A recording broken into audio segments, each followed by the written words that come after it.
Everyday life in ancient Greece. This video is purely for entertainment and does not infringe on copyrights or laws. The rights to the novel and image belong to the original author. We do not claim ownership. Don't like waiting and want to listen to this fanfic in full now? Subscribe to our Patreon, where you'll find the best fanfics. Chapter 176, Olympic Games, 7th. Aristides said, the registration qualifications will be reviewed tomorrow. If you force yourself to register for the adult group at such a young age, you may not pass the review. Synopsis. Some young people under the age of 20 will be assigned to the adult group in competitions because their bodies are as tall and strong as adults. It is really unreasonable for you to be assigned to the adult group. Synopsis replied, it doesn't matter. Even if I don't pass tomorrow, at most I will be sent back to the junior group.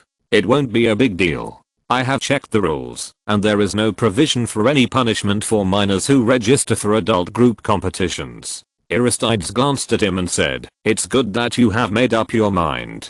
Synopsis. Other boys are afraid of being assigned to the adult group. Some are so scared that they have nightmares at night. Why do you want to take the initiative to register for the adult group? Chariot and equestrianism are the most dangerous competitions. Synopsis replied, in equestrian competitions, how much difference is there in terms of the danger of the adult and junior groups? As for the chariot, I'm not the one driving it myself. My drivers are all adults, and there is no difference for them whether they participate in the junior and adult competitions. Since the registrants are willing to let me enter the adult group, why shouldn't I enter? The champion of the adult group is the highest honor. Aristides thought for a moment and said, you are right, so let me wish you good luck. When people from the Holy Road to the Holy Land were tired, they would find a shade to rest, drink some water, eat something, and then continue on their way. That night, most people slept by the Cradius River near the Holy Land. It was hot in July, and although there were mosquitoes, the river was flowing, and a night breeze blew from the river, bringing a refreshing coolness. It was very pleasant to sleep by the river. After walking all day, his body was covered with dust and sweat. Synopsis took a bath in the river, and many people made the same choice. At dawn the next day, they crossed the river to the Piraeus spring. The Olympian priests killed a pig on the altar beside the spring and let the blood flow into the spring water.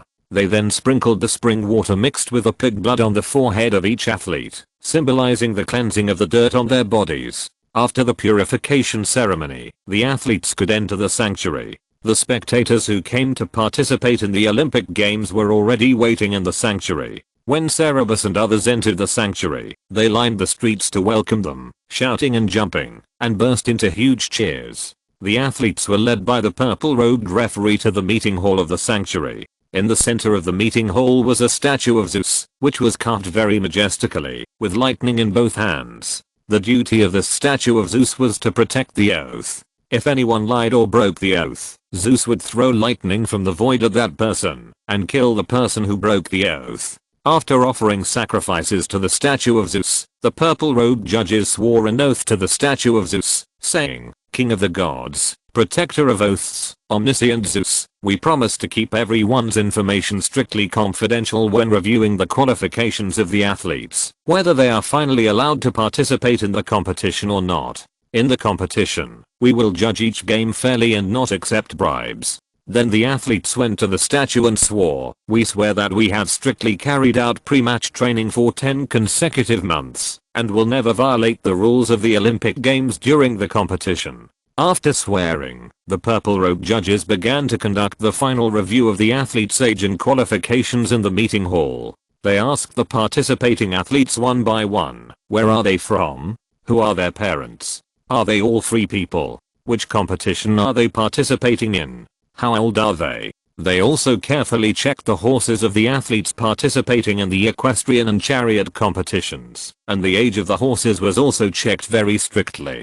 Horses that are too young or too old and weak are not eligible for the competition.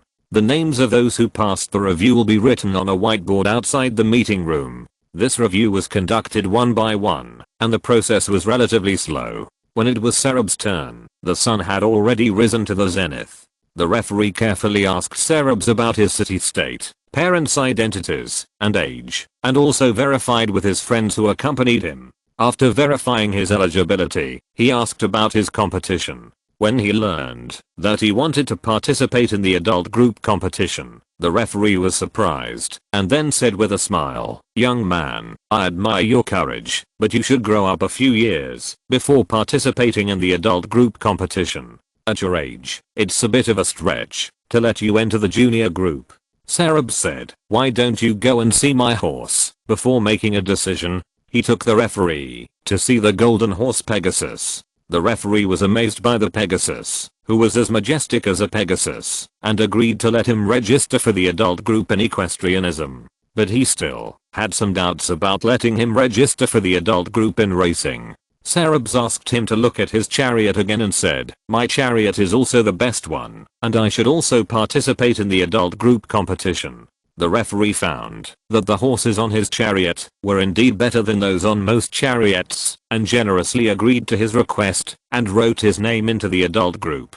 After passing the qualification review, Sarabs and his party first went to offer sacrifices to Athena, the patron goddess of the Athenian city-state, and Poseidon, the god in charge of horses and horse taming. The temple of Athena in the sanctuary is not as magnificent as the temple of Athena in Athens. The temple is very small, and the statue of the goddess is not tall, but it is also decorated with ivory, gems and gold. The temple is filled with a variety of offerings, and is crowded with Athenians. After Sarabs entered, people greeted him, and wished him good luck in the competition. Sarabs offered the goddess a beautifully embroidered robe and an expensive large carpet, and then went to the temple of Poseidon. The offerings he prepared for Poseidon included live sheep, wine, and carpets. After offering sacrifices to Poseidon, they also offered sacrifices to a ghost named Taclosippus. This ghost was said to scare the horses, so they offered sacrifices and prayed that Taclosippus would not come out to disturb the horses during the race.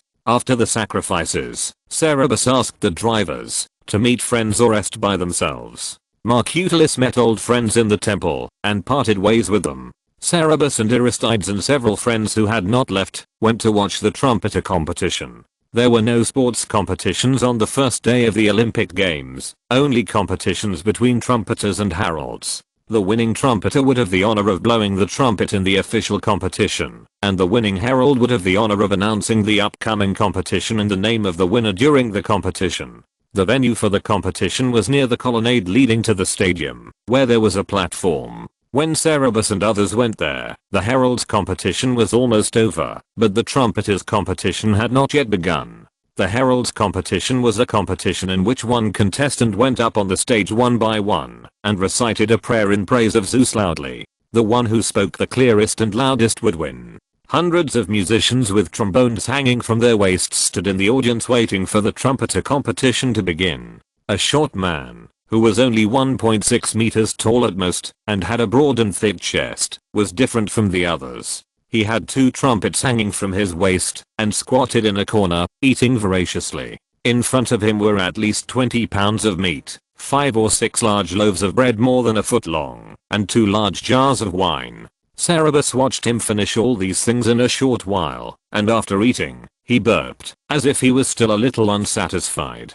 The herald competition and the trumpeter competition were not very interesting. Both were mainly about who had the loudest voice, and there was no content. Aristides and others wanted to leave after listening for a while and go to other places to listen to the orator's speech, or the poet's recitation of works, or the singer singing, but Cerberus insisted on listening to the short man playing the trumpet. After the herald competition, the trumpeter competition began. As expected, the short trumpeter was different from the other trumpeters. After he came on stage, he put 2 trumpets in his mouth at the same time and blew them at the same time, which shocked Aristides and others. Some people even exclaimed. Many trumpeters were frustrated when they saw him show this trick, because the sound of 2 trumpets must be louder than one, and the short man played well. The sound of the trumpet was very clear, and there was no doubt that he would win in the end. After this trumpeter finished playing, Cerberus and others went to see Aeschylus. Chapter 177, Olympic Games, 8th. Aristides called out, "Cerebius, He wanted to remind Cerebius not to tell the Persian king about his hatred for the Athenians, as it would be disadvantageous to Athens if the citizens of other city-states knew about it. Cerebius nodded to him, indicating that he understood, and stepped forward and said,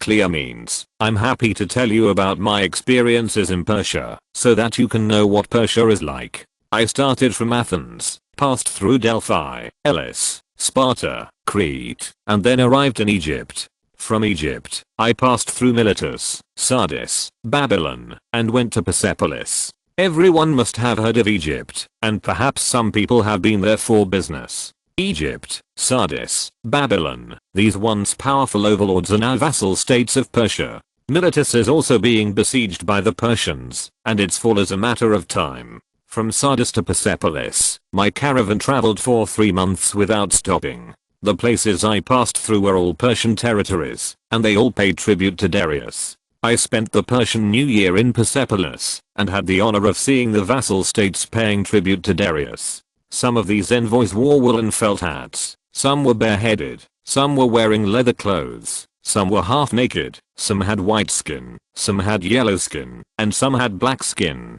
They came from different regions, from the cold land of the far north to the extremely hot land that could burn people's skin. Some lived on high mountains, some lived on warm plains, some lived in hot deserts, and some lived on the rocky seashores and islands. They traveled thousands of miles to bring tribute from their own cities to Darius, fine horses, cattle, sheep, slaves, gold and silver, everything. As far as I know, the Lycians alone had to offer 360 fine horses and 500 talents of silver a year. The Babylonians had to offer the king 500 young eunuchs and 1,000 talents of silver a year. Darius is said to have received 14,560 talents of silver in taxes every year. He used this wealth to support an extremely powerful army that was invincible. He used this army to maintain his rule and punish his enemies. To this day, no city-state can resist his army. Where Darius ruled, everyone trembled and prostrated at his feet, allowing him to kill or kill. Darius boasted about his own achievements. He said that he was the king of kings and the king of kings of all the city-states in the world. Although this statement was a bit exaggerated, there was indeed no monarch more powerful than him in the place we could reach. I once had the honor of meeting King Darius. I encountered some trouble in Persia, and had a conflict with a nobleman. He used his power to put us in prison. Cerebus recounted his subsequent experiences, how he met the king, and how he met Prince Xerxes during the audience with the king, and was appreciated by him.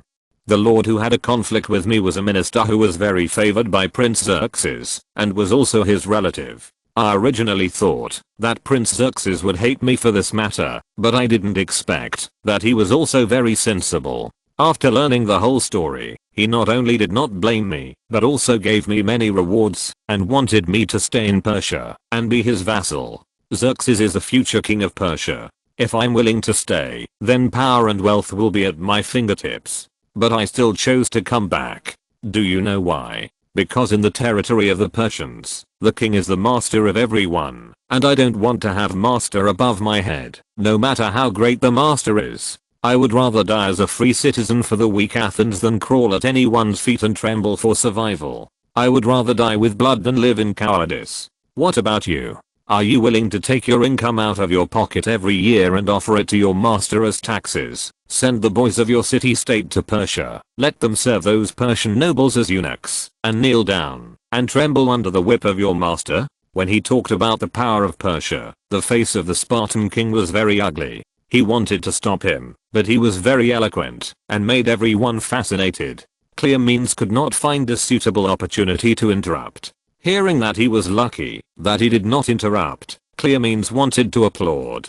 Such eloquence. The Spartans were not good at speaking. In order to keep their nation simple, they deliberately did not let boys receive literary training since childhood, but only military training. They advocated concise and powerful ways of speaking, advocated using actions to reflect their will, and did not like to use words to argue opinions. This makes their words very weighty, but if they want to convince others to agree with their views, they lack this ability.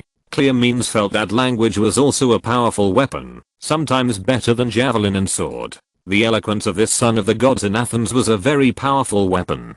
He was also unwilling to kneel to the Persians and wanted to persuade more people and more city-states to resist the Persians with him, but he could not force everyone to stand on his side with swords and guns. However, the son of the gods could make many people's hearts surge and shout willingly, "No, I don't want to kneel to the Persians either. I would rather die in battle." Many people who were originally wavering in their attitudes also leaned towards resistance, thinking that if they surrendered, they would have to accept such oppression.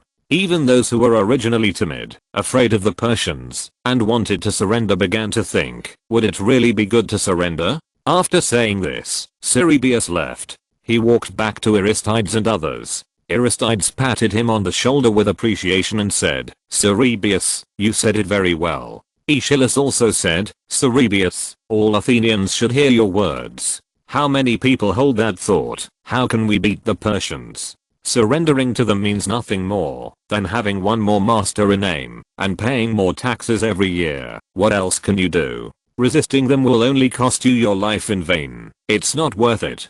We should let them come and listen to you and understand how much of a difference having one more master will make. Others said ashamedly, "Cerb, your scolding has woken me up.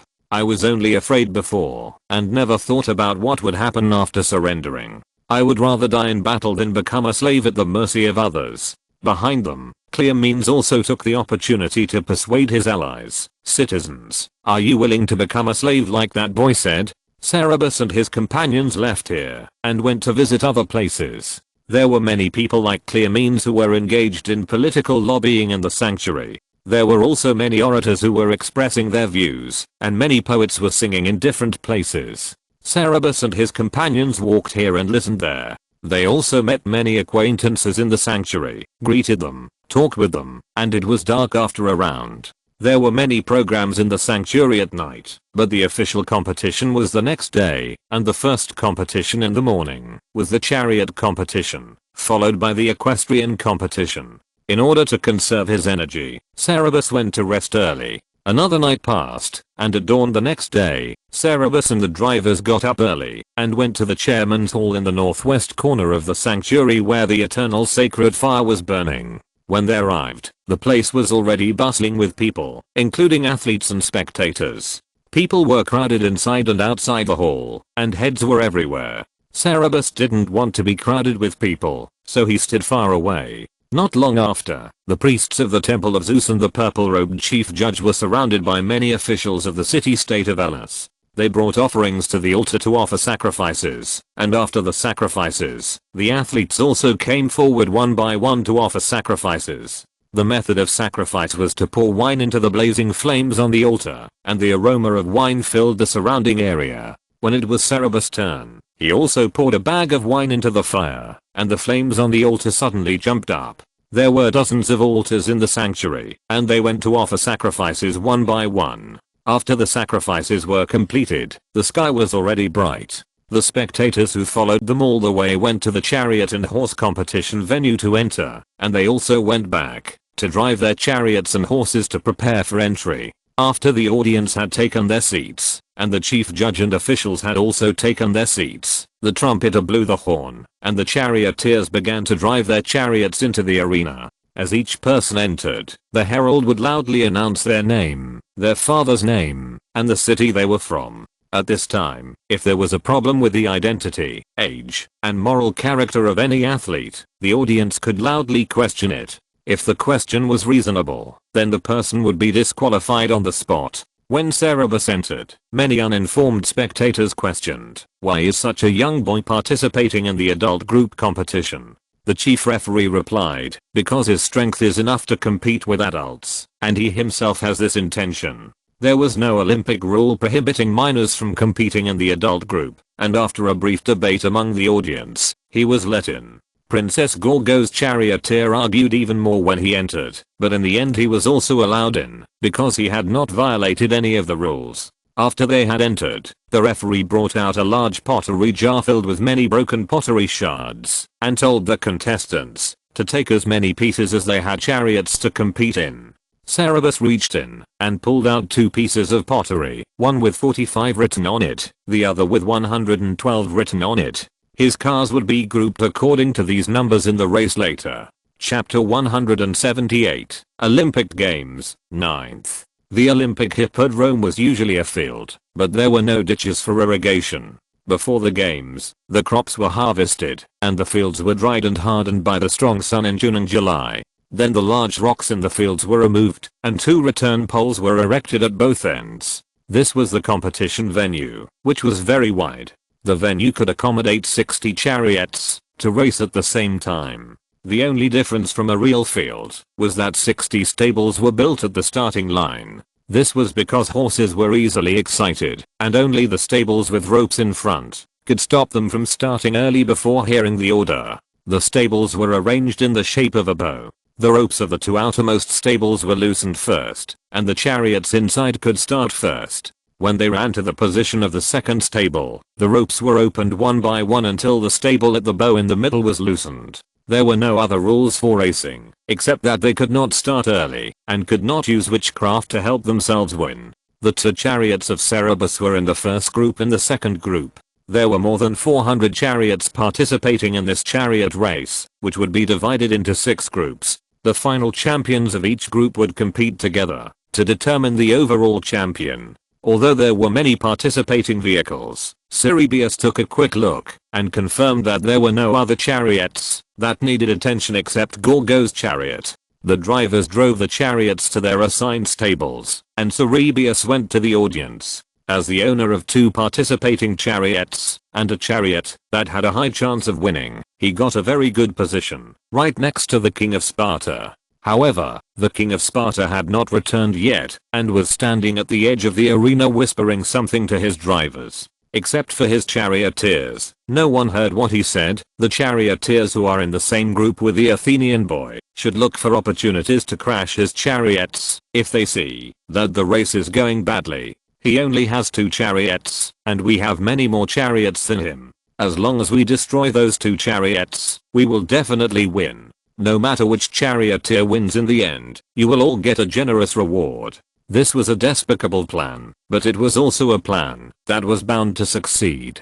Chariot racing is extremely dangerous. Even if there is no intention to crash into other chariots, chariots often crash into each other on the track, let alone deliberately crashing like this. No matter how powerful Cerberus's horses are, as long as both chariots are crashed, they will definitely win. Although Cleomenes did not participate in the race himself, he attached great importance to the result of this race. He allowed Gorgo to participate in this race, hoping that Gorgo would win the most important chariot race crown of the event, so that all Greeks would know that the Olympian charioteer champion was nothing great. After Demaratus, another king of Sparta, won the chariot race in the last Olympic Games, his prestige in Sparta increased greatly. He was worshipped as a hero, and people even built a temple for him in the city. In the eyes of Cleomenes, Demaratus was just a fool without any brains, who was only impulsive, and had no political talent at all. The Spartans in the past knew that he was a fool, and respected him more.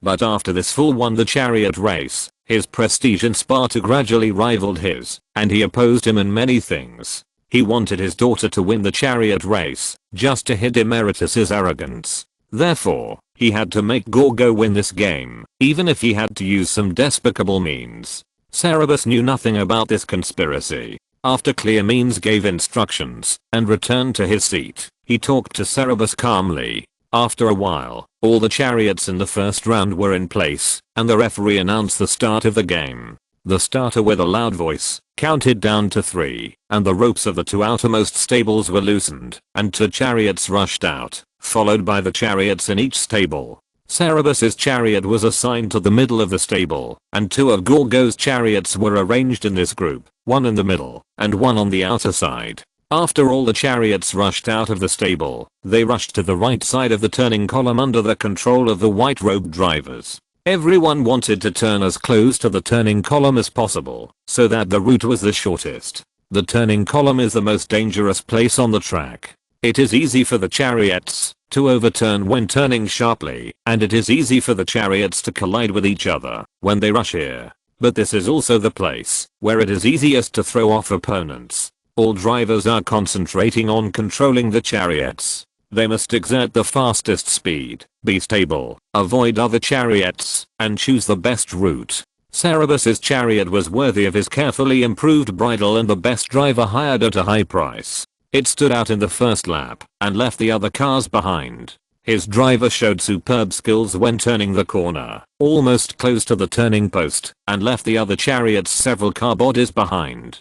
Gorgo's 2 chariots were originally following closely behind it, and it seemed that they had a chance to surpass it, but this time they were also left behind. After the driver performed this wonderful turn, the audience cheered. The Athenians shouted with joy, "It is our Athens chariot. It is the chariot of the Son of God. It is the chariot of our Son of God." It was more excited than Cerberus. Cerberus's chariot performed very well afterwards. Every time it turned back, it was fast and steady, bold and not careless. Although the other chariots were left behind by it, no one showed discouragement, and they still tried their best to strive for the first place. However, the difference in strength is a difference. When running the 7th turn, Cerberus's chariot had almost left the second fastest chariot of Gorgo behind by a lap, not to mention the other chariots. It is almost certain that, as long as he continues to maintain this state, Cerberus will win this round.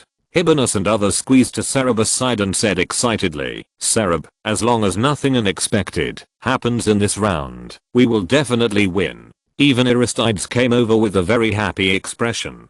Hibinus's voice was very loud, and everyone around Cerberus heard it. There were people from all city-states around Cerberus, and most of them were the owners of the chariots and their competitors. They should have found it harsh to hear this, but no one was angry. Instead, they turned around and sincerely congratulated them. Many people also cast a mocking look at Cleomenes. Almost everyone did not want the Spartan woman to win the championship, even many Spartans did not. Cleomenes' face had long been gloomy, but now, amidst the many eyes that were watching him laugh, he put away his anger and said to Cerberus with a smile, "Son of God, you may really win this round. The horses my daughter bought from you at a high price are now wasted." Cerberus replied, "Dear King of Sparta, I can't give up the Olympian championship just because I sell you some horses. Besides, in a chariot race, anything can happen before the end. A round of chariot races requires 12 turns on the track. On such a dangerous track, no one can be sure of the result until the last moment." Cleomenes smiled slightly and stopped talking. The intense race continued. Although Gorgo's driver on the field didn't know about the little disturbance in the audience, his heart had already sunk at this time and he began to look around. He knew that the defeat was irreversible, and he had to use despicable means. He was not willing to use dirty tricks at first, and hope to win by his own strength, but he had to obey his master's order. He did not want to directly hit the chariot of the Athenian driver, as that would be too obvious. After a while, he observed that the Athenian chariot would soon surpass him, and there were many chariots on the nearby track close to him, so he had an idea in his mind. He targeted a chariot, and when the chariot of Cerberus was closer, he pretended to make a mistake and suddenly hit the chariot. The chariot overturned immediately, and the driver fell off the chariot. The horses pulling the chariot broke free from the reins, and ran away in panic, hitting other chariots, and scaring other horses. Suddenly, the frightened horses on the track ran wildly, and many chariots collided with each other on the track. Many drivers fell off the chariots, or were injured, or were hit by the vehicles, or were trampled by the horses. The scene was extremely tragic. Cerberus's chariot was unable to avoid the collision and hit an overturned chariot. The collision was so severe that the shaft was broken, and the driver fell off the chariot, rolling on the ground holding one leg. Cerberus stood up from the audience. After the chariots collided in succession, there was a cry of worry in the audience, and many people stood up nervously. The most nervous were of course the owners of the chariots, and many rushed to the side of the track and cursed. Cerberus and his friends also ran to the side of the track. The race was still going on. Although many chariots collided on the track, the referee did not announce a suspension of the race, and all the cars that were not affected continued to race. Chariots sped past from time to time, and it was dangerous to stay on the track. The drivers who could stand up insisted on leaving the track, and those who could not stand up could only lie there. Cerebus asked his friends for help, and when there were no chariots passing by, they helped the injured drivers to the side, and then went to see his own driver's injuries. The driver had broken his leg. Although the injury was serious, his life was not in danger. Cerebus breathed a sigh of relief. He asked someone to get a good doctor, and told the driver not to move. After the driver recovered, and the pain was not so severe, he apologized. "Sorry, master, I made a mistake." Cerebus's face was a little cold, and he said, "You don't have to apologize. It may not be your mistake." He suspected that the Spartan driver who caused the pilloop did it on purpose. He had been paying attention to the two Spartan chariots, and felt that it was unnatural to collide at that angle. He turned his head to look at the Spartan king in the audience. If this was intentional, then if there was another accident in the next round, even though his chariot was faster, the Olympic champion would also change. When he looked over, clear means happened to look over, and the two looked at each other from a distance. If you're listening to this novel on a channel other than Fanfic World, it means they downloaded and uploaded it without effort. We cordially invite you to visit our channel, Mundo Fanfic Novelos. There you'll find the original version of this story and you can explore many other novels of various genres. We're waiting for you to immerse yourself in a world of incredible novels. Chapter 179, Olympic Games, 10. The chain crash caused by Gorgo's driver affected as many as 28 chariots. The broken shafts of the chariots were piled up on the track. Some chariots accidentally bumped into, or ran over each other and overturned. After the last 12 laps, there were only 31 chariots. It was not surprising that Gorgo's other chariot won the round. But after the referee announced the name of the winner, there was no cheering in the audience. There was silence. This was a scene that had never appeared in the Olympic arena. Since the Olympic Games were held for hundreds of years, no matter what the game was, no matter who the winner was, the audience would cheer and congratulate the winning hero. But because of Gorgo's special status, such an unprecedented embarrassing situation occurred. Many people looked at Clearmeans with hostility, trying to shame him, but Clearmeans sat calmly, as if he didn't care at all.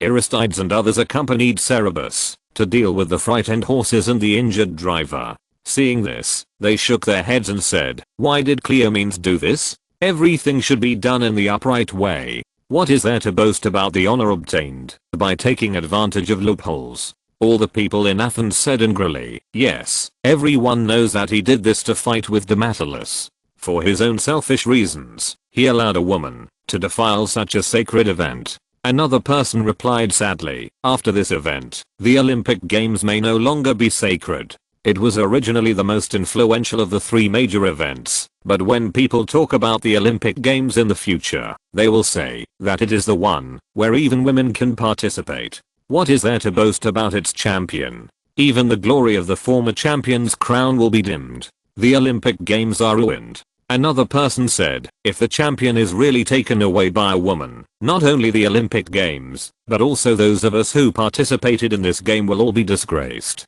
Another person said, "What can we do? Cerebus, you suspect they hit our chariot on purpose. Although I can't see it, it is very possible. Once our chariot is destroyed, there will only be one left. If our chariot is destroyed again in the race later, we will lose. The Spartans have so many chariots, they will definitely win. We must find a way to prevent them from doing anything." Another person said, "But besides being careful, what else can we do?" Everyone was furious. Before the second round of the race started, Cerebus went to find his other driver, told him about this, and urged him to be careful and put his own safety first during the race. After hearing this, the driver slapped the shaft of the chariot, his face flushed, and shouted, "They actually used such a despicable method. Are we just going to admit defeat like this?" Cerebus was also helpless, but still said calmly, "I didn't think it through. I didn't expect there would be such a loophole in the rules of the game.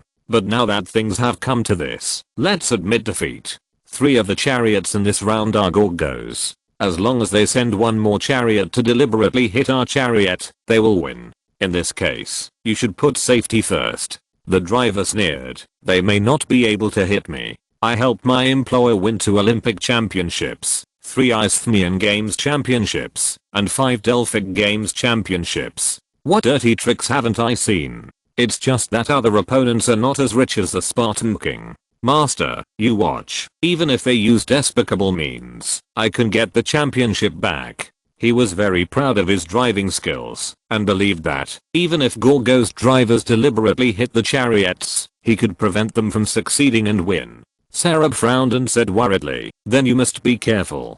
Some Ellis people cleared the debris on the track, and the second round of the competition began again. Everyone was very nervous in this round. All the spectators knew that the only chariot of the son of the gods of Athens who had a chance to compete with the Spartan princess for the victory crown was this one chariot. If this chariot lost again, the sacred Olympian champion would inevitably be taken away by a woman. This time Sarab's chariot was assigned to a stable at the edge, and one of Gorgo's chariots was actually close to him. At the referee's order, the stable ropes were loosened one by one, and Sarab's driver whipped the horse and drove the horse to run at full speed after the chariot drove out of the stable, leaving Gorgo's chariot behind. Since then, he has always maintained the first position, keeping a roughly fixed distance from Gorgo's chariot, just like flying a kite.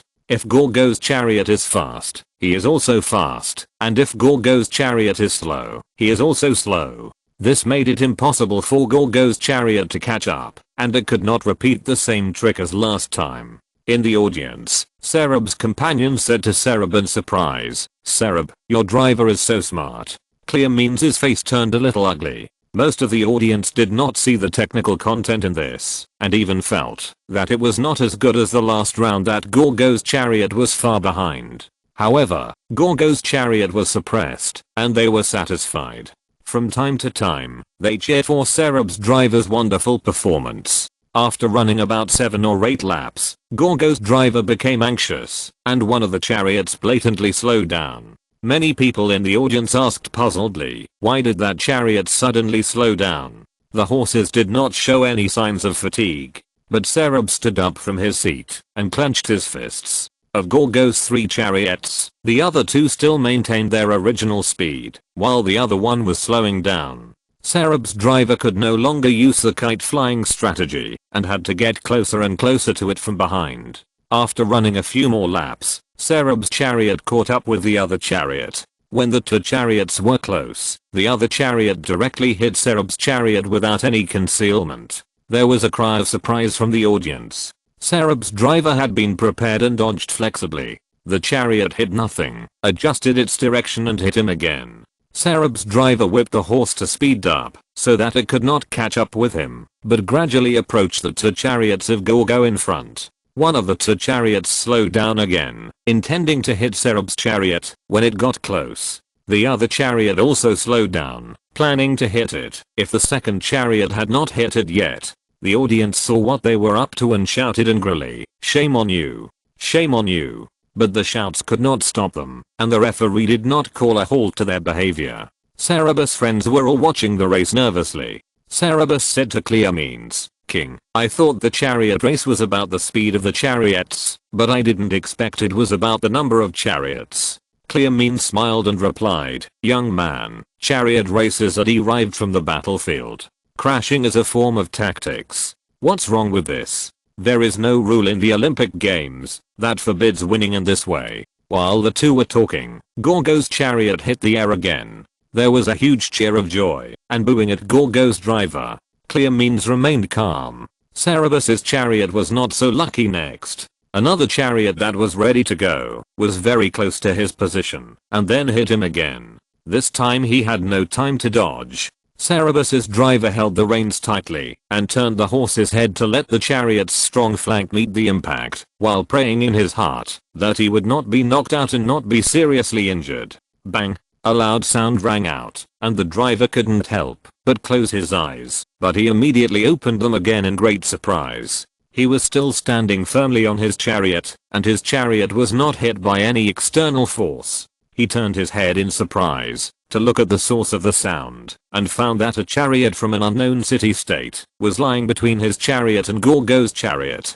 The chariot and Gorgo's chariot collided heavily. Gorgo's chariot overturned, and the driver fell off the chariot. The horses ran around in panic trying to break free from the reins. The driver of the chariot waved to the driver of Cerberus and said, "Go, we must win." The driver of Cerberus nodded to him gratefully and urged the horse to keep running. His behavior inspired many drivers, who spontaneously and deliberately blocked the chariot of Gorgo's driver and even hit her chariot while making way for Cerberus' chariot. In the end, Cerberus' chariot won without any suspense. The cheers in the audience were higher and higher. Cerberus' friends and all the Athenians did not expect this turn of events, and they were very excited and cheered. Aristides and others hugged Cerberus excitedly and shouted, "We won! We won!" Cleomenes' face was ugly for a moment, but then he said to Cerberus very gracefully, "Son of the gods, congratulations on your victory in this round. But I think it's too early to tell the final winner now, let's wait and see." In the next few rounds, Gorgo's chariot won. There were 6 preliminary rounds in total, and Gorgo won all the other rounds except for Cerberus' chariot. This meant that in the final round, except for Cerberus' chariot, all other chariots on the field were Gorgo's. If they did the same thing as in the second round, there would be no other chariots on the field that could help Cerberus, and they would definitely win. As the game progressed, this situation became more and more obvious, and the excitement of the Athenians gradually cooled down, and they began to worry about the final round. Not only the Athenians, but everyone in the audience, except Cleomenes himself, was worried that Gorgo would win in the end. Before the last round began, Cerberus said to the king of Sparta, "I think the system of chariot race is unreasonable. The current competition is just a competition of the wealth of the chariot owners, and the winner will be praised by everyone for his courage and various virtues, which is not worthy of the title. I think it is the charioteer who should be praised. Do you dare to compete with me in driving skills? We will both go to the arena in person, so that whoever wins will deserve the reputation." The king of Sparta stared at him for a long time and accepted his challenge. Chapter 180 Olympic Games 11th. Cleomenes and Cerberus left the audience and went to prepare. There were still several rounds of competition to come, so Cerberus and his drivers found an open space and took the time to let the horses rest, drink water and eat. Aristides and others followed him. They all heard the challenge that Cleomenes had just made to Cleomenes, and when they walked to a deserted place, a few people asked worriedly, "Cerberus, can you drive a chariot? Are you strong enough?" Cerberus explained, "I have learned to drive a chariot, but my experience is far behind that of the masters, and my strength is insufficient. But there is no other way now. The king of Sparta is determined to win, and in the last round, his charioteer will definitely come and hit our chariot again. Only by using this method can we have a glimmer of hope of winning." Aristides asked, "Do you think that, if Cleomenes accepts your challenge, he will not use that tactic again?" Cerberus replied, "There is at least a 50% chance. Even if he still uses it, I will lose the game, but I will still be honored in defeat." Everyone was uneasy, praying that the king of Sparta would not go to the arena himself and use despicable means to win. Elsewhere on the field, Cleomenes' slave complained to him anxiously, "Master, how could you accept the challenge of that Athenian boy? Our chariots are not as fast as his, and the boy is not yet an adult. It would not be glorious to win against him, but it would be even more shameful to lose. Whether we win or lose, this game will not benefit us."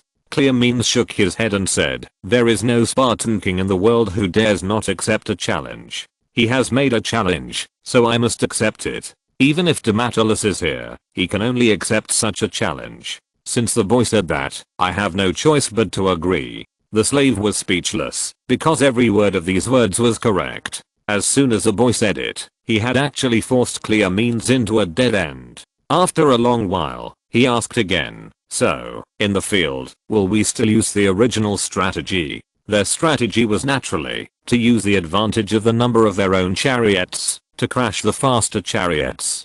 Cleomenes did not speak. After the remaining 4 rounds, as expected, Gorgo's chariot won. After 6 rounds, apart from Gorgo's chariot, only Cerberus' chariot made it to the finals. The audience was even more uneasy than Cerberus, and they placed all their hopes on him. Some people cursed, thinking that Gorgo's driver would definitely use despicable means again. Some people prayed to the gods that Cerberus could create another miracle. The final round finally began. After the referee issued the order for the drivers to take their positions, Cerberus and Cleomenes appeared on the track driving their chariots. Like a huge wave hitting a reef, the audience suddenly erupted in a commotion. Some people stood up in surprise to see more clearly. They asked each other, why are the king of Sparta and the Athenian boy on the track? Are they going to compete in person? What is this scene? Isn't the boy still a minor? At this time, some Athenians who knew the inside story proudly told the reason, and were very proud of their city-state for having such a smart and brave boy.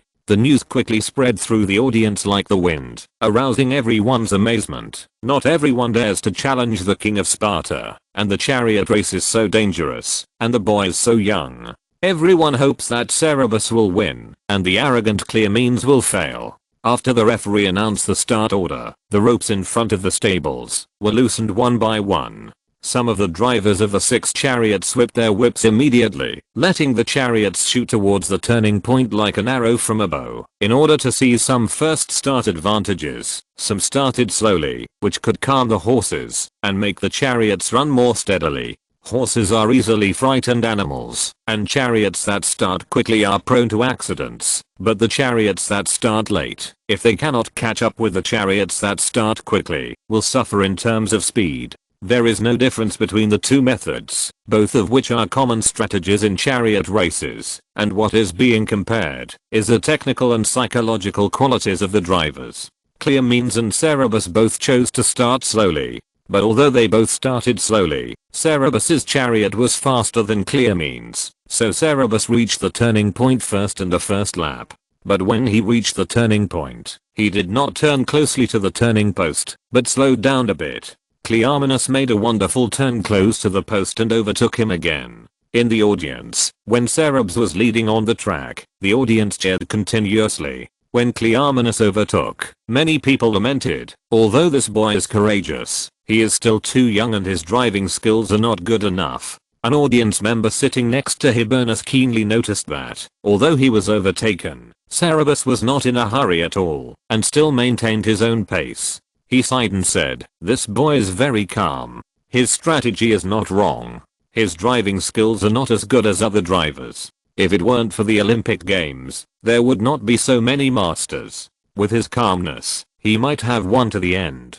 But this is the Olympics, and it's the last round. He is more risky to be so conservative. He is betting that all other people will make mistakes." Hibernus hurriedly defended Cerberus, saying, "If he takes an impatient and aggressive approach, then if the chariot overturns, he will have no chance at all. In an 8-lap race, he will pass the turning point 15 times. The field is full of his enemies. He can never be too careful." The second lap was the same as the first. Cerberus caught up with Cleomenes on the track with his speed advantage, but was overtaken when turning. The same was true for the third lap and the fourth lap. By the third lap, one of the other 4 cars made a mistake and turned too sharply. One side of the chariot's wheel flew up into the air, throwing the driver off the chariot and onto the track. The driver of the other chariot behind it pulled the reins in a hurry, fearing that the horses would step on him. As a result, he pulled too hard, and the horses stood up with a neigh, and actually collided with each other, and the chariot also lost control. Fortunately, the track was very wide, and even if 2 chariots lost control, it would not affect the race of the other chariots. However, in the following races, the other chariots were more cautious. Although Cerberus was very conservative when turning, he still left the other 2 chariots behind with his speed advantage. By the 5th lap, Cleomenes was a little impetuous. Cerberus's chariot was so stable that it was annoying. If the last lap was like the first 4 laps, wouldn't he really lose? Question mark? The audience and the audience also noticed this, and whispered to each other. The audience next to Hibernus said, "It's just like you said. If this continues, the boy will win. This boy is so young, he will beat the Spartan king." Hibernus clenched his fists tightly, and said with a red face, "I said that the son of the gods is not immortal. He is deeply loved by the gods. Our city-state will definitely win." The Spartan people in the audience had a much more complicated mood. They all disagreed with the king's indulgence of his daughter in the sacred competition, but they also didn't want to see the king lose in the competition. Sparta was the overlord of the Mediterranean. The Spartan king lost the chariot race to an underage boy in the sacred Olympic Games. It is conceivable how widely such a legendary story would be spread and how much people would talk about it. This is too embarrassing. In the 5th lap, everything was still the same. Cleomenes still left Cerebs behind at the corner, and Cerebs overtook him on the track again. By the 6th lap, Cleomenes' face had turned ugly. Losing this game would be a huge blow to his reputation. There were many voices of dissatisfaction with him in the Spartan city-state. If he won, these voices could still be suppressed, but if he lost, these people would certainly take advantage of the situation to attack him, and then that fool Damatulus would be proud. He was in a dilemma. If it weren't for this Athenian brat who was against him, things shouldn't have been like this. He indulged Gorgo to participate in the Olympics. Although many people in Sparta did not agree, Gorgo was just a little girl. If she lost, it was just a girl's nonsense, and he, as a father, would be ridiculed for being too indulgent to his child. But if she won, it would definitely be a heavy blow to Damatulus. Those fools in the city-state who blindly worshipped him, just because he won the championship, would see clearly that a championship is nothing. But who would have thought that this brat would come out halfway? Cleomenes was extremely anxious, but he couldn't think of how to solve the dilemma at hand. On the 7th lap, one of Cleomenes' drivers suddenly drove his chariot towards Cerebus' chariot. Cerebus was very alert and immediately dodged when he saw someone approaching. But before he could dodge, the driver whipped his horse in the eye. If he was hit, the horse would be frightened.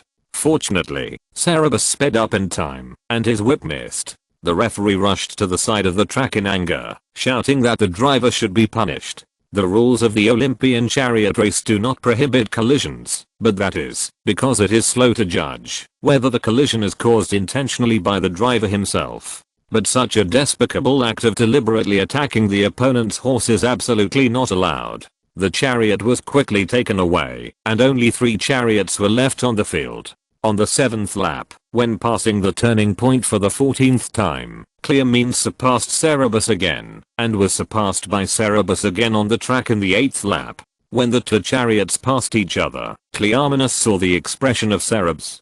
Cerebus had no expression, no pride, no joy, and no nervousness. His face was calm, as if everything was under control.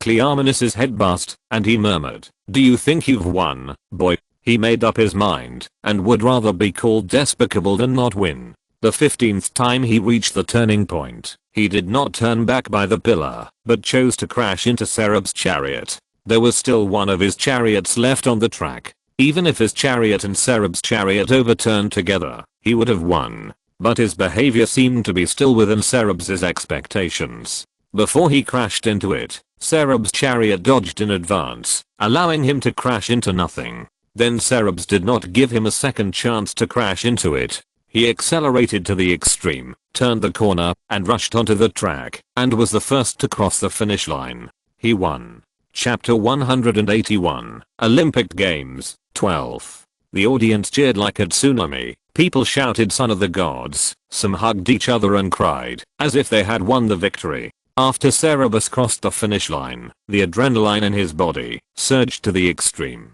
He slowed down the chariot and stopped it. Then he stood on the chariot and raised his hands to wave to the audience, which aroused even louder responses. The Spartan king followed him and crossed the finish line and stopped not far from Cerebus. The 2 looked at each other for a moment. Cerebus showed a bright smile and Cleomenes scowled. The referee loudly announced that Cerebus won, and the audience burst into warm cheers. Cleomenes drove the chariot away from the stadium with a gloomy face. Many Spartan spectators felt ashamed and stood up and left the stadium. The Athenians who were watching the game rushed to Cerebus' chariot and surrounded him. Cerebus felt like he was being grabbed by countless arms. He lost his balance and was pulled off the chariot. However, he did not fall to the ground, but was caught by many hands. Then he felt himself being lifted up, and then his body suddenly became lighter, and the feeling of weightlessness came over him, and the sky was getting closer. People threw him up high, caught him, and threw him up again, shouting in unison, "Cerebus! Cerebus! Hero! Hero!" They threw him several times in a row, until Cerebus stopped them and said, "Stop, don't throw me. I have to participate in the horse race next. I have to prepare." The horse race was about to start after the chariot race. The race was more important, so people had to let him go reluctantly. Cerberus was a little dizzy after being thrown, and he swayed a little when he landed, before he stood firm, and then left with Aristides and others. After walking out of the crowd, several people rushed to hug him. Aristides said with genuine joy, "Cerberus, I'm so proud of you.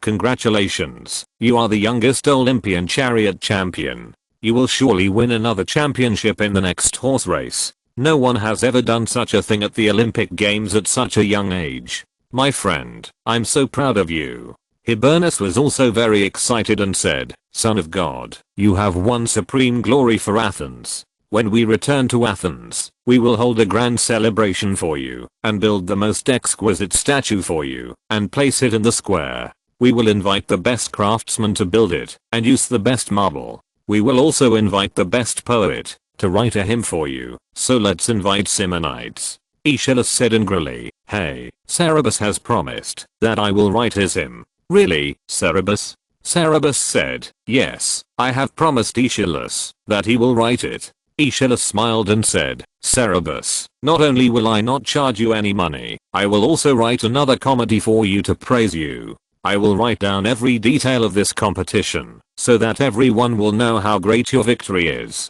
Cerberus was actually more excited than ever before. This time, he won the competition in an almost impossible situation, which made him feel more accomplished than any previous success. He had actually done more difficult things before, but what could be compared to winning the championship in the Olympic Games? Moreover, this was the Olympic Games more than 2000 years ago. No man would not be excited about such a victory. During the conversation, they came to an open space, which was full of horses and their owners waiting for the next competition. Among them was Cerberus's beloved horse Pegasus.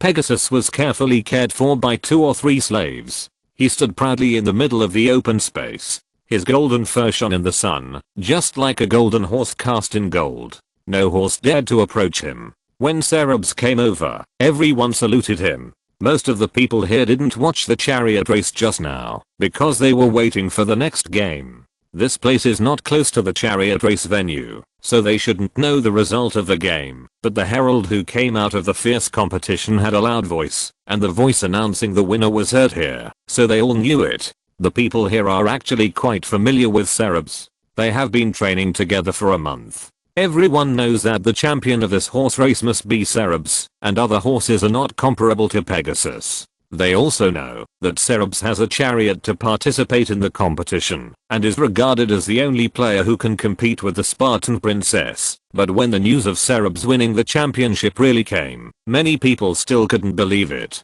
How can someone be so lucky? He is still so young. How can someone in the world be favored by the gods? The few people who traveled with Cerberus were very proud of such a look, but Cerberus suppressed his excitement after seeing Pegasus. He walked over, took an apple from the slave, and fed it to Pegasus, stroking its mane, and communicating with it. This was to prevent his unstable emotions from infecting the horse, and causing accidents in the race. Aristides was very happy to see that he was still able to keep his composure after winning such a victory. Pegasus ate the apple reservedly, and after eating it, he nuzzled Cerberus's palm affectionately, and acted coquettishly to him. Soon, the assistant referee held a pottery jar, and asked the horse racers to draw lots to decide the order of appearance in the race. Cerberus drew the middle round this time. When Cerberus appeared on the field again riding Pegasus, the whole field was boiling. Pegasus was like a celestial horse descending to the mortal world, and Cerberus was as handsome as a god. After the race started, Pegasus ran to the front as easily as the golden wind, leaving all the horses far behind. Cerberus's riding posture was also extremely beautiful and elegant, far beyond ordinary players. People were talking about it. Is that boy actually a god in the world? After he defeated the king of Sparta, people were already amazed at him, and he appeared in the horse race again on such a horse. This time, not only the Athenians, but also these foreigners began to believe that he was no ordinary person. They believed the Athenians' words, that he was the favorite of the gods, and even believed that he was the incarnation of the gods on earth. As expected, Cerberus won the horse race again. After the horse race, there were many other competitions such as the chariot race. In the afternoon, there was also a pentathlon competition. There were many champions again, and people cheered for them, but no other champion had the momentum of Cerberus. The pentathlon competition refers to running, discus, javelin, long jump and wrestling. If you can win 3 of these 5 events, you will win the championship. The pentathlon competition is not a very important competition, because the athletes of the pentathlon are usually not the top in each individual competition, but their abilities are relatively balanced. However, the pentathlon is the most popular competition for the audience, because it is the most entertaining. At that time, people generally believed that the athletes in the pentathlon had the most balanced exercise and the most beautiful body shape. The athletes in the pentathlon usually have a suitable weight, neither light nor heavy, tall, well-proportioned beautiful posture, and moderate muscles. They have long legs and flexible and elastic hips. The beautiful postures they make when running, throwing, and fighting are a model of strength and beauty, and the pinnacle of human beauty. The pentathlon is also a naked competition. After watching the exciting chariot race in the morning, it is a great pleasure to enjoy a pleasing visual feast in the afternoon. After winning the championship, Cerberus washed off the sweat and dust, and returned to the stadium to enjoy the competition. Who can bear to miss the Olympic competition more than 2000 years ago? After the pentathlon competition, it was getting dark. There were no other competitions that day, so people dispersed, ate and rested, all lit torches to revel in the sanctuary. There were no competitions on the morning of the 3rd day of the competition. The city-state of Elis slaughtered 100 cows, piled the cow heads, blood, internal organs, bones, and hooves on the altar, and burned them as sacrifices to Zeus. A grand sacrificial ceremony was held. The priests of the Temple of Zeus, the Olympian referees, representatives of various city-states, athletes, and spectators set out from the chairman's hall and paraded around the sanctuary. Then countless fires were lit in the sanctuary, and the remaining beef was smeared with spices and salt and hung above the fire to roast. The roasted meat was distributed to the people participating in the festival. It was the height of summer, and the weather was already very hot. The holy land of Olympia was crowded with people, and the dust was flying. People were rubbing shoulders with each other, sweating profusely, and then they lit a blazing fire to roast meat. The smell of smoke, the smell of roast meat, and the smell of sweat mixed together made it hard to breathe. But no one cared about these things at this time, and they just carnivaled to their heart's content. After the morning sacrifice, there were 3 events for the youth group in the afternoon: one-way race, wrestling and boxing. Participating in this competition was Cerberus's friend, his former classmate, Xepis. Xepis participated in the boxing match. Boxing is a very dangerous game, and there are only 2 rules for the game. One is that you are not allowed to attack the area below the navel, and the second is that you are not allowed to use your feet. As long as the opponent is knocked down and cannot get up, or one of the athletes raises a finger to admit defeat and does not want to fight anymore, even if the winner is determined, there are no other rules. Before the game started, Chrysippus found Cerberus and said, "Cerberus, I hope I can also win the championship and wear the olive crown with you." A few years later, Chrysippus had become a young man. He was taller than Cerberus and very strong. He had soft cowhide strips wrapped around his hands to protect them, and his arms were muscular, making him look very intimidating. Chapter 182, Olympic Games, 13. Cerberus hugged him and said, "Good luck to you. I look forward to returning to Athens with you wearing the olive crown. I will cheer for you in the stands." Chrysippus said happily, "Great. With you cheering for me, no matter whether I win or lose, no one can match my limelight." Chrysippus looked at his opponent with hostility and slowly moved his feet, trying to make the sun fall on his back and shine directly into the opponent's eyes. His opponent did the same. The two moved their feet and also looked for gaps in the opponent's defense. This was already the last round, and the opponent was very strong. Chrysippus was calmer. He moved cleverly and led his opponent to turn to face the sun. The opponent's eyes were stung by the sun and he could not see clearly for a while. His heart sank, and he simply rushed towards him and punched him first. Chrysippus dodged his fist and took advantage of his forward momentum to hit him accurately in the chin. Xip's opponent was furious and used his huge fist to hit Xips one after another like a storm. He was taller and stronger than Xips, and this attack was as powerful as a storm, while Xips was like a small boat in the storm. Xips' opponent's supporters stood up and cheered for him, and Cerebus and others also cheered for Xips nervously, since the junior group competition was not a particularly important competition, and Cerebus was particularly popular. He cheered for Xips, and led many irrelevant people to cheer for Xips. The cheering momentum on their side suppressed the opponent's momentum. Xips' opponent was a little affected and couldn't help but glance at the audience, while Xips was refreshed and took the opportunity to punch him, hitting the opponent's nose. He alternated punches with his left and right hands, gradually slowing down the opponent's rhythm. He specifically aimed at the opponent's head, and his punches were accurate and fierce. Soon, his opponent's face was swollen, and blood spurted out of his mouth. He was quite agile and dodging, and in order to increase his hit rate, his opponent mainly attacked the area below his neck. Xips also suffered a lot of blows. His opponent was stronger than him, and his punches were very heavy, but Xips endured the pain, and seemed not to be affected at all. Suddenly, he hit his opponent's brow bone hard with a punch, and his opponent fell backwards to the ground. But the opponent did not admit defeat. He quickly stood up again, rushed forward to grab one of his hands, and swung his fist to hit his face from bottom to top with the potential energy of the impact. This punch was very powerful. If Xips was hit, he would have fainted. But Xips shrank his head and dodged the punch again. At the same time, he punched his opponent's temple with his ungrabbed hand, and blood spurted out. His opponent was dizzy again after this heavy blow, and he punched again, hitting his opponent's chin. The punch was even heavier, and the opponent spurted blood from his mouth. Even his teeth came out. Xips seized the opportunity and punched again and again, knocking his opponent down again, and this time he could never get up again. The referee loudly announced that Xips won.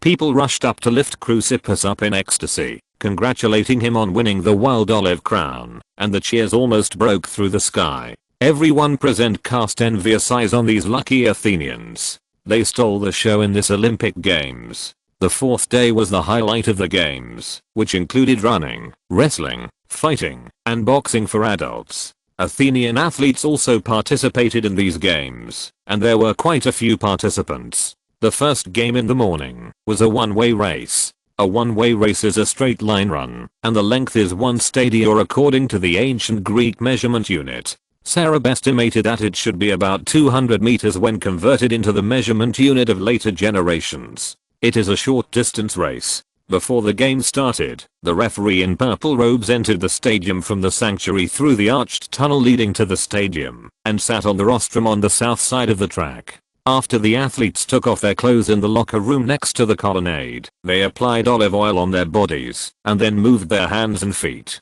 They went to the arched tunnel, and waited for the herald to read their names, and then entered the stadium through the arched tunnel. When each person entered the stadium, there would be a huge cheer from the audience. The track of the Olympia Stadium has 20 lanes. At the beginning of the track, 20 large stone slabs were laid on the ground, and an athlete could stand on each stone slab. There were 2 horizontal lines engraved on them. These 2 horizontal lines were the starting lines for the athletes. They had to put their feet one after the other on them. If their toes crossed the line, it would be a violation, and the assistant referee would whip them mercilessly. The assistant referee would also whip them if the starting posture was wrong. Unlike later generations, the starting position at this time was not squatting. If someone took this position, it would be a foul. The athletes all started standing up.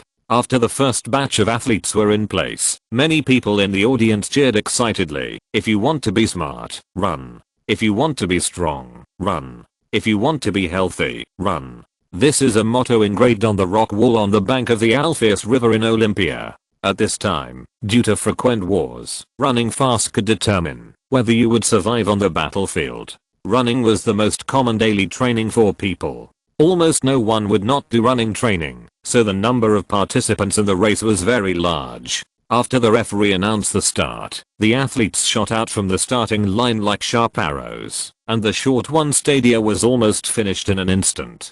Due to the backward timing tools, the competition did not count time at this time, but only counted the ranking.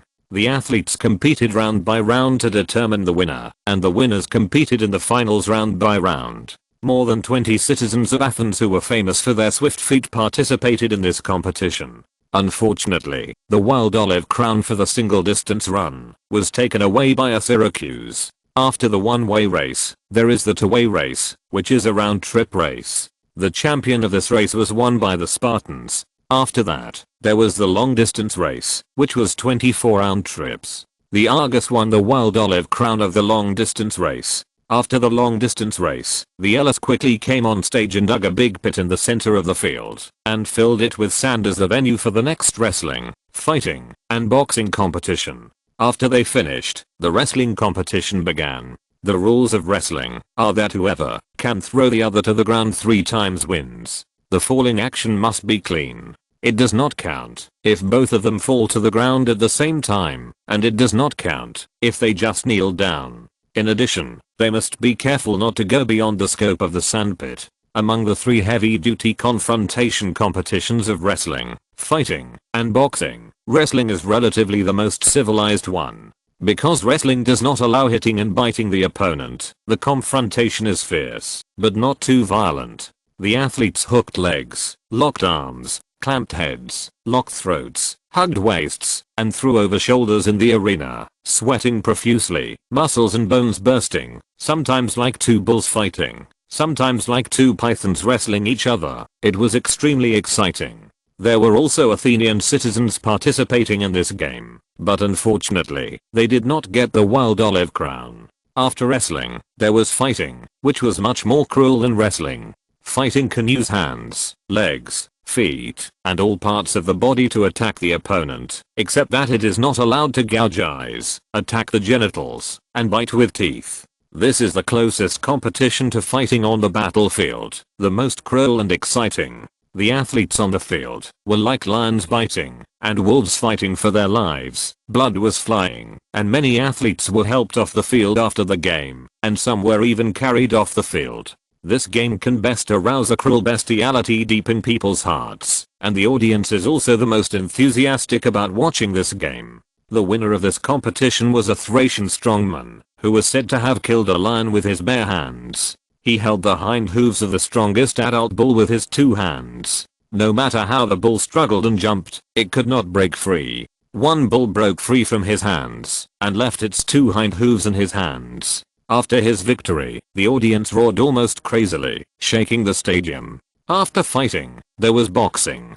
The rules of adult boxing and youth boxing were the same, but much more brutal. It is said that in a boxing match, a despicable boxer used the potential energy of his punch to insert his fingertips into the opponent's abdomen, then grabbed the internal organs and pulled them out, killing the opponent on the spot. In the boxing match, an Athenian athlete made it to the last round, but was still defeated by his opponent. But even so, Athens was glorious enough this year. After the boxing match, it was the last event of the meeting, the heavy armored race. The heavy armored race was a race in which athletes wore helmets, greaves, and held shields, similar to the armed cross-country race in later generations. It was already dark when the race started, and people lit torches to illuminate the arena as bright as day. The armor and shields for the heavy race were all made of bronze, provided by the city-state of Elis, of the same weight and well maintained, and gleamed in the light of the torches.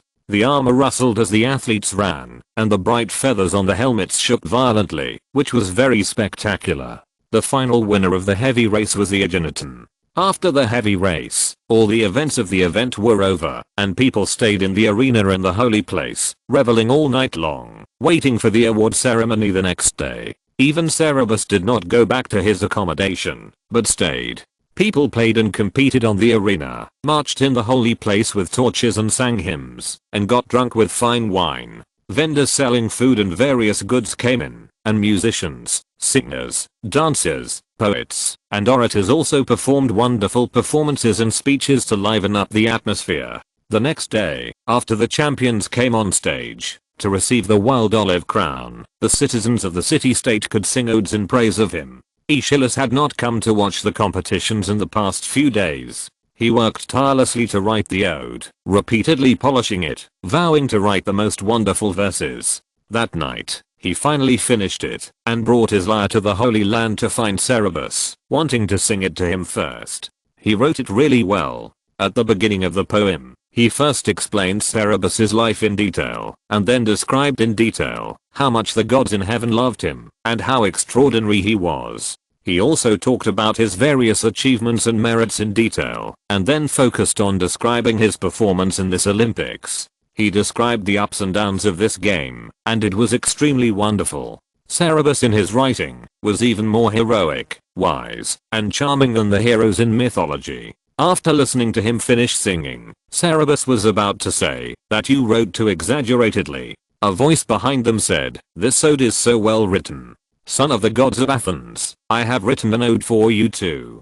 Cerberus and the others looked back and saw that it was Pindar, the young poet who had made a big splash at the games. Aeschylus' face changed drastically, and just as he was about to say something, another old voice said, "What a coincidence, little love god of Athens, I have written an ode for you too." A white-haired old man came over, and the light from the bonfire illuminated his face. Cerberus and the others were even more shocked when they saw it clearly. It was Simonides, the leading poet in the Greek world. Chapter 183, Olympic Games, End. When Simonides arrived, everyone who was sitting around listening to Aeschylus singing stood up to show respect. Cerberus asked Simonides to sit on the tree root, where he had just sat, and also asked Pindar to sit down, and said to them, "Simonides, Pindar, thank you very much for your kindness, but I have decided to ask Aeschylus to write an ode for me." Simonides was famous in Greece, and whoever he wrote an ode for would be sung throughout Greece. Simonides did not expect to be rejected at all, and showed a very surprised expression.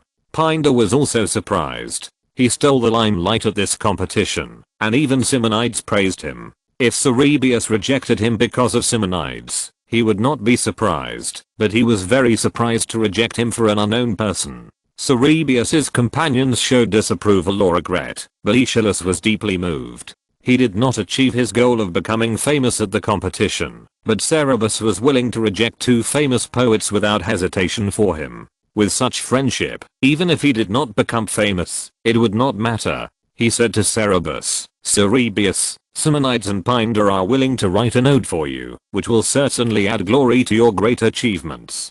Do not refuse, because of our agreement." Cerberus said, "I never regret what I promised." Simonides smiled slightly in surprise and said, "It's okay, boy, the ode I wrote for you is already written. It doesn't matter if you don't want it, but please let me sing it to you, so that you can know how much I, an old man, admire you." Simonides said so much that Cerberus could no longer refuse. Everyone was looking forward to hearing Simonides' beautiful poems. Simonides asked Aeschylus to play the lyre to accompany him and sang. The ode he composed was also very long, with solemn concise language, plain as words, not gorgeous, but it contained strong emotions, and moved people very much. He also first talked about who Cerberus was, then described how wonderful the competition was, and then talked about the competition between Cerberus and the king of Sparta. He used simple language to describe Cerberus and clear means vividly. As he sang, the scene of the chariot race seemed to unfold slowly in front of everyone. Cerberus felt that this ode was like a Hollywood action blockbuster, with a very vivid picture. He was one of the protagonists, but when he listened to this ode, he sometimes worried about himself in the song, sometimes sighed for clear means in the song, sometimes angry, sometimes relieved, and his heart was surging. When Simonides sang, many people came to listen, and when he finished singing, many people were moved to tears. Someone commented, "Simonides, I didn't catch up to watch the chariot race, but after listening to your ode, it was as if the race was right in front of me." Someone said, "I watched the race, it was so exciting." Simonides, your poem seems to have brought me back to the arena. Son of the gods of Athens, there is a young man like you who has all the virtues in the world. I'm so excited and proud. Cerberus, wake up, you are brainwashed by the ode. It was indeed not easy for him to win the chariot race, but it was definitely not as thrilling as in Aeschylus' song, and he himself had nothing to do with those virtues. It was because Simonides' writing skills were so superb, and this ode was so contagious. If this ode could be passed down to later generations, it would be regarded as an immortal masterpiece in the poetry works of ancient and modern times, both at home and abroad. Aeschylus was deeply shocked. Compared with this ode, he felt that the ode he was originally satisfied with was so mediocre and shallow. Pindar was also full of praise. After the people finished praising him, Pindar hesitated for a moment, looked at Cerberus, and said, "Although I have heard such a masterpiece, I should not pollute everyone's ears with my mediocre work, but the son of Athens, your virtue is so outstanding, please listen to my praise for you." Pindar's ode was completely different from Simonides' style. It started with a gorgeous opening. Water is not as pure as gold, and the light shining at night is worse than the treasures in the world. But how can it compare to the eager heart, talking about the honor of the game passionately, looking for the star in the lonely sky, which is more dazzling than the sun's light, where else in the world can compare to the dazzling Olympic arena. He also praised Cerberus. Unlike Aeschylus and Pindar, he did not describe the process of the game, but focused on Cerberus's skills, luck, and courage. He also wrote about the myths and legends of the origin of the Olympic Games, and the family background and previous honors of Cerberus. He was good at writing metaphors, using numerous similes and metaphors, to make a hymn as magnificent as an epic poem, and the rhythm was very beautiful. This hymn was completely different from Simonides' style, but it was also a masterpiece that was by no means inferior. It is impossible to say which one was better, just like a pearl and a beautiful jade complementing each other. At Pindar's age, he was definitely a genius. Aeschylus suffered another heavy blow. Cerberus was full of praise and said, "You too, your talent is like the brilliance of the sun, which cannot be looked at directly. I don't know how to praise you properly. Although I cannot use these two masterpieces as official odes, such excellent works should not be buried. I'm willing to pay for a monument to engrave these two odes, so that they can be passed down to future generations and let future generations marvel at your talent." Aeschylus said, "No, Cerberus, after hearing such odes, how can I still have the face to let my poems be your official odes? Please choose one of the odes of Simonides and Pindar as the official ode, and please don't insist on our agreement anymore. I would be ashamed to wear rusty iron on my forehead as jewels and throw gold into the dust." After Aeschylus said this, Cerberus could not insist any longer. But both Simonides and Pindar's odes were excellent, and he didn't know which one to choose. So he said, "Pearls and gems are displayed together. I really don't know which one to choose. Please help me choose." More and more people gathered around them. When Cerberus said this, people gave their opinions. Some suggested using Simonides's, and some suggested using Pindar's. There was endless debate. Finally, it was Simonides who said, "I'm old, and it is time for new young poets to come to the fore. Son of Athens, please use Pindar's poem as the official ode. Let the Greeks know that Greece has a new outstanding poet." This noble character of caring for the younger generation aroused a new round of people's admiration for him.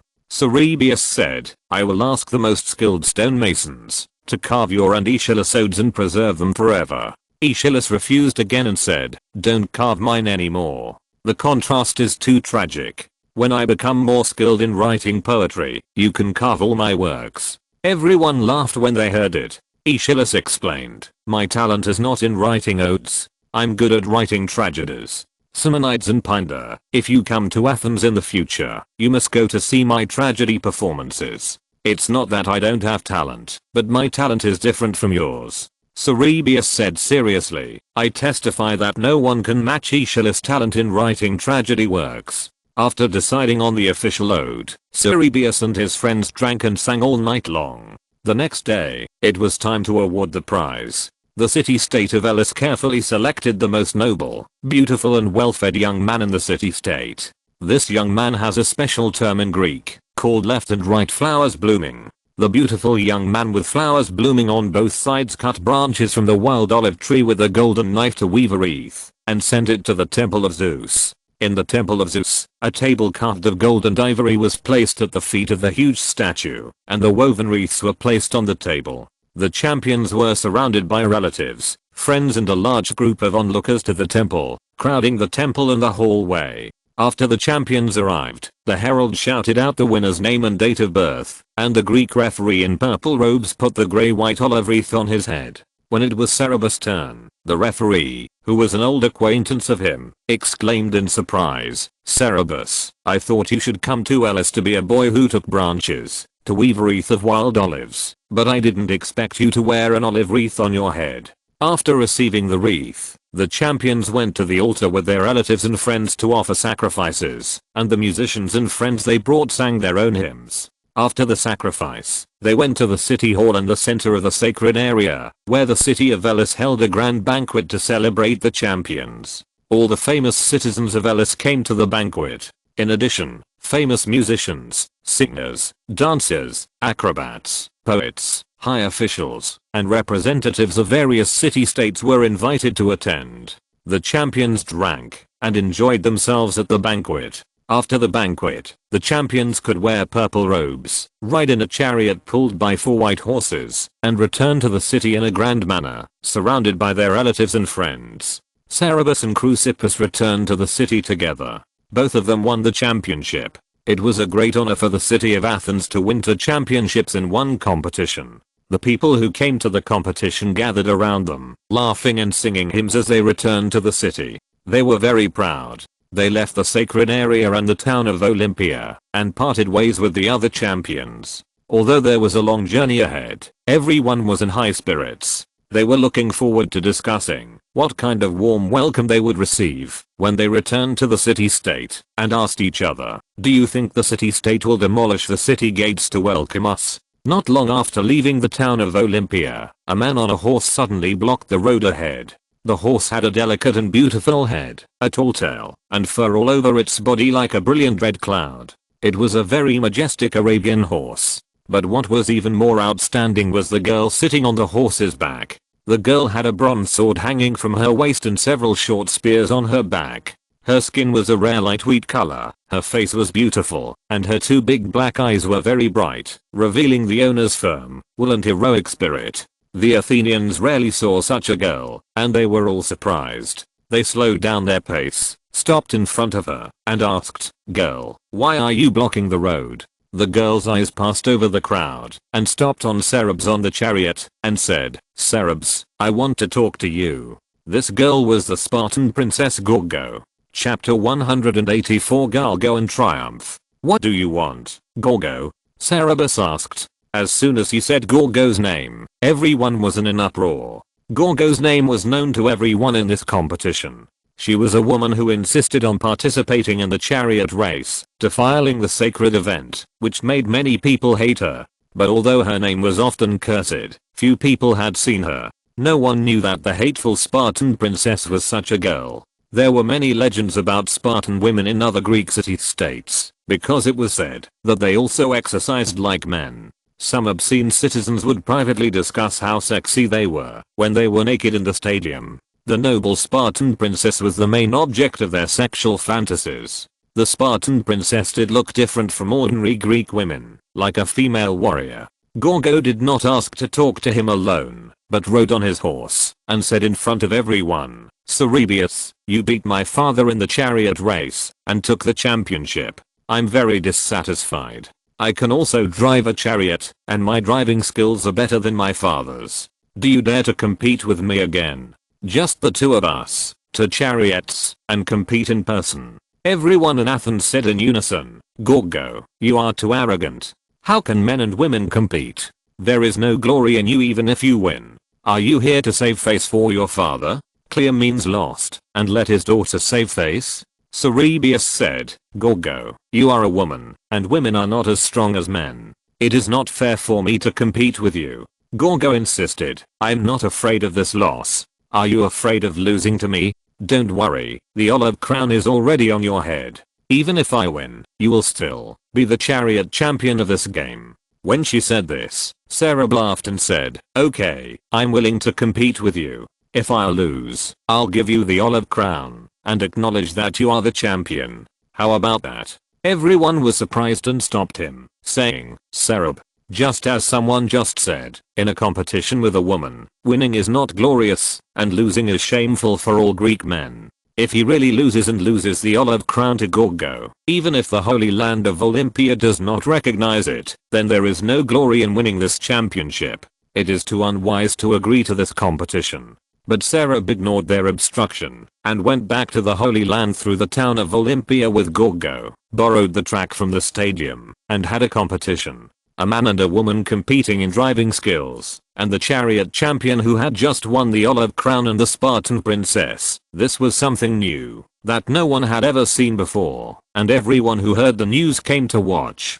Gorgo had prepared a chariot in advance, and Cerub also selected a chariot. After resting, the two chariots went on the track. When Gorgo drove the chariot onto the field, everyone was surprised because her horses also used the new bridle invented by Cerubus. Her horses were all docile Arabian horses, which were more suitable for chariot racing.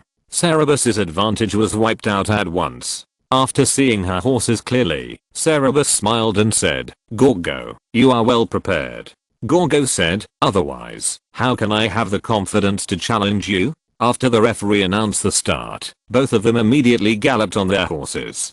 Gorgo was not lying. Although she was a woman, her driving skills were really great, and she could definitely be among the top drivers. Her feet stood firmly on the chariot, as if they were glued to the board, and her body swayed with the bumps of the chariot, like a willow tree swaying in the wind, but its roots were deeply rooted in the soil. She held the reins in one hand and the goad in the other, and flexibly controlled the speed of the horse. Under her command, the horses seemed to be in tune with her, keeping the most appropriate distance from each other, sometimes moving in unison. Sometimes the inner horse slowed down, and the outer horse quickened its pace, turning close to the turning post, as smooth as a school of fish on the seabed or a bird in the sky. The spectators were shocked by such wonderful driving skills. Even the top professional drivers could not drive like this, driving like an art. The sound of horses' hooves was like a storm. The chariots clattered, and dust rose from the stadium. Gorgo's hair and white skirt flew in the dust, and her resolute eyes only focused on her opponent, the track and the turning post, like the goddess of war Athena. The spectators were impressed by such skills and style. Cerubus was no less impressive. People who watched the last chariot race were surprised to find that his speed was much faster than in that race. When he turned, he was no longer as cautious as in that race. Instead, he chose to turn close to the turning post. The turn was clean and neat, not unfamiliar at all, and the horses were pushed to the extreme. The onlookers realized that Cerubus might have been slowing down in the last race. Someone suddenly realized he didn't do it on purpose. If he left the Spartan king too far behind at the beginning, Cleomenes would find that there was no hope of winning, and he would probably ignore his status and use a trick to hit his chariot. That's why he kept slowing down, until he suddenly surpassed at the end. He was playing a psychological game with the Spartan king. His psychological quality is terrible. He is so young, but he can keep his composure. Few adults can do this. The two chariots of Cerubus and Gorgo were sometimes in front of each other, and sometimes I was in front. It was very thrilling. In the end, the two people actually competed to see who had better psychological quality and who would not make mistakes. Cerubus was extremely calm and composed. Although Gorgo was strong, Cerubus's horse was better, and Cerubus won in the end. Gorgo was very sorry and said, "Okay, Cerubus, I accept my defeat this time. But don't be too proud. I will find a better horse, and then I will compete with you again." She admitted defeat gracefully, which impressed the men who had previously demonized her. They had never seen such a woman. In their impression, women were all delicate, but Gorgo had a completely different charm. After this competition, Cerubus also recognized her riding skills and regarded her as a respectable opponent. He said, "Okay, I'll wait for you in Athens." The two decided to compete again in the next game, and then parted ways.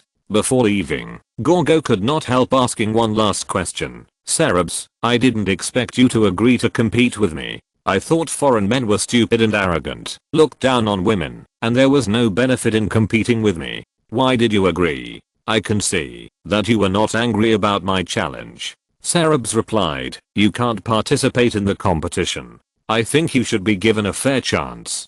Gorgo's opinion of Cerubus changed completely, and he said, "Son of God, you are different from all men." After that, he smiled brightly, whipped the chariot, and drove away in the chariot. After her chariot left, everyone was envious and jealous. They surrounded Cerberus and laughed at her loudly, saying, "Cerberus, has Gorgo fallen in love with you? She smiled at you. Cerberus, your charm is irresistible to the Spartan princess. After Cleomenes lost to you, and his daughter fell in love with you, I wonder how much she will hate you." After this episode, they continued on their way back. 2 days later, everyone returned to Athens. After 2 days of continuous travel, everyone was very tired. However, when they were about to reach the city, the experienced companions asked everyone to stop and take care of their appearance. They brushed the dust off each other's hair, changed into clean clothes, combed the horses' manes to make them shiny, and asked Cerberus and Chrysippus to wear olive crowns on their heads, stand on their respective white chariots, and surround the chariots in the middle, before continuing to move forward. The gates of Athens were crowded with people.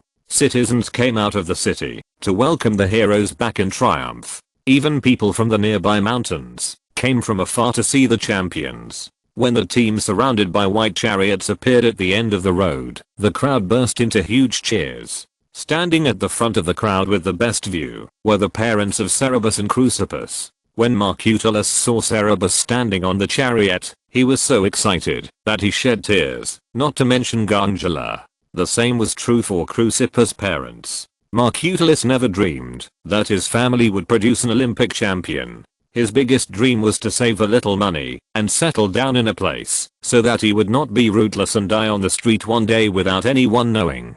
He was the second son of a farmer. His family had too little land. His father gave all the property to his elder brothers and left him nothing. He had to find a way to make a living on his own. He worked as a free sailor for a merchant ship and came to Athens by ship. He stayed in Athens and worked as a handyman in a bakery. He worked for his master for more than 10 years, saving money bit by bit, settled down in Athens, and later opened a bakery. At that time, he felt that he had reached the peak of his life and there was no way he could have a better life. He was very satisfied.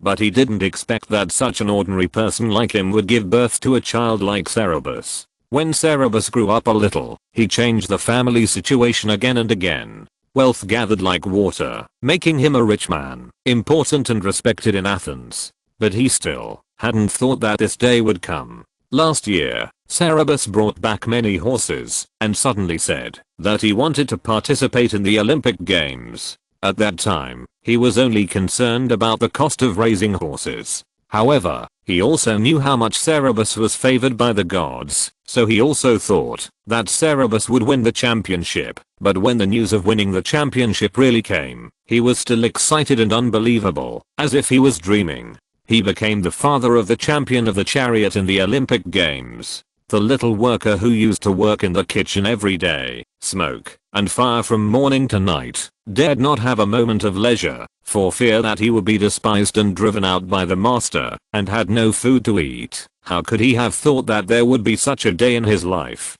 Question mark? Even the 10 generals who held great power in Athens, and even the chief archon of the city-state, were not as glorious as the Olympian champion. The people returning from Elis surrounded the chariots of Cerberus and Chryso, and took turns singing their respective victory songs as they approached the city of Athens. Some people waiting at the city gate couldn't wait to run to greet them, and join their team. Cerberus' chariot stopped when it reached Gangera and Marcutulus. Cerberus got off, and carried Gangera to the chariot. Gangera covered her mouth tightly with her hands, tears streaming down her face. Cerberus looked at Megana, who was originally supporting her mother, and wanted to carry her to the chariot as well. Megana was almost like another mother in his heart. But Megana hurriedly stepped back, and hid behind the crowd. Cerberus did not force it, and helped Marcutulus to get on the chariot as well. Marcutulus's legs were weak and his hands were shaking when he got on the chariot. Seeing this, Xerxes also stopped the car, and helped his parents to get on the chariot. The onlookers burst into huge, envious discussions and praises. Is there any happier moment for parents in the world than this moment? Their children have reached the peak of their achievements in the world, and they still respect and love them so much. After Marcutulus and others got on the chariot, people surrounded the chariot and continued to move forward. They passed through the demolished city gates and walls. Before the heroes returned triumphantly, Hibernicus had sent people to rush back to Athens to announce the good news. The city-state had already prepared to welcome the heroes and had demolished the city gates and part of the city wall. Because at that time, for safety and to prevent enemy attacks, the city gates of each city-state were built very narrow, and the chariots with 4 horses could not directly enter, so that the heroes' chariots could drive in directly. They were not afraid that the enemy would take this opportunity to invade, because people believed that the city protected by heroes did not need the protection of city walls. The chariot drove into the city through the ruins of the city gate, passed through the streets, and came to the Acropolis. Here, Sarab and Chrysippus got the carriage, climbed up the Acropolis, and entered the temple of Athena, the patron goddess of Athens. Sarab and Chrysippus took off the olive crowns on their heads and presented them to the goddess, and then were surrounded by people and went to the city hall. The city hall of the Athenian city-state also held a grand celebration banquet, and everyone could come to eat and drink for free. At the banquet, Archon awarded Cerberus and Chrysippus a bonus of 500 drachmas each on behalf of the city-state, and awarded Cerberus a special honorary seat in all citizen assemblies from now on. There were many citizen assemblies in Athens, and many of them were held in random places. Unless the people were powerful and particularly famous, no one had a seat and they all stood. This was a great honor. In addition, he also obtained a privilege to come to the city hall for dinner at any time. The Athenian Citizen Assembly would meet at least once a month. On the days of the meeting, members could eat free public meals in the city hall, and Cerberus could come to eat this public meal at any time. Chrysippus did not have the latter 2 honors, because he participated in the underage competition. But Archon announced that he would ask the best craftsmen to carve a statue for each of them and erect it in the city square. After Archon announced the reward, he announced the start of the banquet. Everyone sang the victory song in unison. The majestic singing hovered over the city hall, scaring away the passing birds. At this time, someone in the audience whispered to Aristides, "Have you told the Son of God the good news?" Aristides replied, "Not yet." The man said, "Tell him after the banquet. I really want to know how lucky a person can be." Chapter 185 National Stadium, Revised. Aristides was unable to bring the good news to Cerberus immediately after the banquet, because there were too many people around him. After the banquet, he was still surrounded by people, and it was impossible to talk to him quietly. Aristides simply let him enjoy the fun for a few days, and only went to find him after several days when the enthusiasm of the Athenians had dissipated a little. When he arrived at Cerberus's house was unusually quiet. Cerberus was talking to a servant. When he saw Aristides coming, he quickly sent the man away, and the two talked together. Aristides asked Cerberus, "Now that the Olympic Games are over, what are your plans for the next step?" Cerberus replied, "I will deal with some business matters." Aristides frowned and said, "You spend too much energy on personal affairs. Do you know the National Gymnasium?" Cerberus' eyes lit up and said, "Of course I know. In Athens, boys will receive education in grammar schools, harp schools and sports schools before the age of 16. After the age of 16, children from poor families can go out to make a living, but outstanding noble children can continue to receive more advanced education. In addition to ordinary schools, Athens also has a national gymnasium, where the teachers are the elites of the city-state, and many of them are powerful figures. There, they will further teach skills such as pentathlon, horse riding, archery, driving, grammar, rhetoric, philosophy, speech, playing, singing, and dancing. These skills are practical skills for the Athenians. Horse riding, archery, and pentathlon are military skills, while music, dance, speech, rhetoric, etc. are preparations for future participation in religious sacrifices, social celebrations, public gatherings, court trials and other political activities. The gymnasium would even allow students to directly participate in political activities at the right opportunity. To put it bluntly, this is actually a place for the nobles to train future heirs, and not everyone can enter. Aristides asked this, could it be? Sure enough, Aristides continued, then put your personal affairs aside for the time being, you have obtained a place to study in the National Gymnasium. Cerberus was very excited. He really wanted to study here. He was not very interested in other things, but he was very interested in military courses. Because the military courses in the National Gymnasium not only train students' physical fitness, but also teach how to fight on the battlefield, and how to lead troops to fight. Born in this era, it is inevitable to go to the battlefield in the future. The military course teachers of the National Gymnasium have fought in the battlefield. He really wants to learn from these veterans. Cerberus said happily, "Great, I actually have this honor. Then when can I enroll?" Aristides said, "If you have time, I will take you to the school to have a look. Compared with this matter, everything else can be put aside first." Cerberus said, "Of course I have time." So the two of them left immediately. The National Stadium is a special stadium, and usually no idle people are allowed to enter and watch. The place is not big, but the facilities are very complete. The students inside were taking an archery class that day. They stood in a row, each facing a target, shooting arrows like meteors. The arrows whizzed through the air, and the targets were slightly vibrated by the impact. A person patrolled behind them, and kept correcting some people's mistakes civilly. Cerberus knew this person. He was one of the 10 generals of Athens. His name was Nicias, and he was the most famous archer in Athens. I think he was the archery teacher of the National Stadium. After Cleisthenes' reform, Athens was divided into 10 demos according to regions. Each citizen of the demos elected a general to take charge of the military power of the demos, and also controlled part of the financial power and even diplomatic power during war. The archons of Athens rotated every year, but the 10 generals could be re-elected. Therefore, although the archons were nominally the highest commanders of Athens, the real power was actually in the hands of the 10 generals. This was a real powerful figure in Athens. The gymnasium actually asked 10 generals to be archery teachers, which showed his status. Cerberus had met Nicias several times at banquets before, but even with his popularity, he had never spoken to Nicias. But now it was different from the past. When he and Aristides walked into the gymnasium, Nicias smiled brightly and said, "Look who's here. I've been waiting for you for many days, Cerberus." When he said this, many students couldn't help but stop practicing and whispered excitedly. Those who knew Cerberus even greeted him happily. Cerberus. Cerberus found several familiar faces among these people. They were all sons of powerful people. Among them was Chrysippus, and it seemed that he also received this reward. Nicias picked up a bow and arrow and said, "Shoot a few arrows for me to see." This was a bit like a test. Cerberus took the bow, pulled the string to test the feel, then drew the bow and shot the arrow at the target. He was not familiar with the first arrow, and the arrow hit the edge of the target.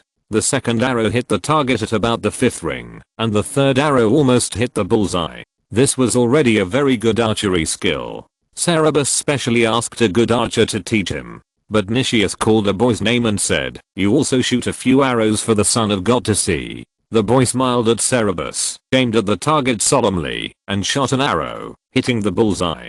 He then shot several arrows in a row, and each arrow hit the bullseye. The boys in the gymnasium burst into cheers, and applauded him vigorously. The boy looked at Cerberus with a little pride.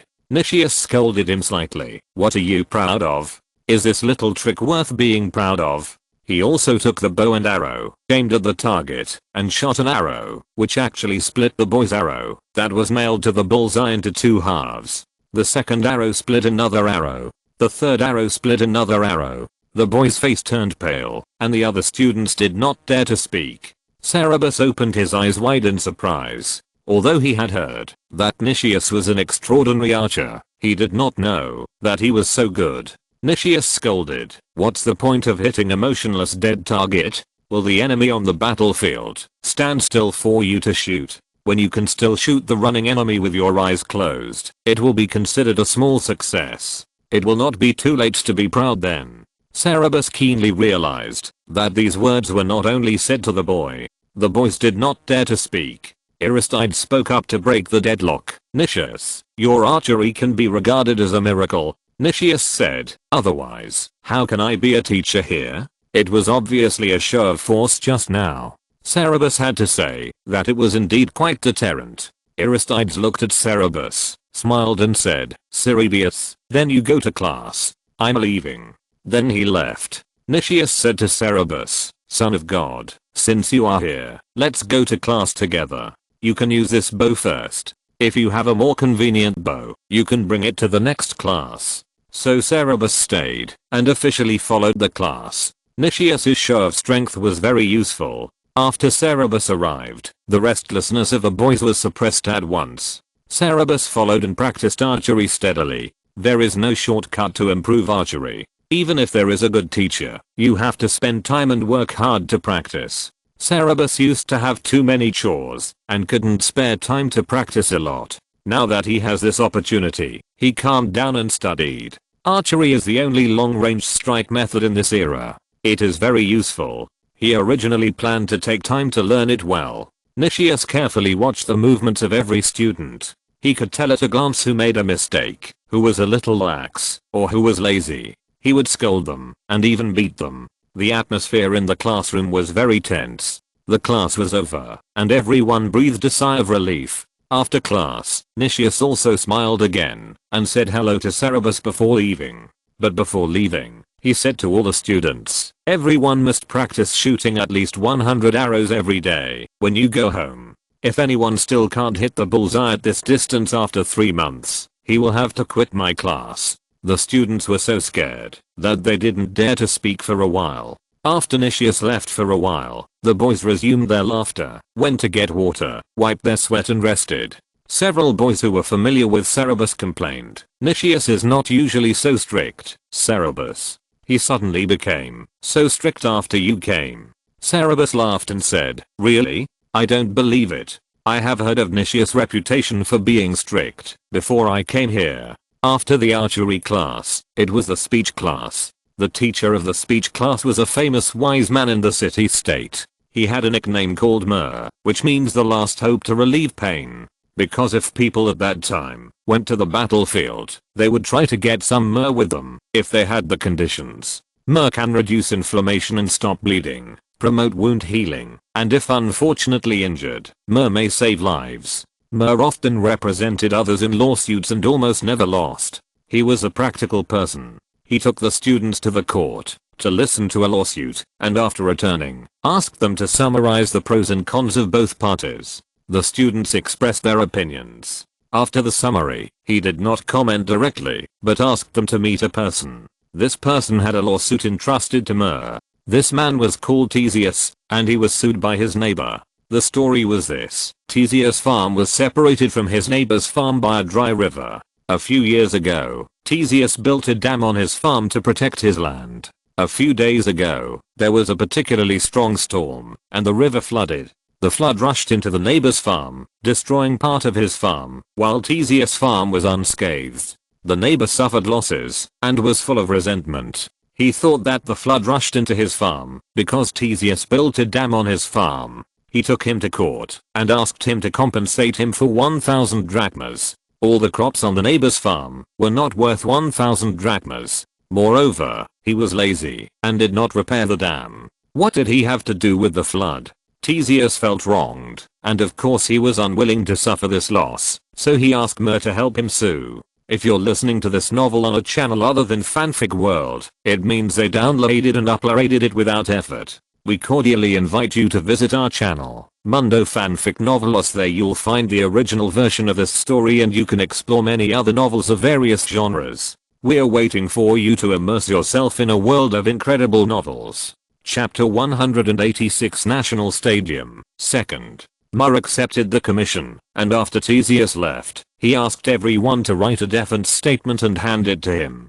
The time given was quite generous, 10 days. Although the students had all learned basic writing and had watched lawsuits, none of them had written a defense statement themselves, so they were all a little embarrassed. After the task was assigned, some immediately took the clay tablet and began to conceive, while others scratched their heads. Cerberus thought for a while and asked Myrrh, "Teacher, do I have to write it here?" Myrrh smiled and said, "Of course not, but where do you want to write it, son of the gods?" Cerberus replied, "I want to go to Theseus's manor first to confirm whether what he said is true." The other boys' eyes lit up, and they also rushed to say, "Teacher, we want to go too." Myrrh laughed and said, "Then you all go." The location of Theseus's manor is quite far away, but each of the students in the gymnasium has a rich family and raises horses, so they rode to Theseus's manor together. It was rare to see so many boys riding together in Athens, which attracted the attention of many people.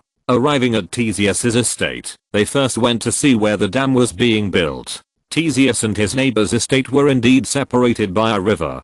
Theseus built a dam on his side, but his neighbors didn't. When the flood came, all the crops naturally went to the other side.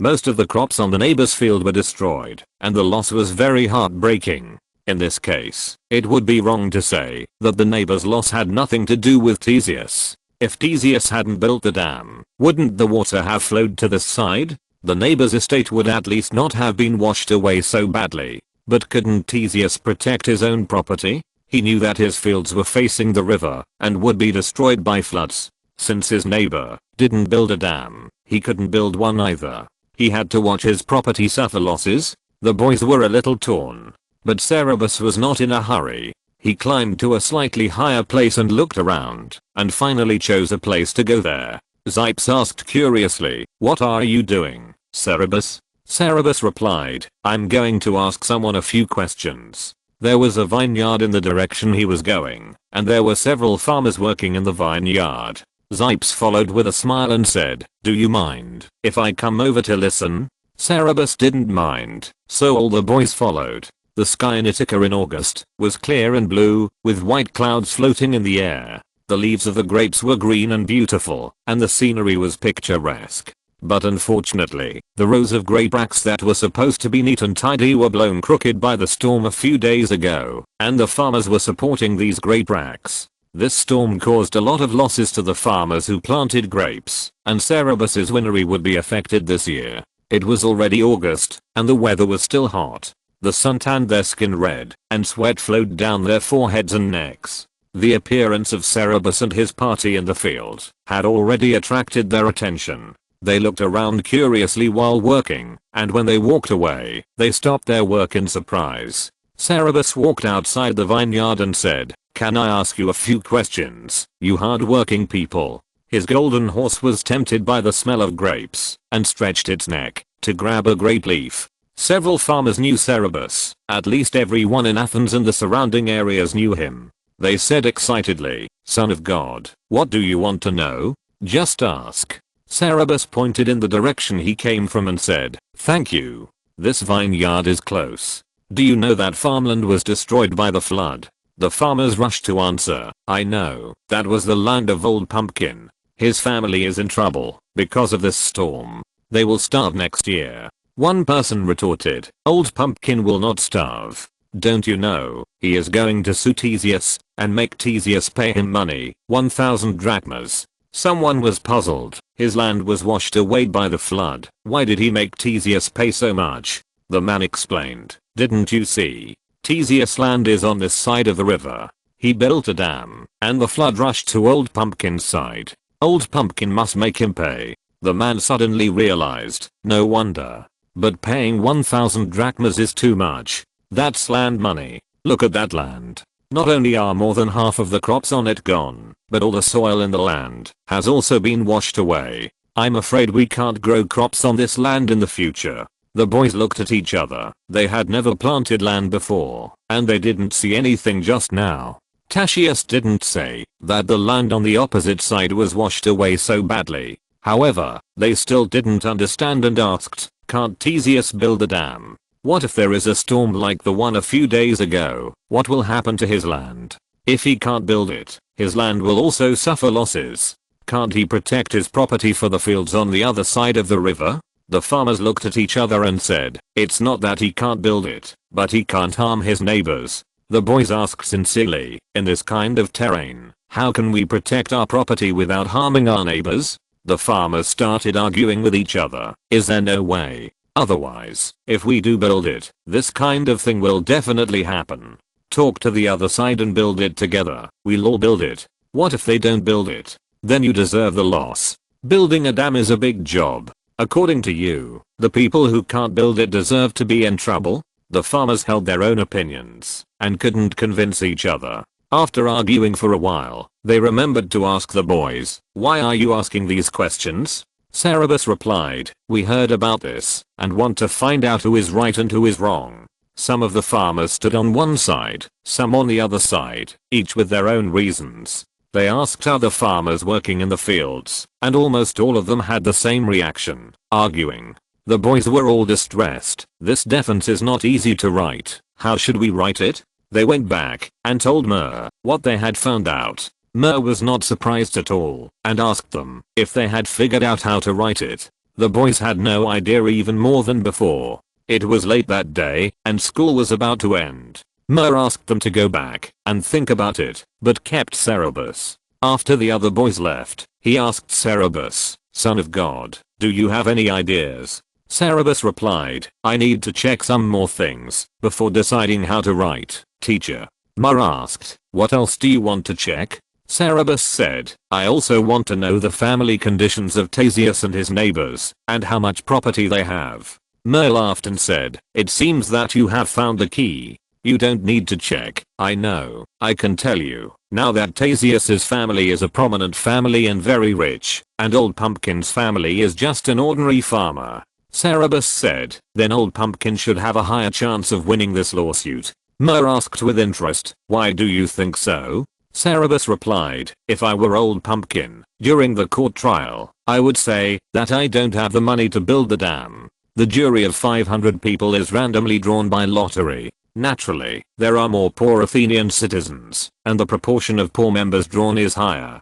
They will stand on the side of Old Pumpkin." Mer clapped his hands in admiration. "Son of God, how many citizens who claim to be smart can't figure this out, even when they are old, but you can understand it at such a young age." Cerberus asked, "Teacher, what can we do to reverse this unfavorable situation?" Mer said, "In this case, we can't get entangled in the right and wrong at this point, since people don't care about right and wrong." Cerberus said, "What do you mean, teachers?" Mer said, "Did you know that Old Pumpkin was friends with Hippias? Hippias, the former tyrant of Athens, is probably the person that the Athenians are most wary of now. He was very tyrannical in the last few years of his rule. After being driven away by the Athenians, he never gave up and tried to come back with various forces. Now the Athenians are very afraid that he will really come back to tyrannize again, and they are very wary of everyone who has anything to do with him." Cerberus immediately understood what Mer wanted to do and narrowed his eyes slightly, a little disgusted. But Mer didn't notice, so he patted him on the shoulder and said, "This lawsuit will show you kids what democracy is." The day was over after the speech class. The next morning was physical education, and the afternoon was music. When Cerberus entered the gymnasium in the morning, he opened his eyes wide in surprise. The students who came earlier were all naked and playing in the stadium. When Chrysippus saw him, he looked like he was watching a good show, and said with a smile, "Cerberus, come on, this morning is a fighting class. Fighting is a naked competition. Athenians wear dragging clothes, and it is not appropriate to learn fighting in such clothes. Fighting and boxing have something in common, which is Chrysippus's forte. Moreover, as an old classmate, he knows Cerberus too well, and knows Cerberus's quirks. Cerberus doesn't like to be naked in public, and for this reason he is even unwilling to go to the sports school, so he specially hired a teacher to teach him at home. The fighting teacher in the gymnasium was also one of the 10 generals of the city-state. Such a person would never be a teacher. This learning opportunity was very precious. He wanted to see what Cerberus would do this time. The other students also looked at Cerberus curiously. They had never seen Cerberus in the gymnasium before. This was a very strange thing, because even the most powerful children would go to the gymnasium to exercise and learn. There were many rumors about this in Athens. Would Cerberus take off his clothes this time? Cerberus paused, went to the locker room, and came out again. He was naked like them, and his body was like a graceful sculpture. The boys didn't speak for a moment. After a while, everyone surrounded him. Zypsips put his arm around Cerberus' neck affectionately and said, "That's right. Why didn't you exercise with us before?" The other boys also hit him, touched him, and asked one after another. Cerberus answered perfunctorily, "I'm busy." He hated, not because he was shy about his body and didn't dare to let others see it. There were no malicious eyes of lust here, so why didn't he dare to take off his clothes? Soon, the fighting teacher came. Fighting is different from boxing. It is a skill that is closest to actual combat on the battlefield, and it is also a course that Cerebs attaches great importance to. Cerebs has a slender and upright body, but unlike the strong body of Sheepsips, he is not heavy enough, so he is still a bit disadvantaged in this kind of skill class. Chapter 187 The Truth About Democracy. In the first class, the teacher only let Cerebs practice standing and moving postures. This is the basis of all fighting skills. If the foundation of standing and moving is not solid, you can't exert force better in fighting. The teacher paid great attention to Cerebs. Almost half of the attention in the class was on him, and he corrected his movements from time to time. After the class, Cerebs was very tired, but he was also very grateful for the teacher's hard work. After class, he went to thank the teacher before leaving. After the fighting class, there was a rhetoric class. The rhetoric teacher was a famous poet.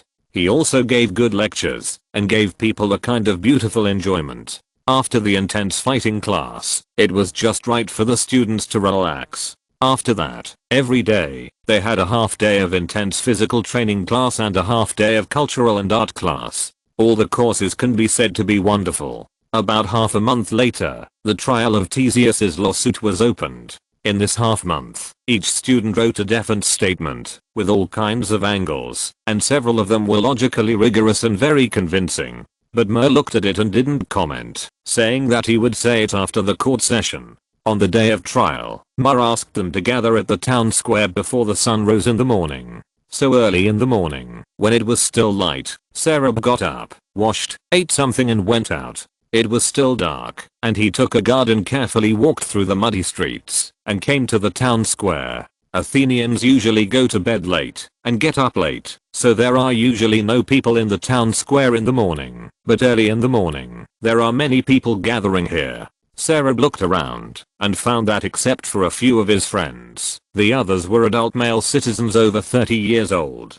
Some were white-haired, and some were young and strong. Some were dressed luxuriously, with golden jewels shining between their fingers and necks. Some were dressed in shabby clothes, and there were even holes in the short coats, draped over their shoulders. They held extinguished torches in their hands, and their feet were covered with mud and dew, like country people who came from far away. Many people had excited expressions on their faces. They were shouting and talking to each other, crowding to a fence in the northwest corner of the square, looking at something. When the friends saw Cerberus, they also came over excitedly to say hello, saying, "Let's go over and see where the case of Theseus is being heard." They pulled Cerberus to the fence, where there were 10 statues of famous ancestors, and in front of the statues were 10 large whiteboards with many notices, written on them in black paint. People were reading these notices. Cerberus and his companions found a notice on one of the whiteboards about the case of Theseus. It read, "Calicles, old pumpkin, son of Sterphon, from the village of Axon, has filed a sworn complaint against Theseus, son of Perse, from the village of Axon, accusing him of the following crimes. The price of this case is 4,000 drachmas, and it will be tried in the open space west of the sacred grove." There were more than a dozen notices on the whiteboard, all of which were cases to be tried today. According to the different prices and the different levels of importance, they were assigned to different trial locations, some in the theater, some on the hill, and some in the temple. A little friend said in surprise, "There are so many cases to be tried today." A citizen who was also squeezing to see the whiteboard replied, "There are so many cases to be tried every day. Boy, what are you doing in the square so early? If you want to watch the trial, just go to the theater, the temple, or other places where trials are usually held and wait." The little friend did not answer, and smiled and pulled Cerberus away. They waited in the square for a while, and the students came one after another. The sun appeared from the eastern sky, covering the roofs, trees, colonnades and heroic statues in the square with a beautiful golden veil. After a while, Mer also came and took them to the sacred grove near the holy place. Before leaving the square, Cerberus looked back, and found that at least 2,000 or 3,000 people had gathered in the square, and people were still coming here. These people are jurors of the court. When the court opens the case, they will vote to decide the trial result of the case. The Athenian people like to sue, and the law also encourages citizens to sue. So no matter what time, the court is full of cases, and there are often multiple courts opening at the same time to try cases. The number of jurors required for the Athenian court to try a case varies depending on the size and importance of the subject matter. For cases with a value less than 1,000 drachmas, the court had 201 jurors, and for cases with a value greater than 1,000 drachmas, the court had 401 jurors.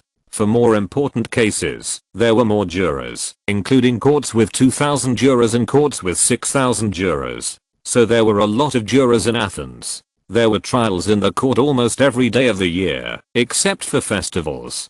Being a juror was one of the rights of Athenian citizens. Although there was no salary, and it was very time consuming, for some reason, most citizens liked this position very much. Farmers who lived far away from the city of Athens would rush to the city with torches before dawn, when they served as jurors, and would sit in the court for a whole day without any complaints, even if it delayed their work in the fields. Some citizens who lived in the city were obsessed with trials, so obsessed that they didn't take care of their family business or do business, and wished they could live in the court. Cerberus didn't understand it at all. Mer and his students arrived at the sacred grove, and found that Theseus had already arrived. Old Pumpkin had also arrived earlier. Both of them had their entire families with them, occupying two corners of the grove, and ignored each other. Mer went to talk to Theseus, and reminded him of some precautions after the court session. After the sun rose, the jurors arrived one after another, and the judge also arrived. The judge and his assistant brought the water clock that would be used in the trial later, and the basket of pottery fragments for voting. The jurors sat down on the stones or stumps in the open space. The judge counted the number of people, and announced the start of the trial. When he felt that it was almost done, the judge and the jurors first swore to the gods to guarantee that the trial would be fair and just, and then the plaintiff could speak. Before speaking, Old Pumpkin also swore to the gods that everything he said was true, and then introduced himself, why, and who he was suing. He spent a long time describing how important the field was to his family. It was the clothes and food for the whole family, the dowry for his daughter, and the tuition for his son. He even asked his son, who was only 10 years old and very beautiful, to perform a short talent show to win his favor. He said with tears in his eyes that the main property of his family was this field. Without this field, the whole family would starve, so Theseus must compensate him for his losses. After he finished speaking, it was Theseus' turn to defend himself. Theseus naturally emphasized that there was nothing unreasonable about protecting his own property. The Old Pumpkin's family was next to the river, and he did not repair the dam, so the losses should be borne by himself. Then, as expected by Mer, the Old Pumpkin said that he did not repair the dam because he could not afford it and was poor. Then he began to ask if the poor and the rich are neighbors, they have to be bullied and suffer such losses. Then do the poor still have a place in the city-state? He cleverly turned the private affairs between the two families into the conflict of interests between the poor and the rich in the city-state. Sure enough, many people at the scene began to look at Theseus with unfriendly eyes. Theseus thought, the highlight is coming. He put on a sincere expression and said, Callicles, this is a matter between us. How can you turn a private dispute into an attack on the city-state? All important affairs in our city-state are decided by us citizens ourselves. When we make every decision, we are determined to take into account everyone's interests fairly.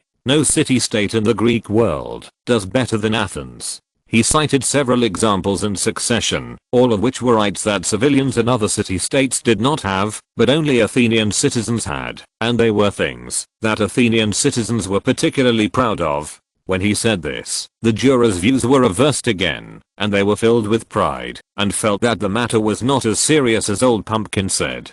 Theseus then said that the damage caused by the destruction of Callicles' fields was very minor, but Callicles proposed a huge compensation, which was very unreasonable. And this was not the first time Callicles had done this. This was a conspiracy. Callicles was a friend of Hippias, the tyrant who was driven out by all the Athenians. When Hippias still ruled Athens, he sued him several times for some trivial matters, trying to harass him through lawsuits, drive him away, and seize his land.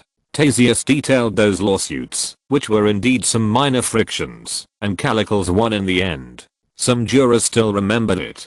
Theseus said that this was all because Hippias favored Old Pumpkin, and if Old Pumpkin succeeded in prying a large sum of money from him again, who knows where the money would go. Maybe it would be used to help his good friend Hippias return to Athens. Old Pumpkin became very uneasy when Theseus mentioned Hippias, but according to the rules, he could not interrupt when others were speaking. If he interrupted, he would probably be expelled from the court directly, which would be even worse. The jurors and the onlookers who were listening to Theseus's talk about the relationship between Old Pumpkin and Hippias immediately became very alert. Theseus later mentioned that Hippias had sided with Old Pumpkin several times, and some onlookers even cursed Old Pumpkin in indignation. Even though Old Pumpkin tried his best to explain, when it was his turn to speak again, that he was not that close to the tyrant, and had absolutely no intention of helping him to restore the throne, the jurors threw potsherds into 2 baskets and still ruled that Theseus did not need to pay him a penny.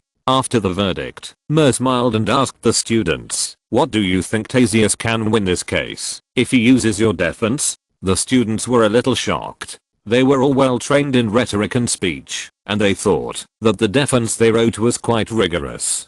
But it would be useless to bring it out in the jury court. They all discovered that the jurors actually didn't care about the truth. They would stand on the side of whichever party's words moved them the most. They were completely manipulated by clever words. And Cerberus suddenly realized why many citizens were addicted to jury activities. This was a wonderful reality show. Both parties in the lawsuit tried their best to please them, and they could manipulate the fate of both parties with the pottery in their hands. No matter how wonderful the drama performance was, it couldn't be more exciting than this. For some citizens who lived a hard and dull life, what could be more exciting than this? Mer smiled and patted the shoulder of a boy standing next to him and said, "This is the citizen jury court. It has infinite knowledge and infinite charm. You will understand it later. This is democracy." Coincidentally, when Aristides got home from school that day, he came to Cerberus and said to him, "Cerberus, tomorrow at the citizens assembly, I, as the treasurer, will report the city-state's expenditure and income accounts for the past year. You must come and see it." Aristides also served as the treasurer of the city-state the year before last. He was honest and upright, fulfilled his duties, and did not let a worm take a penny from the city-state's treasury that should not be taken. He delayed many people from getting rich, but was falsely accused of corruption and almost went to jail. He was rescued by several citizens with high moral character and escaped from jail. He continued to serve as treasurer this year, and his style changed drastically. Like other treasurers, he began to turn a blind eye to some things, but received a lot of praise, which was very ironic. According to Cerberus's understanding of Aristides, he was not a person who was willing to go with the flow, and he must have some plan. He came to inform Cerberus of this matter today, and it should be that this strategy is about to be revealed. I wonder what it will be. Cerberus was very curious. He smiled and said, "I will definitely go there tomorrow." Chapter 188 Aristides' counterattack. The square was packed with people, and all the citizens of Athens had gathered here to attend the citizens' assembly. After Aristides finished reporting last year's public accounts, a man stood up and said loudly, "Good. There is no problem with the accounts, Aristides. You have been loyal to your duties this year, and have done a great job." That man was a very famous citizen in the city-state, rich, powerful, highly respected, and highly respected. After he finished speaking, his good friends and followers also praised him endlessly. Then several more famous citizens stood up one after another to praise Aristides, and their friends and followers also competed to praise him, so that the citizens' assembly became a sea of praise, which was very different from the situation at the citizens' assembly last year, when Aristides was criticized by thousands of people. Themistocles said to the person next to him in a teasing tone, "Cerberus, how do you feel when you see your friend doing such an excellent job and being so recognized? Last year, you offended so many people to help him check the accounts, but this year he didn't check anyone's accounts. Look how satisfied the bigwigs are. Only you offended people in vain. Do you regret it?" Cerberus ignored him.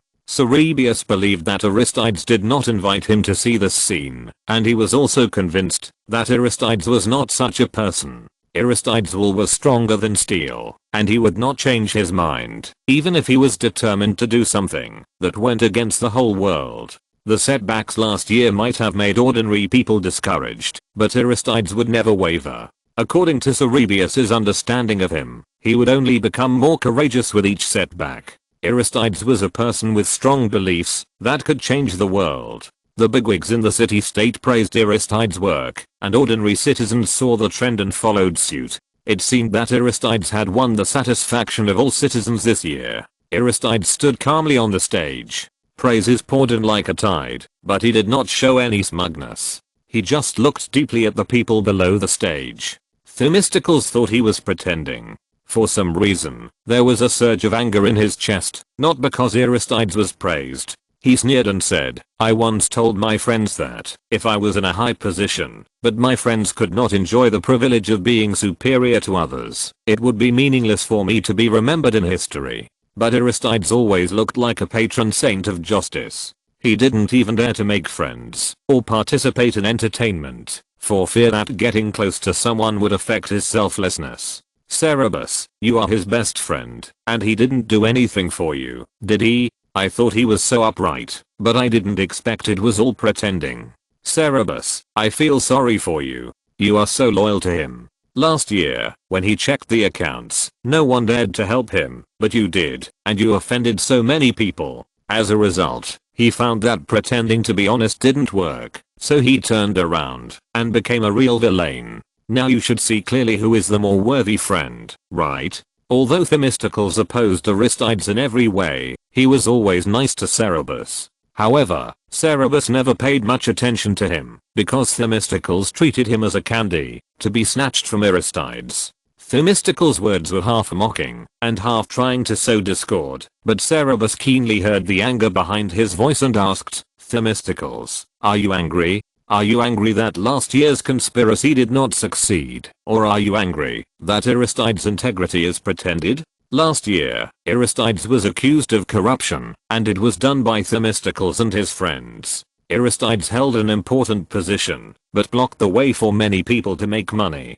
Themistocles saw the opportunity and immediately tried to incite people to give him this blow. Themistocles was stunned for a moment. For some reason, he didn't want to admit that he was angry. He put on a playful smile and defended his behavior last year. "I wanted to test Aristides at that time and remind him that his way of doing things wouldn't work. Didn't he expose his true face now? I'm not angry, I'm just a little envious. Aristides will be more successful in the future." Cerebus smiled and said, "I think you are angry that Aristides' integrity is fake." Themistocles' face sank and said, "Do you think you know me well, the son of God?" Cerebus said, "At this moment, I really know yourself better than you do." Themistocles became even angrier and wanted to lose his temper, but held back and said, "Don't talk about me. I'm curious about you, Cerebus. You've been betrayed like this, but you didn't react at all." Cerebus replied, "Maybe I don't think I've been betrayed."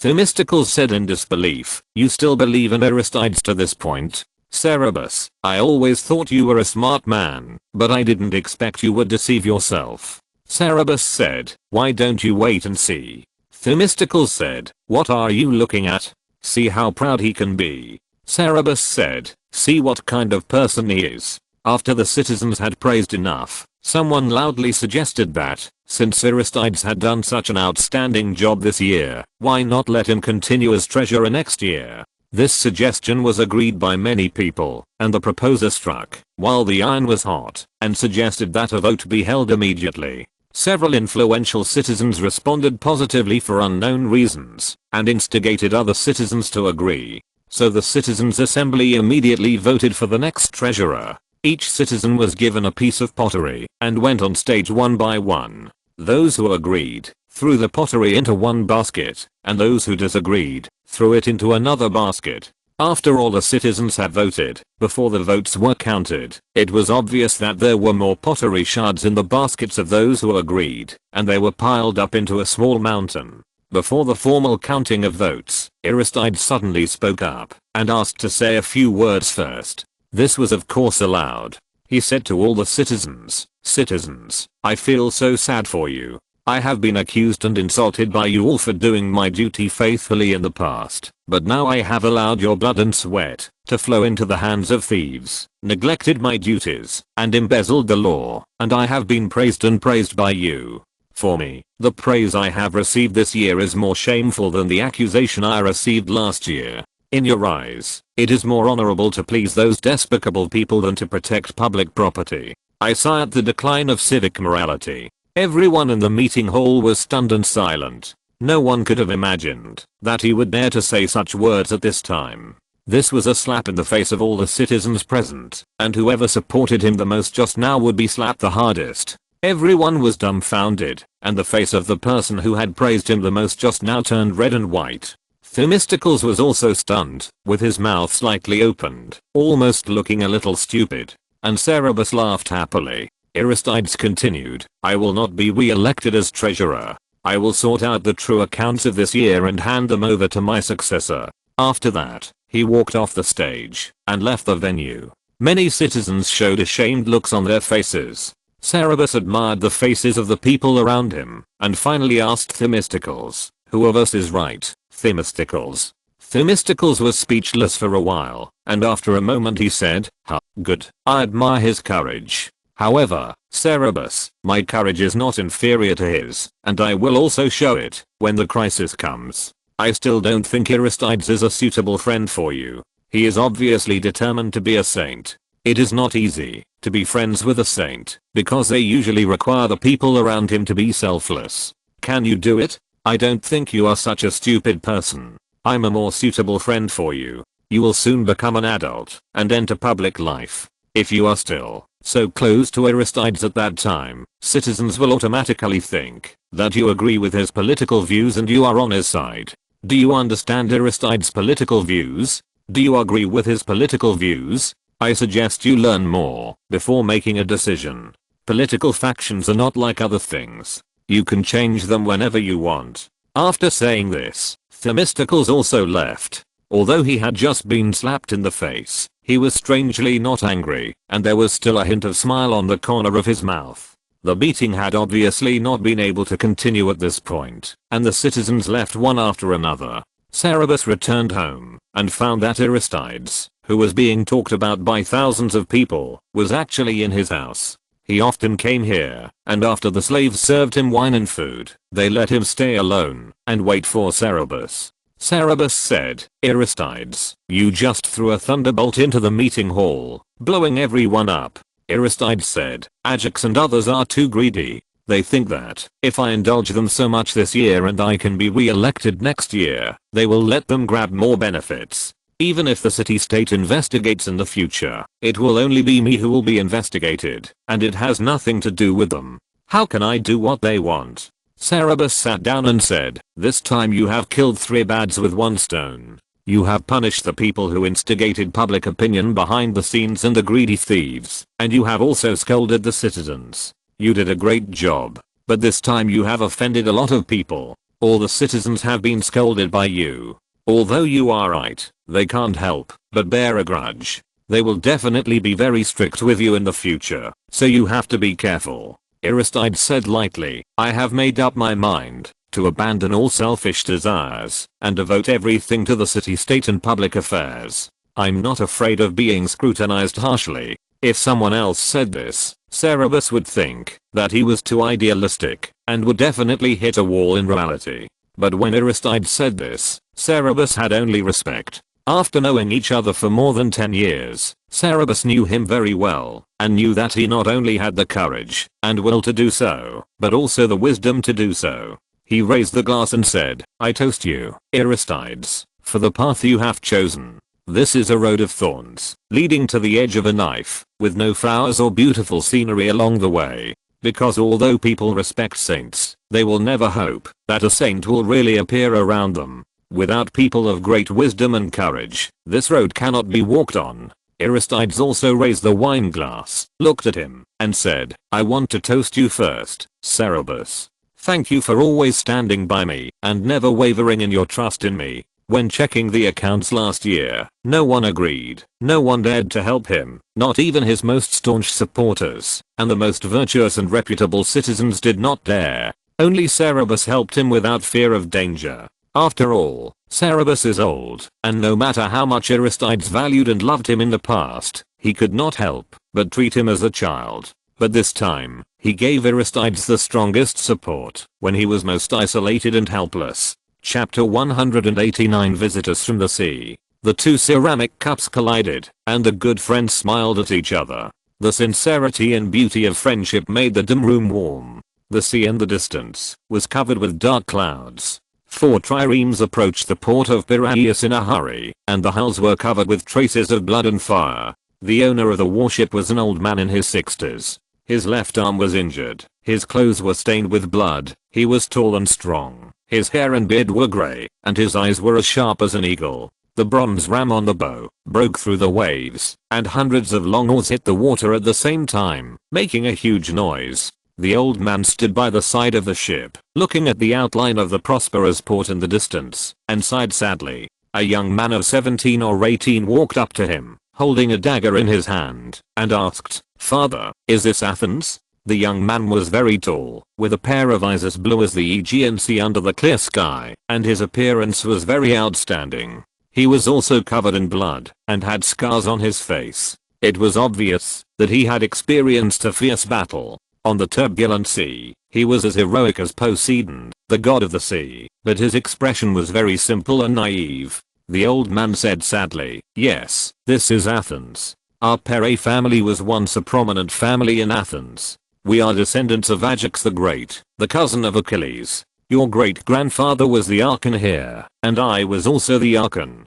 But at that time, the power of Athens was in the hands of the tyrants, and the Archons had no real power. Your grandfather won the chariot championship and the Olympic Games 3 times in a row, which made the 2 sons of Pisistratus very jealous. They killed him without any punishment. Your great-uncle Miltiades the Elder was disappointed because of this, and left Athens for Chethons. Later, he became the king there. He died 30 years ago without an heir, so he left Chethons to your uncle. But he was murdered not long after he arrived in Chethons. That's why I inherited Chethons. I didn't expect that more than 30 years have passed, and I have fled back here to ask for asylum." The young man asked worriedly, "Will this place protect us? We are Darius's enemies. No one is not afraid of Darius. Is there really a city-state that dares to be an enemy of the King of Kings?" The old man smiled and said with complicated meaning, "This place will protect us. I know the Athenians best."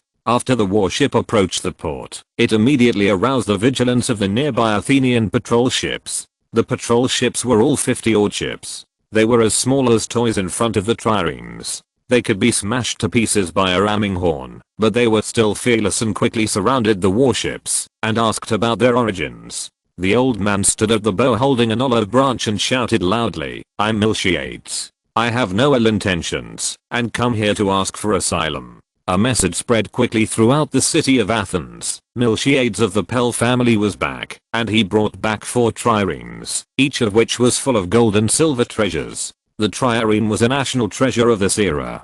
There was not a single one in the whole of Athens, because the cost was too high, and the cost of maintenance and use was even higher. At that time, general warships could be used as both merchant ships and warships. When there was no war, they would go out to do business, without delaying either, but the trireme could only be used for war. Each trireme needed at least 170 oarsmen, and its oarsmen had to be strictly trained. Each person was paid 1 drachma per day, while at that time, the highest paid masons and potters in Athens were only paid 1 drachma per day. Its maintenance cost was so high that even ordinary city-states could not afford it, but Miltiades actually owned 4 of them. Not to mention that these ships were said to be full of gold and silver treasures. How rich was he? His arrival made the whole of Athens boil. In the market, on the ridges, in the stadium, in the private living room, no matter where, you could hear people talking about him. He is a tyrant, and his wife is a Thracian princess, so he is so rich. Besides, the Pell family is rich. I heard that he originally had more than 4 warships. and another warship was captured by the Persians, and his eldest son was on it. That's not good. When Darius conquered the Scythians, Miltiades instigated the coalition forces to dismantle the Ponton Bridge, hoping that Darius, who was trapped in the enemy, could not retreat and die in the Black Sea. Later, he participated in the Ionian uprising. Darius must hate him to the core. His son will not have a good end if he falls into the hands of the Persians. Even the national stadium did not escape this topic. However, the boys talked more about Miltiades' second son, Cimon. Cimon was about the same age as them. After coming to Athens, he often went to the stadium to exercise, and occasionally interacted with them. Cimon was rude, had no knowledge of music and poetry, lived a luxurious life, and even the servants around him wore embroidered clothes. He was different from the Athenian boys, who grew up with music and poetry, and lived a simple life. His every move was the subject of discussion. As soon as Sarab arrived at the stadium that day, someone excitedly ran to tell him, "Sarab, Cimon invited me to his house for a drink yesterday. You know, he actually invited me to drink strong wine without any water, and the wine glass was a golden cup. Your family is not so luxurious, right?" Sarab's ears have been filled with too many rumors about this boy in the past few days. He really didn't want to listen anymore. He smiled and perfunctorily said, "Yes, we don't have a golden wine glass at home." The boy said again, "You know, his mother is a Thracian princess. Thracians are particularly good at raising horses, and he has a lot of good horses. His grandfather won the chariot championship 3 times in a row. Do you think he will win the next Olympic Games?" Sarab. Is this to provoke him to fight with Cimon? Cerebius narrowed his eyes, smiled a little less, and said, "Isn't that great? His father is an Athenian, and he is also an Athenian. If he wins the championship next time, we will have another chariot champion in Athens. How many city-states will envy him?" His cold eyes fell on the boy, and the boy seemed to have been suddenly poured with a bucket of cold water. He had a lot to say, but suddenly he dared not say anything. When the undercurrent was surging between the two, a man suddenly ran into the gymnasium panting and shouted loudly, "Have you heard that Miltiades has been sued?" "What?" The boys were all shocked and asked hurriedly, "Who? What is he sued for?" It was Philides. He sued Miltiades for being a tyrant and that returning to Athens would definitely endanger Athenian democracy, and asked for his execution. The boys looked at each other, all with some doubts. Tyrants are certainly hateful, and should be executed. But should those who have been tyrants in other city-states also be executed? In the following days, Athens vigorously debated this issue. Philides, who accused Miltiades, had a grudge against Miltiades and undoubtedly wanted to take revenge. However, Miltiades was too rich, and attracted the attention of many people. Those people fanned the flames, and gradually slid towards the direction that Miltiades should be executed. You must know that in Athens, the public holds the power of trial. If the public agrees that Miltiades should be executed, he will most likely be dead. Some sober people sighed and lamented that Miltiades dared to rebel against the King of Kings, and was a hero. They did not expect to escape from the hands of the King of Kings, but to die in his hometown in such a muddle. Soon, the public trial began. The students had to go to class, and could not go to watch, but no one did not pay close attention to the results of the trial. Even Cerebus was no exception. As soon as the get out of class was over that day, the students dispersed in a hurry to find out the news. But as soon as Cerebus walked out of the stadium, he was stopped by Aristides. He was a little surprised. "Aristides, you are waiting for me here? Is there something?" Aristides looked a little serious and said, "Yes, come with me." Aristides led him to his home in a hurry. On the way, they met several citizens who greeted them. Cerebus keenly noticed that their attitude towards him was a little strange. He couldn't guess the reason for a while. After arriving at Aristides' house, Aristides said 2 sentences. "Sarab, Miltiades won the trial this time, and was found not guilty. The citizens' assembly may ask you to go to Persia, and ask for peace with Persia on behalf of Athens." Chapter 190. Fight, surrender, or escape? Cerebus asked incredulously, "Did I hear it wrong, Aristides?" Aristides said helplessly, "Let me tell you what happened today. During the trial today, Miltiades said with certainty that the Persians would soon come to retaliate against Athens in order to exonerate himself. He was familiar with the situation of the Persian army and was willing to fight for the freedom of Athens. Killing him would do more harm than good to Athens. He was very eloquent and frightened many people, thinking that the Persians were really coming soon.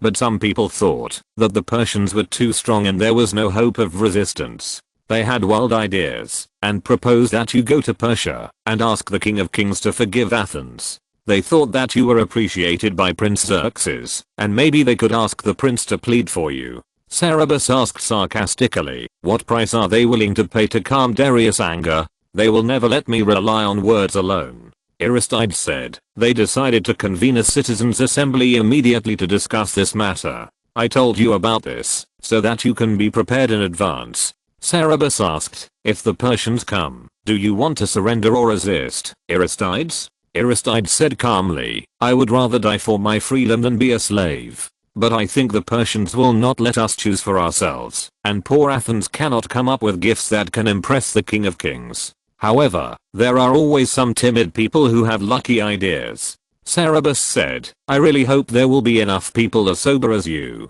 This is impossible. If all citizens can be as sober as Aristides, then there is no need to convene the assembly. But a few days later, Cerberus heard the news of the convening of the assembly, and then someone came to inform him that the city-state would appoint him to Persia to find a way to dispel Darius' hatred for Athens. After Aristides said that, Cerberus knew that this was inevitable and asked calmly, what price is the city-state willing to pay to appease Darius? The person who notified him said, the city-state is willing to give out 1,000 talents of silver, and you can choose the gift for Darius yourself. Cerberus rationally pointed out, with Persia's wealth, the King of Kings will never be moved by this money. For a king, anything that undermines his supreme and inviolable authority is unforgivable. Athens burned Sardis and killed its envoys, which seriously provoked his dignity. If Athens is not punished, other city-states will follow suit, and Persia's borders will never be peaceful again. Even if I go to Persia, the city-state will only lose money in vain, and I will die in vain, which is useless. The citizen's face changed, and he asked sharply, don't you want to go, son of God? This mission is indeed dangerous, but the city-state is in danger now, and there is nothing we can do. Do you know how miserable those city-states that were conquered by the Persians were? All adult citizens will be killed, women and children will be sold. We can't stop the iron hoof of the Persians, and you are our only hope. Prince Xerxes appreciates you. You should think of a way to let the prince plead for us to the King of Kings. Do you still remember the Oracle of Delphi? When the land of Greece is trampled by the enemy, you will decide whether they will all become slaves, or that the vast empire will no longer be glorious. That must be referring to this moment. Cerberus was not affected by his accusations at all, and his tone was still unusually calm. If I could decide the fate of the Greeks and Persians, I would definitely let Persia decline immediately. But it is obvious that my wishes at this moment have no effect on the current situation. The oracle is too profound and difficult to understand, and the gods may have other meanings. Besides, I used a fake identity when I went to Persia last time. If I reveal my identity this time, I will have to face Prince Xerxes' wrath first, not to mention his protection. Even if I can impress Prince Xerxes and ask him to speak for Athens, what if Darius asks that the condition for forgiving Athens is that we offer water and soil again? What if he wants to punish those who burned Sardis and killed the messenger last time? What if Persia wants to establish another tyrant? The man had to admit that the possibility of Persia making these three demands was very high, because supporting a tyrant and then controlling the tyrant was the most common method used by Persia to control the conquered land.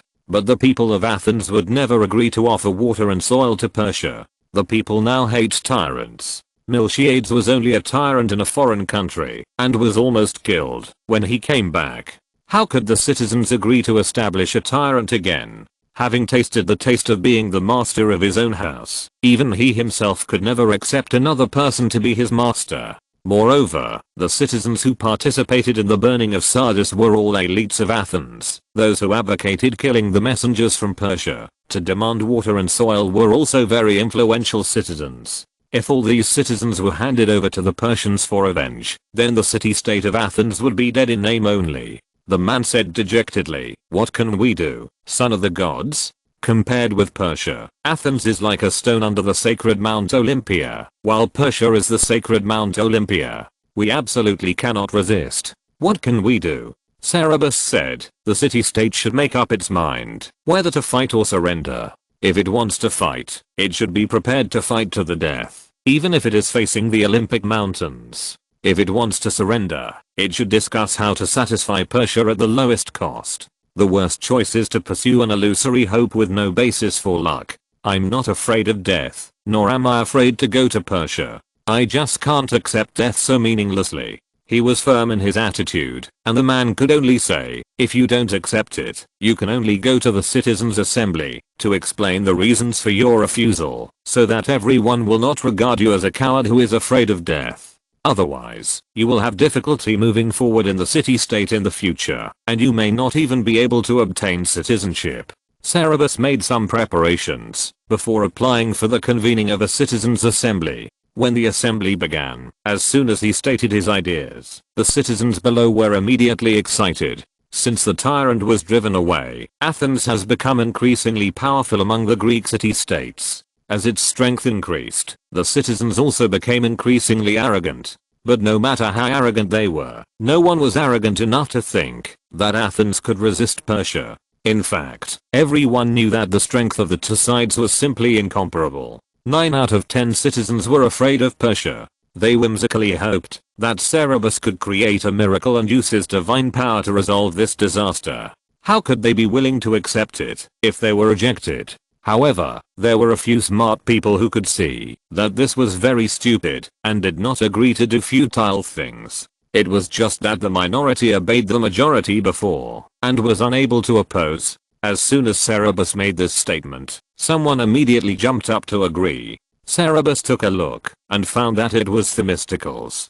He said, "The son of God is right. It's a dream to think that Persia will not attack by spending 1,000 talents. But citizens, don't count on surrendering. Surrendering won't be any better than the Persians coming to attack. As Cerberus said, they will definitely set up another tyrant, just like they did to all other city-states. The Persians might even let Hippias, the former tyrant who was driven away, come back and become the master of Athens again. I heard that he is now in Darius's palace, and is Darius's favorite. Do you still want to put your lives back in the hands of that tyrant? We can't surrender. We can only resist to the end. We can only fight the Persians and protect our city-state." However, he was passionate, but no one believed that they could protect the city-state from the Persians. Except for a very small number of people and militiades who escaped from the Persians and had no way out, no one agreed. However, Cerberus's statement also made many citizens' fluke mentality retreat a little. So someone proposed another idea: escape. When the Persians came, all the Athenian citizens boarded the ship to escape, and the old, weak, women and children hid in the mountains. Compared with surrender or resistance, this seems more feasible. For the Persians, Athens is a remote, useless and barren place. It is impossible to stay for a long time. It is easy to hide for a while. As soon as this idea was put forward, it was agreed by many citizens. Some people even suggested that they simply abandon Athens and move to a farther place. After all, their ancestors had migrated to this land earlier. However, this suggestion was opposed by many people. It is difficult to leave the hometown. Where can we find another piece of land for all Athenians to settle down? Even if we can find it, it is not an easy thing to migrate to a strange land under the current conditions. It would be good if half of the people can survive. Should we surrender, fight, or escape? Citizens with different opinions argued fiercely. Each faction tried their best to win the support of influential citizens, and finally someone asked Cerberus, "What do you think we should do, son of God?" Cerberus pondered for a while, smiled, and said, "I support fighting." The person who asked widened his eyes. "You support fighting?" Cerberus said, "Yes." The man confirmed, "Do you think we can beat Persia?" Cerberus said calmly, "Yes, I think Athens will win." Their conversation attracted the attention of everyone around them. The man said in disbelief, Do you know that Persia and Athens are like lions and ants? How can an ant beat a lion? It is crazy to think that you can defeat Persia. Son of God, why do you say that? Cerberus replied, because I have been to Persia, so I made this judgment. Someone interrupted with hope and asked, Cerebius, is it because there are major problems in Persia and you see the crisis, so you make this judgment? Cerberus shook his head and said, no, Persia is now a strong country, with a wise monarch and unity. If we only compare strength, Persia and Athens are indeed as different as a lion and an ant. The man was very surprised. Then why do you think Athens will win? Cerberus explained, I have traveled back and forth to Persia, and I know how far away Persia is from us. Those who have been to the battlefield must know how difficult it is to provide logistics for a long distance. The difficulty of logistics increases at least 3 times for every day the road is farther away. And Persia won by land forces. They have no idea about the unpredictable Aegean Sea. Attacking Athens is like hitting ants on uneven ground with fists. No matter how powerful their fists are, they will never succeed. This judgment was not because Cerberus came from the future and knew the final outcome of the Greco-Persian War, but because he had actually traveled there and came to this conclusion himself. In fact, before traveling back and forth, he was still wondering why Persia would lose this war, because the strength of the two sides was too different. But after traveling back and forth, he completely understood why. Chapter 191, Go or Stay. Themistocles was overjoyed and said loudly to all the citizens, look, everyone. The son of the gods also agrees with me. He is the favorite of the gods. Do you remember the Oracle of Delphi? He decides whether we will become slaves or Persia will no longer be glorious. He told us to fight. Cerberus was unable to stop him and said unhappily, Themistocles. He hoped that the citizens could make rational and objective judgments instead of being influenced by illusory reasons. However, things did not go as he wished. No matter how much Themistocles appealed before, he was regarded as crazy. But when Cerberus was involved, many people wavered and hesitated. The gods had a great influence on people at that time. However, fighting Persia sounded too irrational after all. So after another debate, the citizens still did not decide what to do. In the end, they came up with a very characteristic method of the times. Send people to Delphi to seek the oracle, and let the gods directly decide whether to fight or surrender. Cerberus was amused and helpless. Themistocles was helpless, but he still didn't want to give up. After the citizens' assembly was dissolved, he secretly found Cerberus and said, Cerberus, you can see that Athens must fight, right?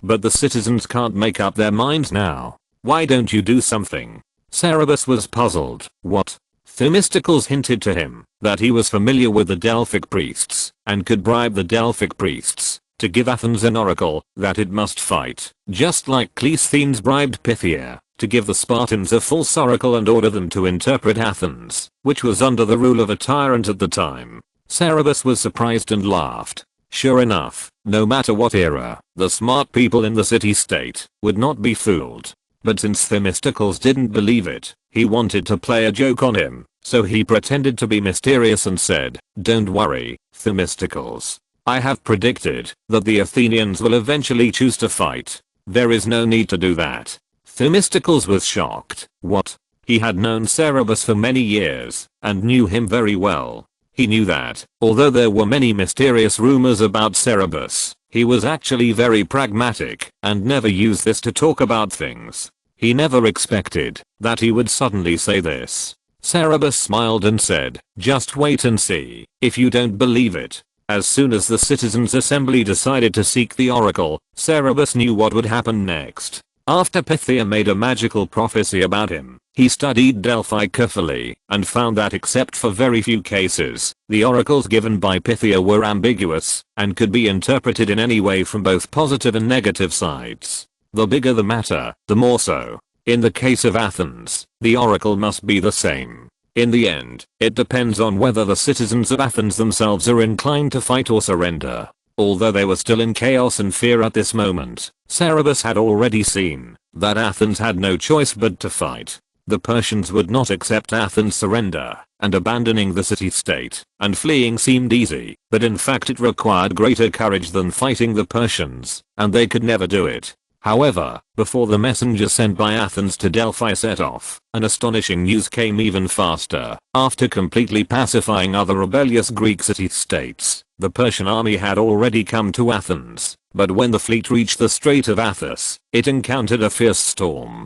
More than 300 ships were destroyed and turned into wooden boards, and more than 20,000 people fell into the sea and drowned, almost annihilated. This news was brought by merchants. Their merchant ships followed the fleet to do business, but the ships were relatively small. When the storm came, they found a harbor to take shelter in time, so they survived. However, the huge Persian fleet could not find a place to anchor and could only face the terrible storm on the sea. After the storm subsided, they saw shipwreckage and dead bodies floating everywhere on the sea. When they first brought the news, the Athenians couldn't believe it at all. The merchants swore and swore that it was true. However, Athens still cautiously sent people to the Strait of Athos to inquire about the news. When the spies came back and reported that such a thing had indeed happened, the Persians suffered heavy losses, and the remaining troops had to return to Persia. The whole of Athens fell into a carnival. This must be the blessing of Athena.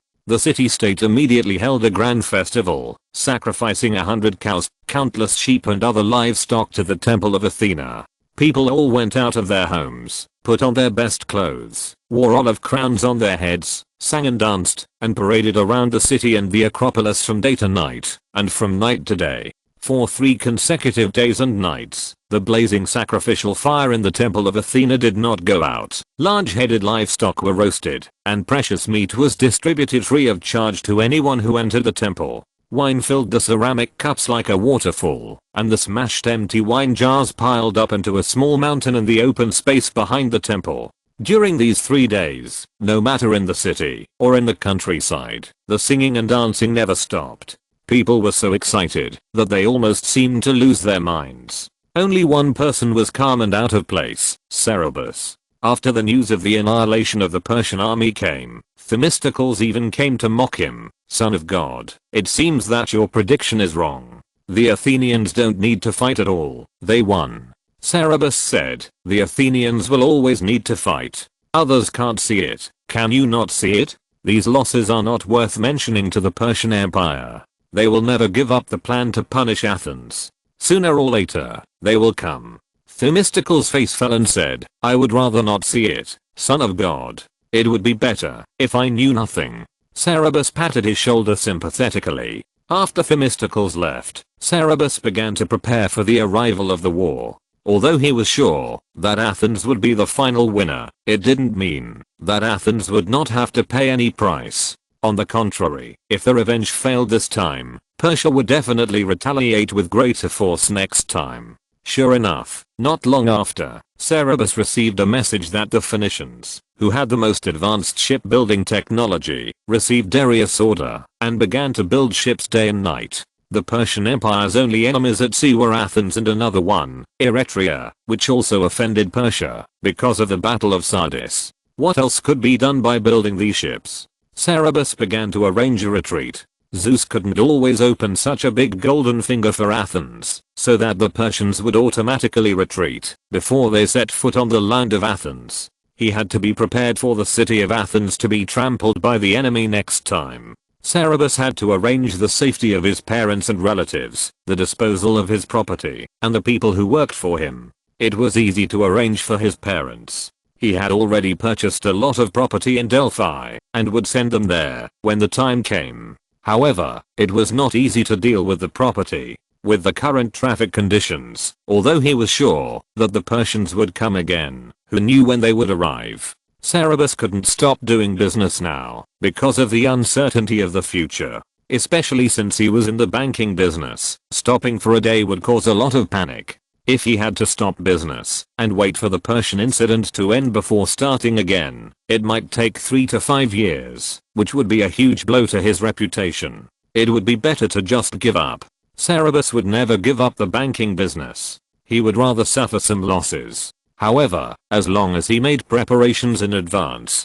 controlled the amount of money left in Athens, planned a route for transferring property when danger came, and prepared hiding places, he could minimize the losses. This was not a big deal. The most troublesome thing was the people who worked for him. There were quite a few people working for him now. There were hundreds of employees in the bank alone, plus wool business, dyeing factory employees, crew members, mercenaries, slaves, at least thousands of people. It would be impossible to take all these people away from Athens at that time. Many people were only employed by Cerberus. Their families were here, and they would not be willing to leave Athens. But abandoning them was not Cerberus's style.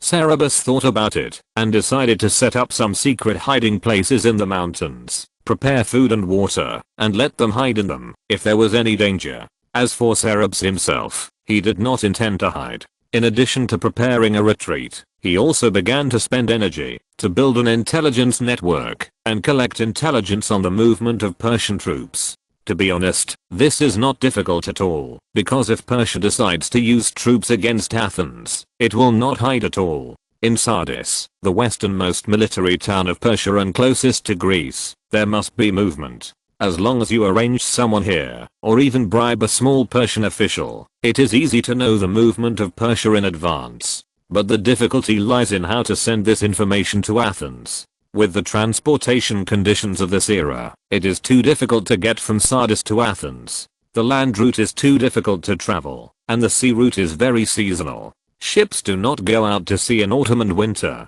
Fortunately, the Persians will not attack Athens in autumn and winter, so it doesn't matter. And Cerberus doesn't need to know too early. As long as he knows it a little earlier, he can make many arrangements calmly. At that time, he can even find an excuse to leave Athens early and avoid the war. As Cerberus expected, Darius could not tolerate any challenge to his majesty. This time, he led the army himself with the whole country's strength. But it was 3 years later. At this time, Cerberus had graduated from the gymnasium and was about to be incorporated into the army and began to serve. Leave or stay? His spies were very powerful. They sent back the news as soon as the Persians made a move, at least 3 months earlier. If Cerberus found an excuse to leave Athens at this time, when the Persians came, he would not be suspected by anyone of being cowardly and avoiding war. If he stayed, he would have to go to the battlefield and face the ruthless blade. Chapter 192. Before the war, as the clouds were hanging low, a golden horse that looked like the incarnation of a god on earth galloped through the mountains, carrying a black-haired young man and a letter from Athens asking for help, heading for Sparta. Athens sent such messengers to all Greek city-states at the same time. The Persian fleet had already destroyed Eretria and was about to reach Athens. This time, Persia had 400 triremes, with 80,000 rowers alone, carrying 25,000 elite infantry, cavalry, and archers, which was definitely not something Athens could resist alone. The young man on the golden horse was Cerberus. Sparta was the most powerful in the Greek world and had killed Persian messengers before, so it was the city-state most likely to help Athens. Leonidas, the current king of Sparta, was a good friend of Cerberus, so he was sent to Sparta. Cleomenes, the original king of Sparta, suddenly accused another king of being an illegitimate child a few years ago and demanded that he be exiled. He also secretly bribed Pythia of Delphi to let Pythia issue a false oracle and really exiled him. But it didn't take long for this matter to be exposed, and he was also convicted and exiled. But Cleomenes was not a person who was willing to accept his fate. He actually found mercenaries from other city-states and tried to fight back to Sparta. The Spartan Senate was forced to let him come back to continue to be king. But not long after he returned to Sparta, he suddenly went crazy, cut his flesh into strips, and died of blood loss. The throne of the king was passed to Leonidas, the son-in-law who married his daughter Gorgo. When the hooves of the golden horse stepped into Sparta, the Spartans were celebrating the Carnia festival, and the city was full of laughter. Men wearing armor paraded along the streets, and women linked their arms, dancing and singing sacrificial songs. If it were normal, Cerberus would definitely appreciate this rare scenery, but at this time he had no intention of staying. He found Leonidas and told him his intention, but he never expected that Leonidas flatly refused. "Cerberus, we can't send troops." Cerberus was shocked. Why? Leonidas, does Sparta intend to surrender to Persia? The Spartans were famous for their bravery and good fighting skills. Could it be that even Sparta was afraid of Persia? Leonidas explained. No, Cerebius, we are celebrating the Carnia festival now. According to custom, we have to worship our ancestors and cannot use force these days. We can only wait until the festival is over to rescue Athens. Carnia means harvest festival, the most important festival in Sparta, and it does have a tradition of non-bloodshed, which Cerebius has also heard of. He asked anxiously, when will the festival end? Leonidas said apologetically, there are still 8 days left. The Carnia festival will be celebrated for 9 days, and today is only the first day. We can only send troops when the moon is full. Cerebus smiled bitterly and said, Leonidas, in that case, when you arrive, Athens will be gone. Leonidas promised, as soon as the festival is over, I will immediately bring soldiers to reinforce you as quickly as possible. Cerebus shook his head and said, Athens can't hold on until then. Leonidas, if Sparta does not intend to surrender, then it should rescue Athens immediately. Once Athens is destroyed, Persia's sword will inevitably be pointed at Sparta. When Sparta deals with Persia independently at that time, the losses will inevitably be even greater. This is weakening its own strength. Leonidas smiled bitterly and said, I fully understand, but Sparta has never used force during the Carnia festival. The elders will not agree to send troops at this time. Cerebus couldn't accept it. He didn't know whether the Spartans had rescued Athens in history. With such a huge disparity in combat power, the Spartans would be a great help. It would be ridiculous if the Spartan army failed because he was the envoy. He asked Leonidas to take him with him to try to persuade the Senate. Leonidas actually wanted to help Athens immediately and agreed. But in the end, as he expected, the Senate refused. No matter how Cerebus tried to reason with them, the stubborn senators were unwilling to go against tradition. Cerebus was anxious because he failed to persuade the Senate and wasted a long time. But he was still unwilling to give up and said helplessly, then can I give a public speech to your citizens, Leonidas? September 11th, 490 BC. Athens was more empty than ever before. There was no one in the market that was bustling in the past. All the houses were silent and the whole city seemed dead. There was no woman or child in the city. There were only many adult men in armor and sharp weapons gathered in the square and at the gate. The women and children were sent to the mountains by the citizens to hide. The ones left behind were the citizens who were determined to fight the Persians to the death, and the slaves who assisted them. They actually planned to escape, but Miltiades, Themistocles and other war advocates tried their best to persuade the citizens to stay and defend their homes. Aristides, who had always been at odds with Themistocles, also supported this idea. Themistocles and Aristides were both generals who controlled the military power in the city-state. When the 10 generals voted to decide whether to fight or surrender, the vote was 5:5. Miltiades also persuaded the military archon Callimachus to support the war and cast the decisive vote. Athens finally made up its mind to fight. The Persian fleet was about to arrive, but except for the Plataeans, who had received great help from Athens and sent 1,000 soldiers, the envoys they sent to all other city-states did not bring back a single reinforcement, not even the Spartans. Pessimism spread in the city again, and many people thought about escaping again. Just when the prestige of Aristides and the eloquence of Themistocles could not suppress the turmoil in the hearts of the people, a golden horse galloped into Athens. It was the Son of God who had gone to Sparta to ask for reinforcement. He brought back the news that Sparta was willing to help Athens and reinforcement were coming, and the morale of the citizens was immediately boosted. The war faction was overjoyed and took the opportunity to organize the citizens for training and began to discuss combat strategies. Cerebius took great efforts to persuade the stubborn Spartans to go against tradition. He used all his eloquence and spent 3 days on the street to persuade some young people to come to help Athens before the festival was over, and to persuade the Senate not to stop them.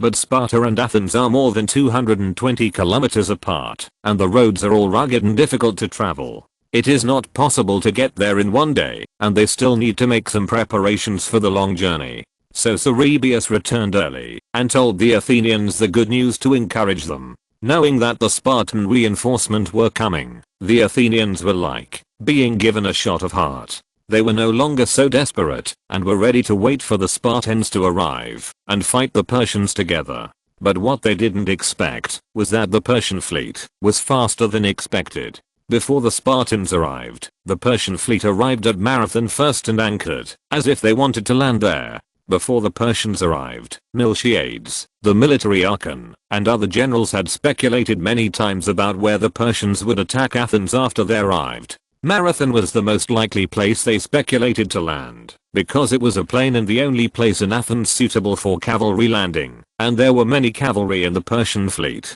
So should they hold on and wait for help, or go to Marathon to meet the enemy? It seems easier to hold on to the city, with the protection of the city walls and the advantage of the terrain. But in that case, they can only be trapped and passively wait for the Persians to run out of supplies and retreat. However, the Persians were strong, and it was not easy to consume them until they didn't want to continue the siege. They had besieged Miletus for 7 months. Even though they had benefited from the intelligence obtained by the spies of the Son of God early on, they had made sufficient preparations for this war and stockpiled a large amount of food and weapons in advance. However, no matter how sufficient it was, it could not support the consumption of tens of thousands of adult men for 7 months, not to mention the long-term attack and the consumption of personnel. Eretria, which had just been destroyed, chose to defend the city. As a result, it was only besieged for 7 days before someone in the city rebelled and opened the city gate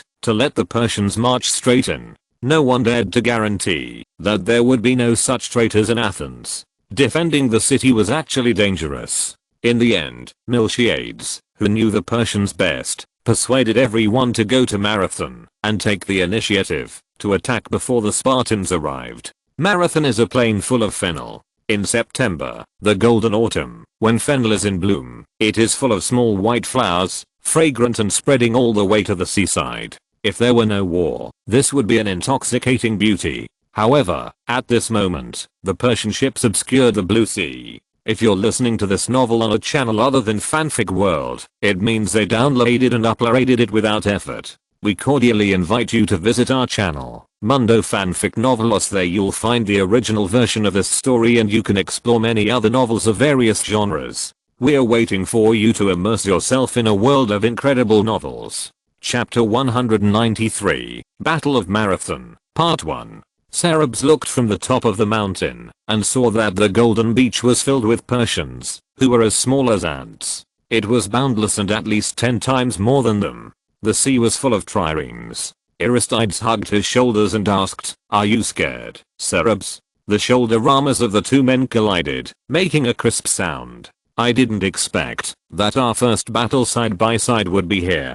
Cerberus didn't speak. An old soldier next to him who had experienced many battles whispered, "I'm a little scared. I've never seen so many enemies. Can we really stop them?" Athens often fought with other city-states, but the population of Greece was limited. No matter how fierce the war was, it was only a small war. No city-state could mobilize so many people. They deployed on the top of the mountain. That was the only way to enter Athens from Marathon. Athens only managed to gather 10,000 soldiers, plus 1,000 people assisted by Plataea.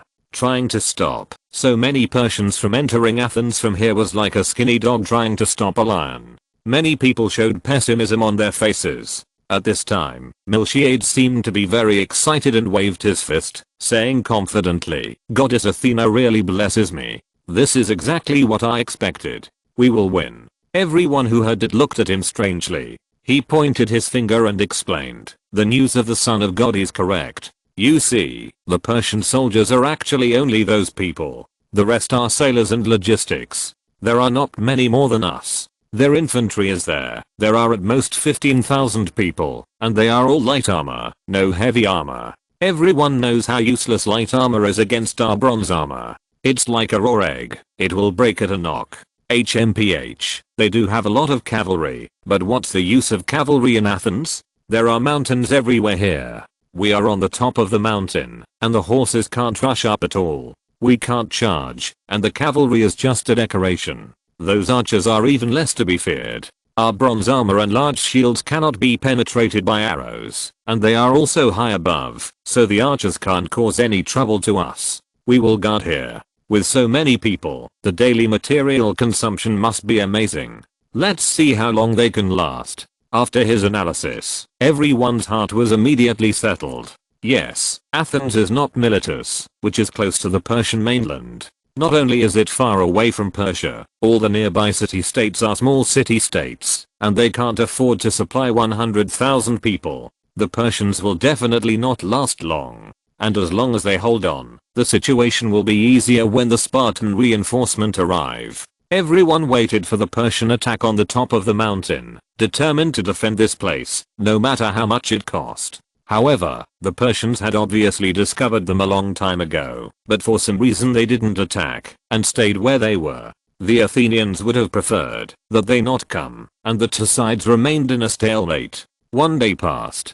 2 days passed. 3 days passed. The Persians still did not move. It was as if the 10,000 Persians had traveled thousands of miles across the mountains and seas, just to have a picnic in Marathon. All the Athenians were puzzled. What were they waiting for? What conspiracy was going on? When the Spartans, led by Leonidas, arrived, the Persian camp finally became quiet that night. It was not yet a full moon, and the moonlight was dim. From the top of the distant mountain, it was difficult to see what the Persians were doing in the camp. All they could hear was the noise of people and horses, and the ships rowing in the sea. The Athenians thought the Persians were going to attack at night, so they were on guard all night, but nothing happened. The next morning, the mist dissipated, and they could see what the Persians had been doing all night. They loaded all the horses that were scattered on the grass onto the ships, and the ships were slowly sailing away from the shore. Everyone was confused. Are they going to retreat?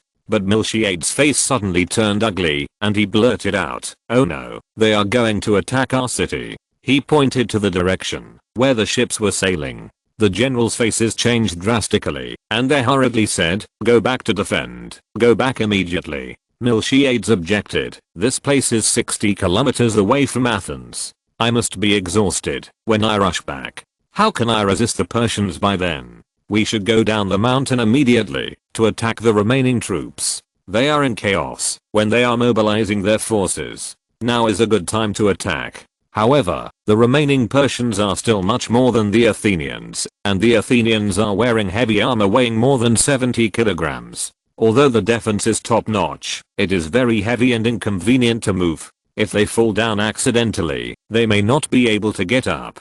They can't charge. Their current position is still more than 20 stadia, 45 kilometers, away from the Persians. If the Persians don't come, they are completely helpless. Miltiades said anxiously, "We must charge, even if we move slowly. We must defeat the enemy quickly and then rescue the city. In this way, even if the city is attacked, the enemy will have no reinforcement. This is the only chance of survival. They have withdrawn all their cavalry, and the remaining people will not be our opponents. It's only a distance of 20 stadia. As long as we can hold down the formation, 15,000 light infantry will face more than 11,000 of our heavy cavalry. They will definitely lose. The situation in front of us seems dangerous, but it is actually the best opportunity to attack." The generals were still a little hesitant, because there had never been a precedent of heavy armored infantry charging in previous wars, and the citizens had not received such training. Could they hold their pace? Keeping the formation in order sounds easy, but people's pace varies, and their physical strength varies. It is not easy to let more than 10,000 people who carry more than 70 kilograms of weight and have never received long distance marching training to walk 4 or 5 kilometers in one breath and keep the formation in order. But if they get separated at that time, without the protection of the formation, the heavy armored soldiers who are difficult to move will be surrounded by the light infantry with the speed advantage, and they will become canned meat waiting to be pried open. Seeing that the other members of the Persian army were also boarding the ship in an orderly manner, Miltiades became anxious and sought approval from the most prestigious Spartan foreigner present, Leonidas. "Do you think it is better to retreat or charge?" Leonidas said, "The Spartans will obey your decision, but if you want to charge, I can guarantee that the Spartan line will not be in chaos." Although he did not express his position in these words, he actually did express his position. As soon as he said this, many Athenians were immediately aroused to win, and they shouted, "I also have the confidence that I can hold down the line of our team." When Athens had military operations, 10 generals took turns to command the army for 1 day each. Today it happened to be Aristides' turn, and he said, "Okay, then let's attack." Then he said to Miltiades, "Miltiades, you know the Persians better than I do. I will give you the command today. Please command this battle." After the city-state decided to have a decisive battle with the Persians, every time it was his turn to command the army, he would deliberately give the command to Miltiades, who knew the Persians best and was most suitable to command this battle, so that he could unify the deployment. Other generals were influenced by him and did the same. This firmly established Miltiades' unique leadership authority and saved the generals from a lot of internal friction. Today happened to be his day, and it was the most critical moment, so of course he had to do the same. Miltiades slammed his spear on the ground and said, "Okay, since everyone believes in me, then I will definitely lead you to victory. You see, there are more than 20 stadia from the foot of the mountain to the Persians. I don't expect them to attack when we go down the mountain, because when they run over, we have already formed a formation at the foot of the mountain. They are very tired after running over, but we are resting, and they will not have the upper hand. After we go down the mountain, we must line up and charge. Every general must hold down the line of his own team, and never let the formation be scattered. This is everything. Cavalry." He turned his head to look at Cerberus, raid the infantry. In addition to its own 10,000 heavy infantry, more than 1,000 reinforcement from Plataea and Sparta, Athens also had 50 cavalry. These 50 cavalry were gathered by Cerberus and some of his classmates, and several other nobles in the city-state. Most of them were Cerberus's men, including himself.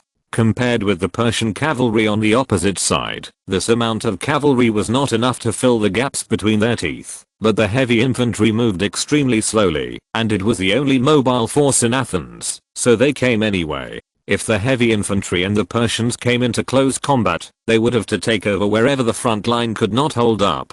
Such an important task should not have been given to young people like Cerberus who had never been on the battlefield, but horses were expensive, and not many people had received cavalry archery training, so this was the only way. Now that the Persian cavalry had retreated, their importance became even greater. After Miltiades made his arrangements, he shouted, "Citizens, let us fight for Athens. Let the goddess of victory cheer for us. Let the Persians see the power of the Greek warriors. Victory! Victory!" Everyone waved their weapons and shouted loudly, "Victory! Victory!" The huge sound emitted from the chests of more than 10,000 men rushed straight into the sky, and the mountains roared, and the ground almost shook. Then they sorted out their armor, checked their weapons, and began to go down the mountain. The military archons, generals, and veterans with the most combat experience walked in the front. They flowed down from the top of the mountain like a metal river. The bronze armor and weapons reflected the airy light in the sun.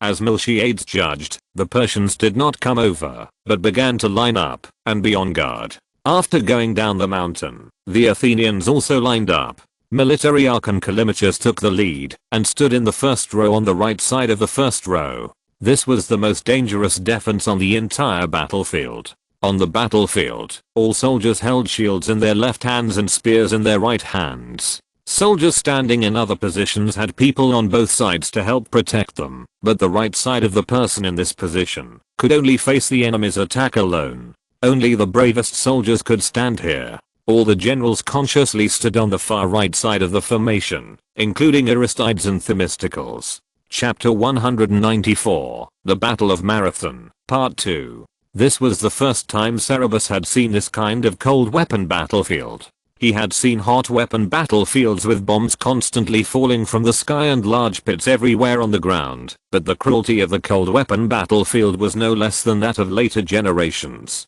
Although Marathon was a large plain, there was a swamp to the south, and the area that could be used as a battlefield was no more than 2 or 3 kilometers. Miltiades asked 11,500 citizens to form a battle formation with 8 rows on each side and 4 rows in the middle, and to make the formation as wide as possible to occupy these 2 or 3 kilometers. In this way, when they were in close combat with the Persians, although the Persians had an advantage in numbers, they could not go around to attack them from behind and wrap them up. However, this was also very dangerous. If the weak line in the middle was breached, the battle formation would be divided into pieces, and they would be finished. The pressure on the soldiers in the middle battle formation was greater than that on the two sides. The death of the soldiers on both sides would not affect the overall situation, but if they did not hold on, everyone would be buried with them. Therefore, the soldiers in the middle must be the warriors with the strongest military power and the most determined fighting will. Leonidas and the 500 Spartan warriors he brought stood in the middle without hesitation, and all stood in the first row. Miltiades shouted slogans, asking everyone to keep their pace and slowly approach the Persian camp. The Persians also quickly lined up to meet them 2000 meters, 1000 meters, 500 meters, 300 meters. When the distance between the two sides was within 100 meters, the Persian arrows poured down like a rainstorm, hitting the Greek shields and armors, but as Miltiades said, they could not penetrate the armor and shields, and had no effect. The Greeks continued to move forward step by step, 50 meters, 30 meters, 20 meters, the Persians rushed up, and the two sides fought hand to hand. Screams, blood, roars. Under the blue sea and blue sky, tens of thousands of men fought cruelly. The Athenians were like tireless war machines, pushing in each shield wall, and pressing towards the Persian soldiers. Behind the heavy shields, there were spears, as long as 2 or 3 meters, which prevented the Persians, whose weapons were not that long, from getting close. They were forced to retreat. The Persian commander was very dissatisfied, and blew the horn, to urge them to move forward. The soldiers had to rush forward regardless of life and death. The Athenian defense line was like a hedgehog covered with thorns. If they rushed forward, they would be skewered with spears like bamboo sticks on a fruit string. Even if they were lucky enough to avoid the spears and approach the shield wall, they could do nothing. Their swords and knives could not penetrate the Athenian shields and armor, and they could only be harvested for nothing. The will of the Persian soldiers was constantly worn away. Even with the commander's urging, they kept retreating, and there were signs of defeat. The commander was very angry and shouted loudly, ordering the military judge to chop off the heads of the cowards who dared to retreat. After dozens of retreating soldiers were killed one after another, the others had to muster up their courage and rush towards the terrible battle formation again like moths to a flame. The Persian commander was not a fool. On the contrary, he was chosen by Darius and entrusted with the task of revenge. His military talent was very high.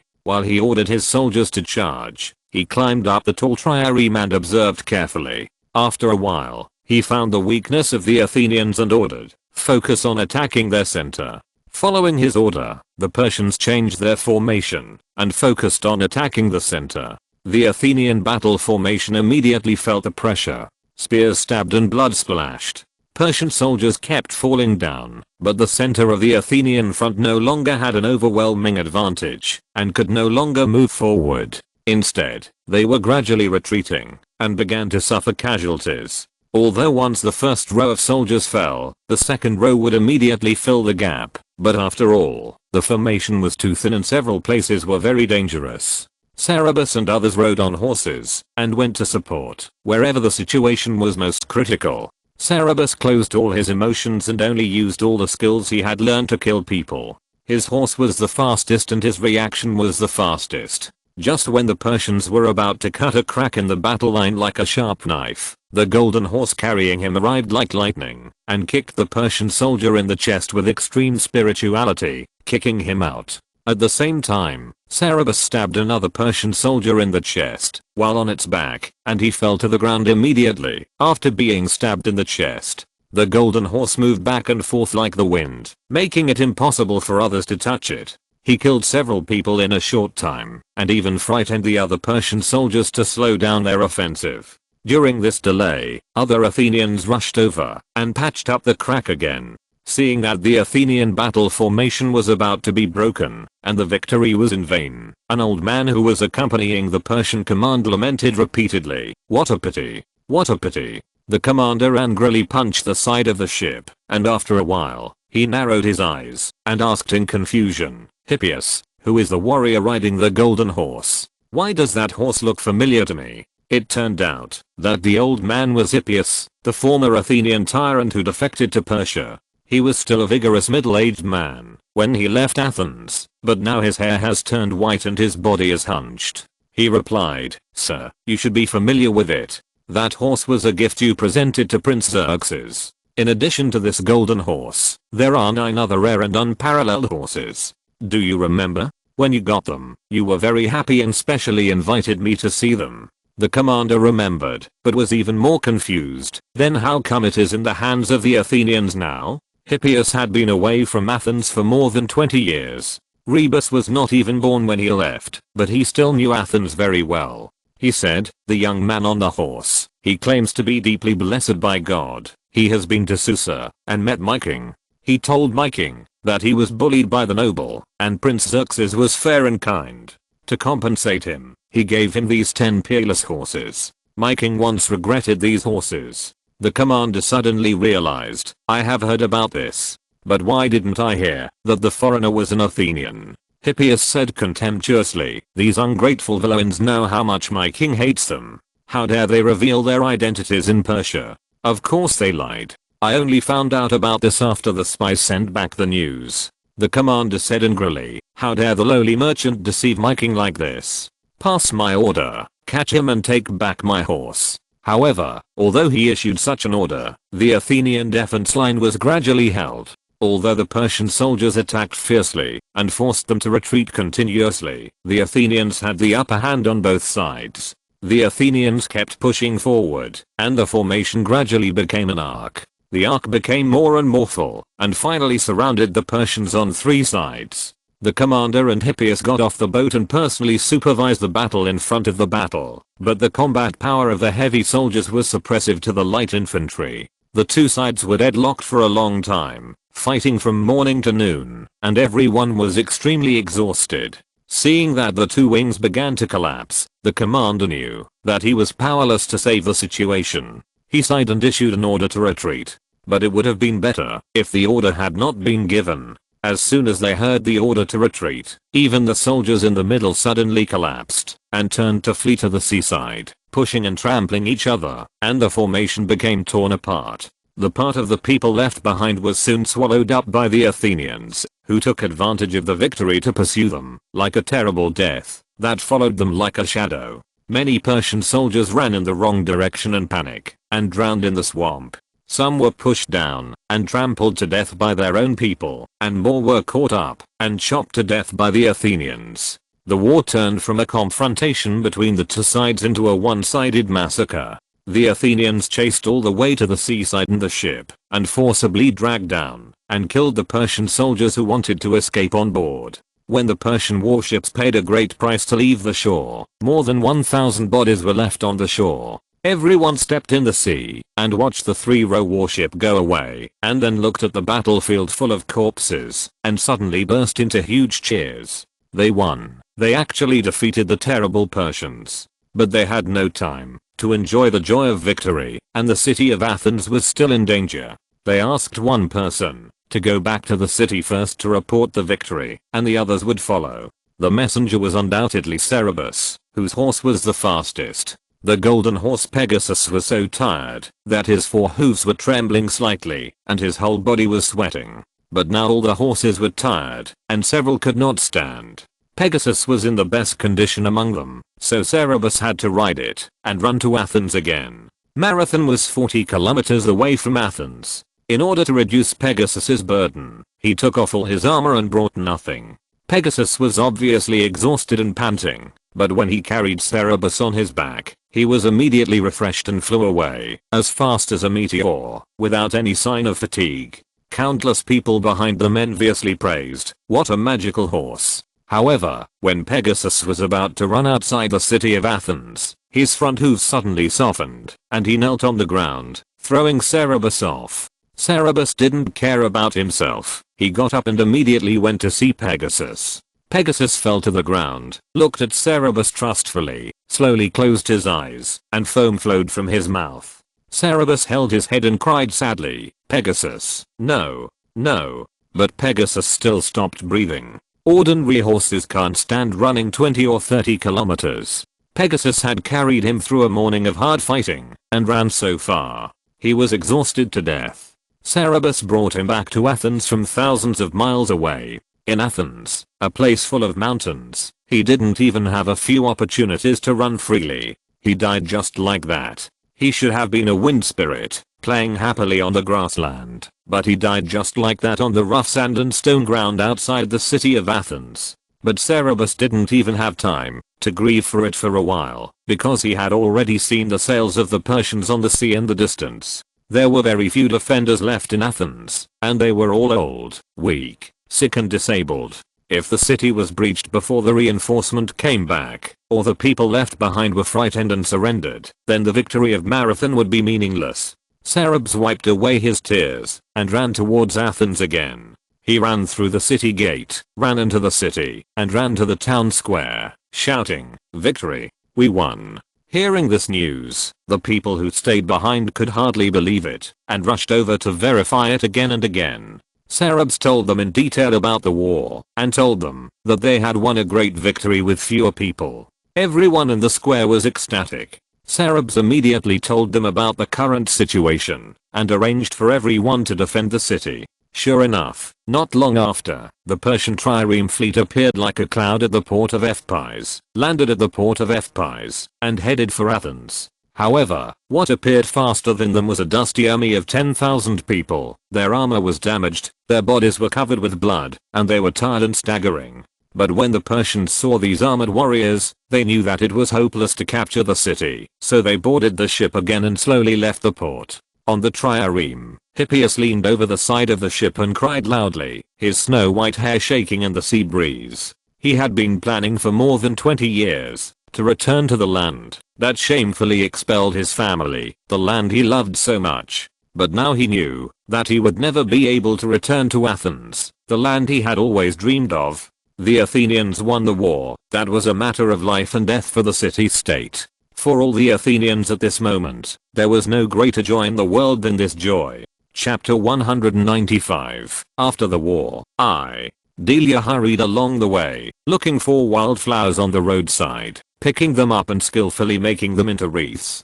Her sister and mother were carrying large and small bags on their backs, and they were also in a hurry, but their faces were full of joy. When they saw beautiful flowers, they would point to her, Delia, there. There were many women and children traveling with them. They all came out of the deep mountains, where they had been hiding, and were going back to Athens. Many girls picked flowers and made wreaths like Delia.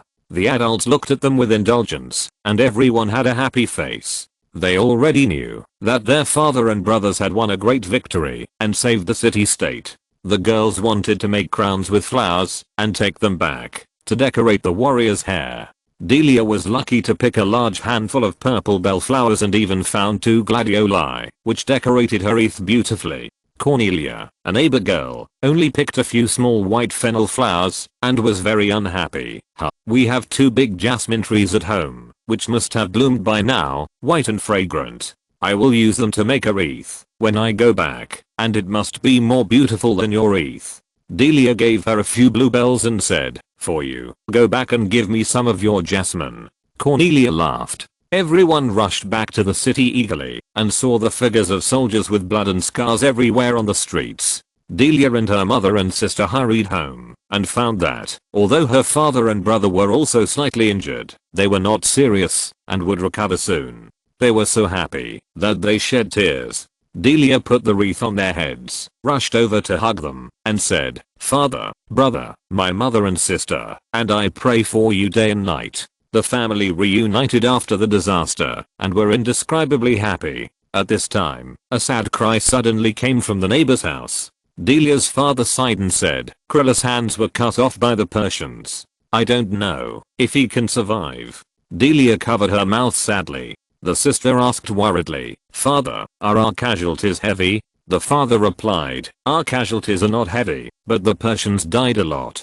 But many of our bravest warriors died, even Callimachus died." The sister exclaimed, "Isn't that the military governor this year?" The father replied, "Yes, in this war, he was the soldier standing on the far right." Bel also put a wreath on Cerberus's head.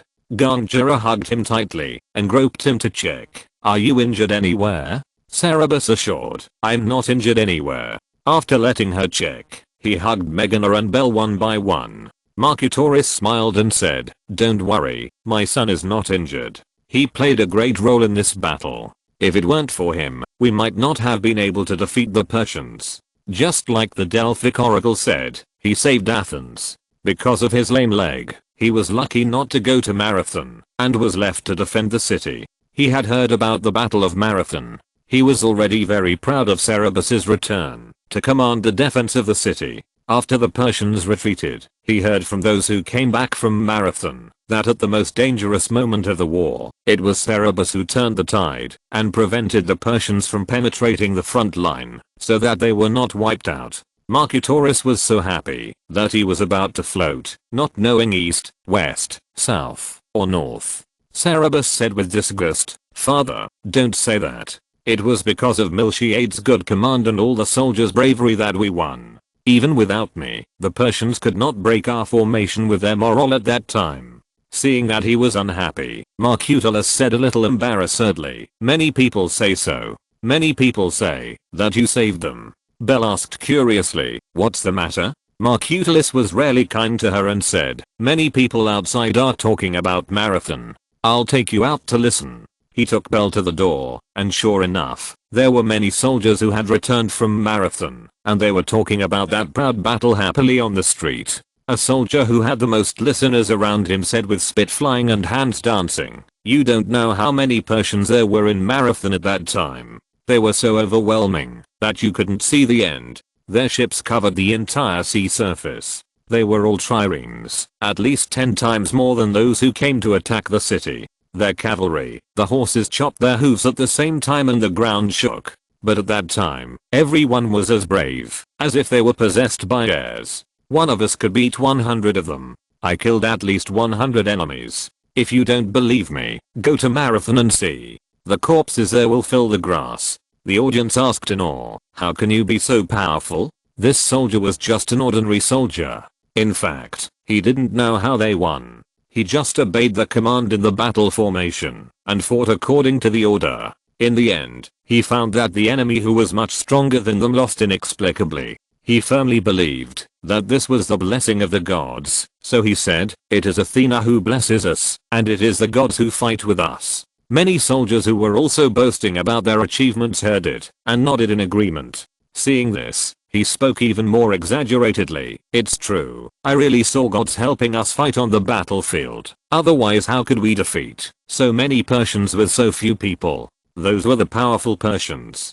I saw with my own eyes theirs wearing golden armor, fighting side by side with us." This statement was a bit suspicious, and many people did not believe it. He also found that he was bragging a bit, but for the sake of face, he insisted that he really saw airs. Mercutores and Belle came out at this time. Mercutores didn't know what they were arguing about before, and asked a soldier who had praised Cerberus' performance on the battlefield, "Euphorion, did our Cerberus make a great contribution this time?" I told his sister, but she didn't believe it. The man smiled and looked at Belle, nodded and said, "The Son of God has indeed made a great contribution, and he also saved my life." Our battle formation was about to be broken, and people on my left and right fell down. If your brother hadn't arrived in time, I would have died. He also blocked the gap in the battle formation, otherwise we would have been wiped out. Belle opened her eyes wide in shock. Mercutores was proud again and said, "See, I was right, wasn't I?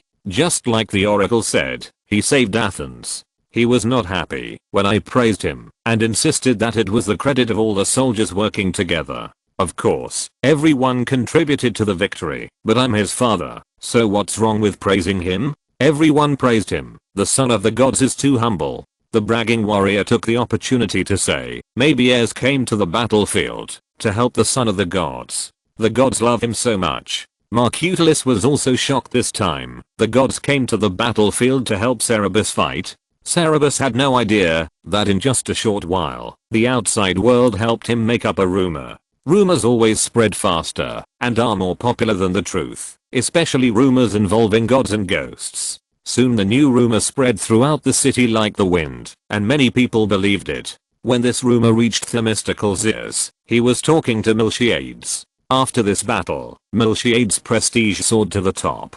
People who don't know much about war may believe in absurd rumors, but real warriors know who should be credited with the greatest achievements. After hearing the rumors, Miltiades said to Themistocles, "It seems that our city-state will have one more youngest general." In addition to Callimachus, 2 other generals died in the Battle of Marathon, leaving 2 vacancies among the 10 generals. In addition to Miltiades, the one who made the greatest contribution in this war was Cerberus. With such popularity, who else could be the general? Themistocles let out a long sigh. Cerberus knew nothing about this. After meeting his mother, he took a few slaves out of the city to bury the golden horse. The beautiful Pegasus lay on the gravel, his once gorgeous fur in a mess, stained with blood, dull and lifeless. The slaves who usually took care of it burst into tears. Cerberus held its head and stroked its mane, tears dripping onto the horse's hair. He asked a slave to find out whose land the horse belonged to, hoping to buy it and bury Pegasus, let him rest in peace on the land where he fell, and erect a monument.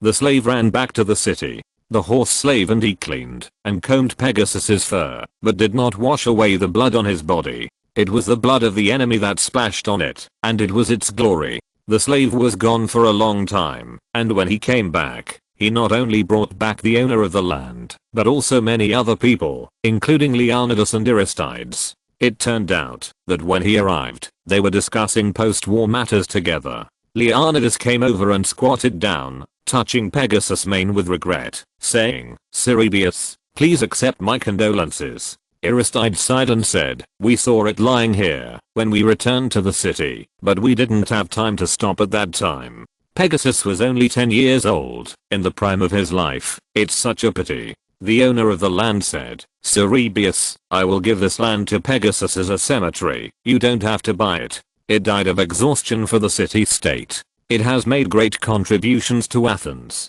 Another person also said with regret, "I shouldn't have asked you to come back to deliver the message at that time. I should have sent someone else. It wouldn't be such a pity if other horses died. Cerberus, I will pay someone to carve a statue for it and put it here to commemorate its achievements forever." They dug a big pit together and buried Pegasus personally. Cerberus also asked someone to go back to the city to get Pegasus' favorite saddle to bury it with it. After sealing the tomb, someone suggested we should do something else to commemorate it. Chapter 196, After the War, Part 2. The victory song floated over the sky of Athens. People wearing wreaths and gorgeous clothes sang, danced, and laughed as they headed toward the Acropolis. The hero Miltiades was surrounded and walked in the front.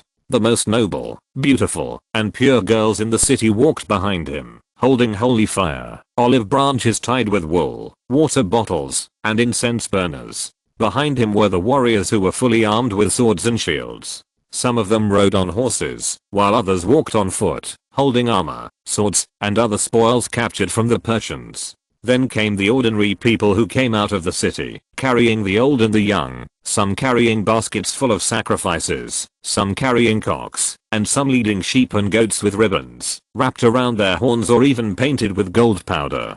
People marched to the Acropolis and poured into the temple of Athena. Priests wearing the most solemn costumes stood guard at the entrance to the holy area, sprinkling holy water on everyone's head with olive branches, and also on every poultry and animal brought into the holy area. The sanctuary was not big, so not everyone could squeeze in. Many people could only stand halfway up the mountain. When the time came, the high priest, who had been fasting and bathing for several days, wore a golden olive crown and sprinkled holy water with his own hands to purify the altar. Then he stood in front of the altar, raised his hands to the sky, and called out the name of Athena, recounting how devoutly the Athenians had worshipped her in the past, how many sacrifices and offerings they had made, and how, under her divine protection, they had won this unparalleled great victory. Then he solemnly swore that, in order to thank her for her protection, they would offer her more sacrifices and offerings, and would build a new huge statue for her, with a body made of fragrant wood, and decorated with gold, silver, gems and ivory, and would build a magnificent new temple for her, asking Athena to bless them to continue to be invincible in the future. After the high priest finished praying, the poultry and livestock were brought to the altar, their throats were cut, and the blood smeared on the altar, and then they were cut into 2 parts, and the internal organs and bones were wrapped in fat, and burned on the altar. The priest poured wine on it, and the flames immediately rose into the sky. The smoke drifted towards the statue with hymns and music, and the gods enjoyed it. The rest of the good meat was shared by the people who participated in the sacrifice. At this time, the warriors offered their spoils to the gods, followed by ordinary people. The warriors took out the best tenth of the spoils, among which armor and swords were the best sacrifices. It is said that those who sacrificed armor will be protected by Athena and will be invulnerable on the battlefield from now on. After the grand sacrificial ceremony, all the warriors went to the municipal square to attend the public banquet to celebrate the victory. In the next few days, the city-state will also hold tragedy performances, sports competitions and other activities. During the public banquet, the Athenians sincerely thanked the Spartans and Plataeans who helped them. When the terrible Persians came, other city-states did not dare to come to rescue, only they came, and such friendship could not be repaid. They granted Athenian citizenship to all Plataeans, and promised the Spartans, who had gone against tradition, and marched on the harvest festival, that they would go to the temple of Apollo in Sparta and offer a grand sacrifice to Apollo in the name of the city-state. 1. They humbly said that without the help of the Spartans and Plataeans, this war would not have been such a glorious victory. The Spartans and Plataeans also praised their bravery, and one more lively Spartan warrior even apologized for mocking Athenian men as effeminate. After the public meal, the Spartans did not participate in other celebrations, but left with their dead and wounded compatriots. They had 6 dead, and wanted to take the bodies of their comrades back to their parents and relatives. Athens and Plataea also had casualties, 116 in Athens and 9 in Plataea. But these casualties were nothing compared to the Persians. After the battle, they counted the battlefield, and found more than 9,000 Persian bodies. Cerberus went to see Leonidas off. Before leaving, Leonidas said, "I should have participated in the horse race in memory of Pegasus, but the mothers of these warriors are still waiting for them at home. Cerberus, please accept my condolences. Rather than dying in the stable, the horse would rather die running."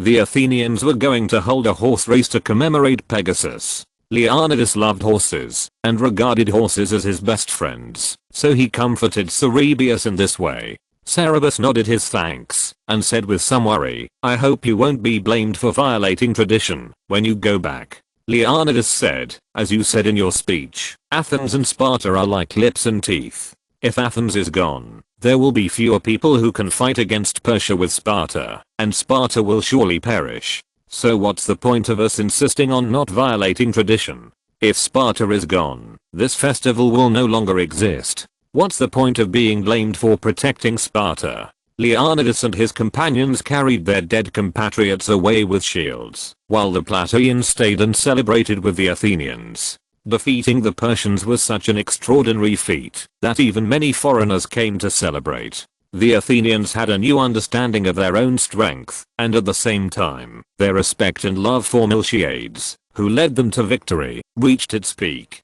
They erected a statue of Miltiades outside the city hall, and praised his every word and deed. He was very tolerant of his son Simon's extravagant life, and even admired it, thinking it was a symbol of extraordinary. You know, the most important requirement for young people in Athens was simplicity. At this time, Miltiades' brilliance was like the sun, covering Athens, suppressing the influence of other people to almost nothing. There was a person in the city who was restless, and couldn't sleep at night, because of this situation. This person was Themistocles. Before the Battle of Marathon, the Athenians wanted to execute Miltiades. He tried his best to protect Miltiades, and supported him in commanding the Battle of Marathon. But now Miltiades was in the limelight, and he was extremely afraid.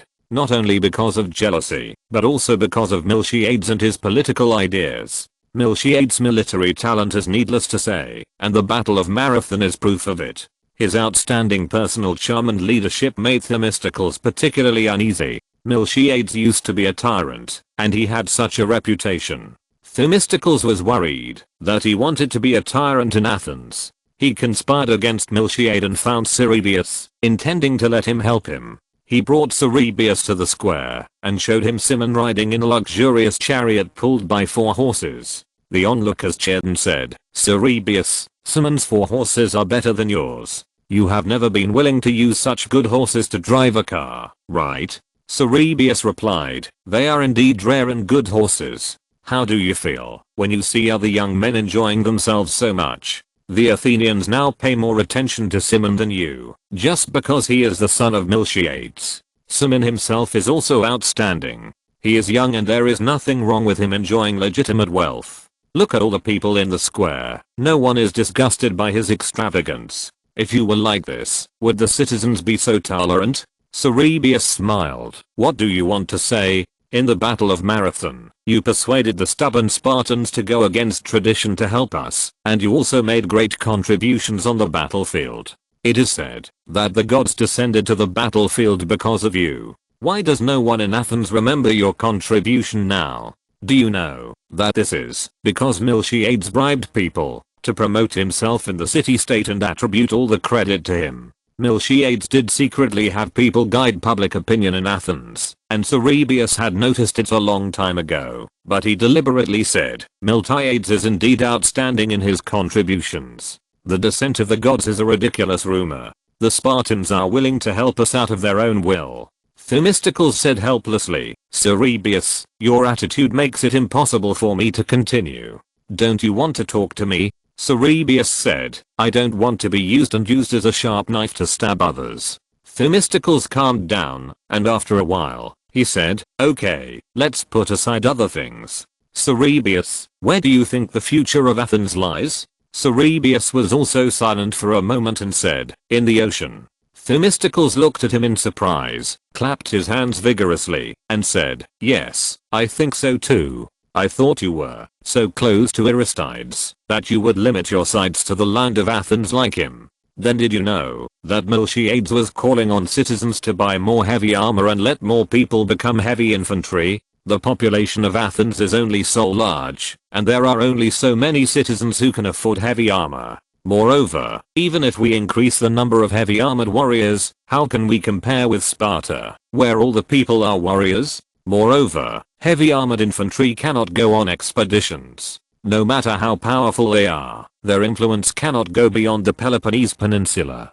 This is a complete waste. But if we can build a strong navy, it will be different. Athens will become the overlord of the Mediterranean. Cerebius, I only tell you, do you think that the Persians will give up Athens and stop invading us after this defeat? I don't think so. After all, the Persians only lost a few thousand men in this battle. For Darius, this loss is probably not worth even a glance. But we have damaged the authority of the King of Kings, and we will surely face even more cruel revenge. No one in the city-state wants to hear this now. If he sends more troops, can we still stop him? I think the ocean is our only chance of survival. The Persians are kings on land, but they are not familiar with the unpredictable sea. Last time, they lost tens of thousands of people at Cape Passus. If they invade again, if we have a strong navy, we can still make them suffer a great loss. And even if the worst happens, and we fail to resist the Persians, we can immediately load all the people in the city-state onto the ship and escape quickly, and we can attack or defend. This is the great significance of the navy to the city-state. From the perspective of citizens, there are many poor people in the city-state who have no money and cannot afford heavy armor, so they cannot participate in the war or profit from the war. If the city-state has a navy, then they can become oarsmen, and the city-state pays them so that they can support themselves and their families. Instead of investing more power in infantry, it is better to build a navy. Miltiades is leading the city-state in the wrong direction. Cerebus said, you omitted some reasons. If you can promote the establishment of a navy and let many poor people benefit from it, then they will definitely become your supporters, and you will have more power in the city-state. You are right. Themistocles admitted frankly, but Cerebus, you can also benefit from supporting a new class. You don't have much land, and your wealth mainly comes from trade. If Athens can dominate the Mediterranean, it will also be of great benefit to your business, right? At least your merchant ships will no longer have to worry about pirates when they go out to sea. You can also get their loyal support by supporting the navy. Cerebus thought about it and said, I'm willing to support you in building a navy, but I will not help you deal with Miltiades. Themistocles was helpless, but he was satisfied with winning his support to build a navy, so he decided to think of other ways to deal with Miltiades. But before he could think of it, Miltiades made a big mistake himself. Chapter 197, The Hero's End. Miltiades had one leg swollen like a small barrel, with gangrene, purple and black, and a dead face. He was lying on a stretcher, and was carried into the scene of the citizens' assembly. His snow-white hair fluttered sadly in the wind. As soon as he appeared, countless soldiers and sailors stood up, and pointed at him and cursed, "Traitor! Traitor! Execute him!" More than a month ago, Miltiades gave a speech in the city-state, calling on citizens to jointly contribute money, to form a fleet, to go to Ionia, to drive out the Persians there, and help Ionia regain freedom. He said that the Persians there were very weak now, and they would definitely win, which would greatly hit the Persian power in the Mediterranean and reap very rich spoils, making citizens who contributed money, or sent people to the warwick. He was the hero who won the Battle of Marathon, and everyone believed in him, so they paid money, to form a fleet of 70 ships, and gave it to him to lead to Ionia. But Miltiades led the fleet to a small island called Paris first. He ordered the city-state of Paris to hand over 100 talents of silver coins, otherwise he would attack them, because in the previous war, they helped the Persians, and gave them a ship, and they were traitors to Greece. If you have to say that they are traitors, they can be considered as traitors, but such small city-states are everywhere in the Greek world, and they are unable to resist the Persians and are helpless. Miltiades first stretched out his butcher knife to Paris, in fact, because someone on this island had humiliated him before, and he wanted to use this opportunity to take revenge. Paris was poor and small, and he couldn't afford so much money, so he could only wait to be beaten passively. But Miltiades led the army to fight around the island for more than a month, but he couldn't do anything about the island. This is just an unknown island, and they can't conquer it. How can they do anything to the Persians who occupied Ionia? Question mark? People gradually doubted Miltiades' military talent. The harsh conditions at sea, the long and arduous siege and fighting, made the sailors and soldiers gradually complain. Seeing the unrest in the army, Miltiades was anxious and secretly contacted a priest on the island, hoping that he would be an insider to attack Paris. The two met in the temple to discuss in detail, but Miltiades went there quietly at night, and broke his leg when climbing over the wall. The injury was very serious, and he had to see a doctor immediately, and he could no longer command a battle. He could only lead the army back from Paris without success. This caused many citizens of Athens to suffer great losses. Not only did they lose all the money they invested, but the soldiers and sailors who went out with him did not even get paid. Those who went to be low-level soldiers and sailors were all poor people. They were willing to drift on the dangerous sea for a long time, squeezed hard in the dirty and narrow cabins, and shed blood and sweat, to fight for their lives, just to earn that little money. Without this little reward, many people could not even eat, and Miltiades immediately became the target of public criticism. He was already too glorious, and some people secretly envied him. This time, it was like a shark shoveling open its belly, and inviting others to taste it. Themistocles was ecstatic and immediately fanned the flames, making the hatred against him even stronger in the city-state. After a while, the citizens even demanded to convene a citizens' assembly, to vote on whether to execute him for treason. In order to commemorate Miltiades' merits in the Battle of Marathon, the Athenians asked the best sculptor to make a statue of him with the finest marble. It was just carved not long ago, and erected outside the council hall. The painted on it was still brand new, but the Athenians had completely forgotten their previous love for him. The crowd was excited and wanted to kill him. Miltiades, who was still energetic, and did not look old a month ago, now seemed to have aged 40 years out of thin air, and was about to die. He begged for mercy from the people in fear, hoping that they would spare his life in view of his previous merits. It's not that no one spoke for him, but these voices were too weak in the irrational fanaticism of the people. Although some efforts were made, in the end, only Miltiades' life was saved. He was still convicted of treason and fined 50 talents. Miltiades' leg injury soon worsened, and he died in desolation. A hero of a generation died like an old dog that died of hunger and cold on the street. And the fine fell on his son Simon. Although Miltiades brought back a lot of property, when he returned to Athens, he had already spent a lot of money on hiring a mercenary during the Battle of Marathon, and he also invested a lot of money in the trip to Paris, which was a huge loss, so he couldn't get it out at all. According to Athenian law, Simon had to stay in prison for life, or be sent to the Laurian silver mine to do hard labor, and die of exhaustion there a few years later. This nobleman, who was still ostentatious in the streets, and spent money like water a few days ago, fell into such a terrible situation in the blink of an eye, which made people sigh. It's not that no one sympathizes with Simon, but to save Simon, you have to pay the 50 talent fine, which is to compensate the citizens for their losses, and to pay the sailors, which cannot be exempted. But there are only a handful of people in Athens who can afford this money. But who is willing to spend all their money to save a stranger who has nothing to do with him? In a blink of an eye, the deadline for paying the fine is approaching, and an uninvited guest found Cerberus. It was Simon. It seems that this period of time has not been easy. Simon's clothes are shabby, and he looks haggard, but this young man who just turned 20 years old has no panic or fear between his eyebrows, and his temperament is still calm, which makes Cerberus have a good impression of him. Simon said to Cerberus, "I want to borrow some money." Cerberus was not surprised. "How much do you want to borrow?" Simon said, 50 talents. Cerberus asked, "What do you want to pledge?" Simon replied, "Myself." Cerberus raised his eyebrows in surprise and asked, "Do you know how much a slave like you costs in the market now?" Simon replied, "I know, 200 drachmas." Cerberus smiled and said, "Then 50 talents can buy 1,500 young men like you, so why should I lend you so much?" Simon didn't seem to be good at speaking. After thinking for a while, he slowly said, "I'm different from them. I went to the battlefield with my father, and no one could resist me on the battlefield. I also led troops to fight, and I have never lost any battle I commanded. My father said that my military talent is far better than his." Even if Miltiades suffered a big setback on Paris Island, Cerberus would not underestimate him. He was surprised and asked, "So are you willing to fight with my subordinates?" Simon nodded. Cerberus called 2 of his best subordinates and asked them to give Simon a try.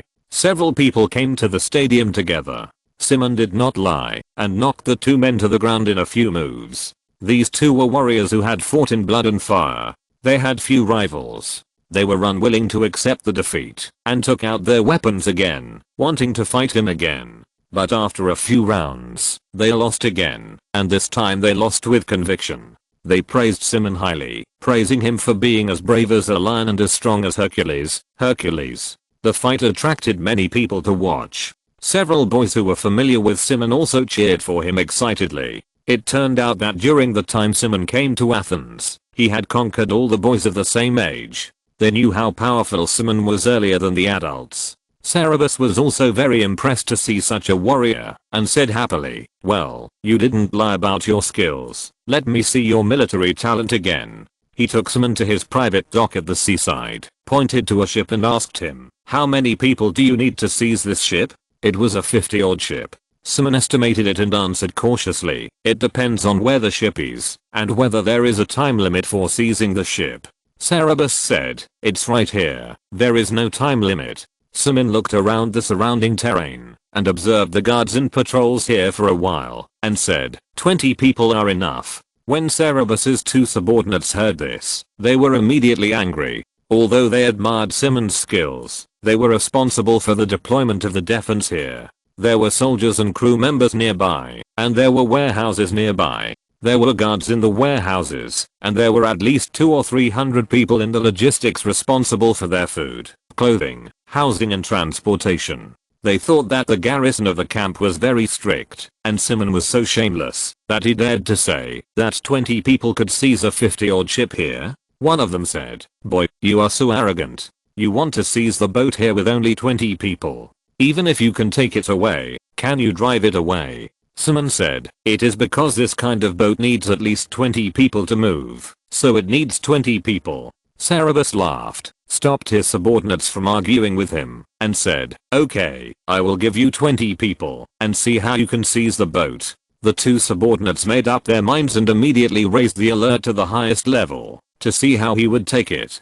But Simon really did what he said. After careful calculation, at noon the next day when everyone was having lunch and the defense was a little relaxed, he set several fires in the wildwoods near the warehouse and the dock, and then led people to sneak into the dock quietly. While most people were panicking to put out the fire, He attacked the remaining guards who did not leave, snatched the oars of all other boats, and then drove the 50-oar boat away in a swagger.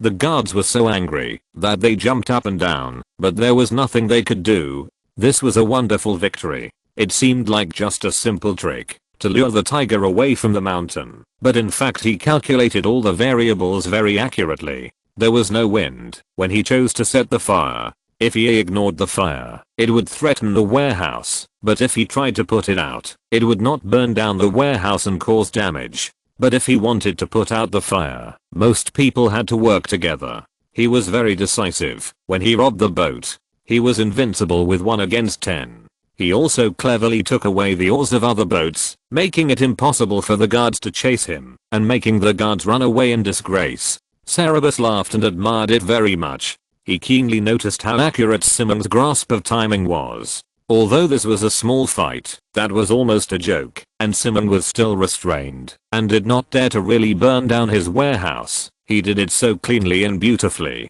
He was only 20 years old, and was definitely a genius. Is such a genius worth buying with 50 talents? Simon quickly found him, and returned the ship, and asked, "I did it. Can you lend me 50 talents?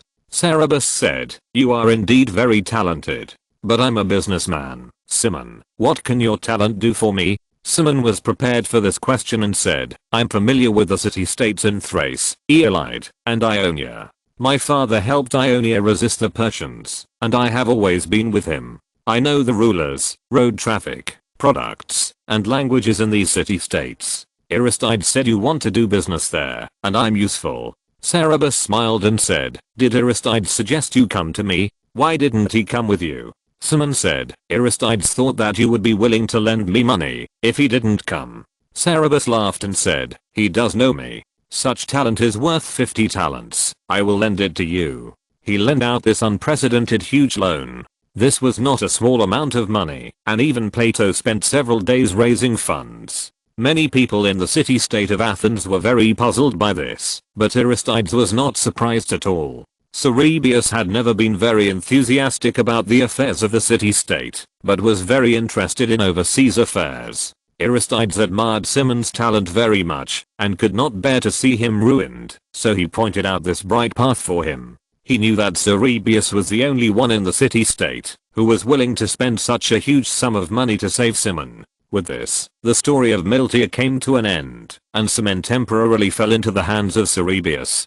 But after Miltia's death, the city-state did not calm down, and Themistocles and Aristides began to fight each other. Chapter 198, Laurian Silvermine. After Miltiades' death, 2 major events happened in Athens. The first major event was the first time that the Athenians used ostracism. When Cleisthenes reformed, in order to prevent the emergence of tyrants, he enacted a law. When the 6th Citizens' Assembly was held every year, the citizens would be asked whether they needed to vote on ostracism. If the citizens wanted to vote, as long as 6,000 citizens voted to exile someone, the person would not be allowed to make excuses, and must leave Athens immediately for 10 years. The city-state would not confiscate his property, but he could not come back within 10 years. During the Battle of Marathon, someone in Athens colluded with Hippias, passed intelligence to the Persians, and used reflective shields on the shore to guide the Persian fleet.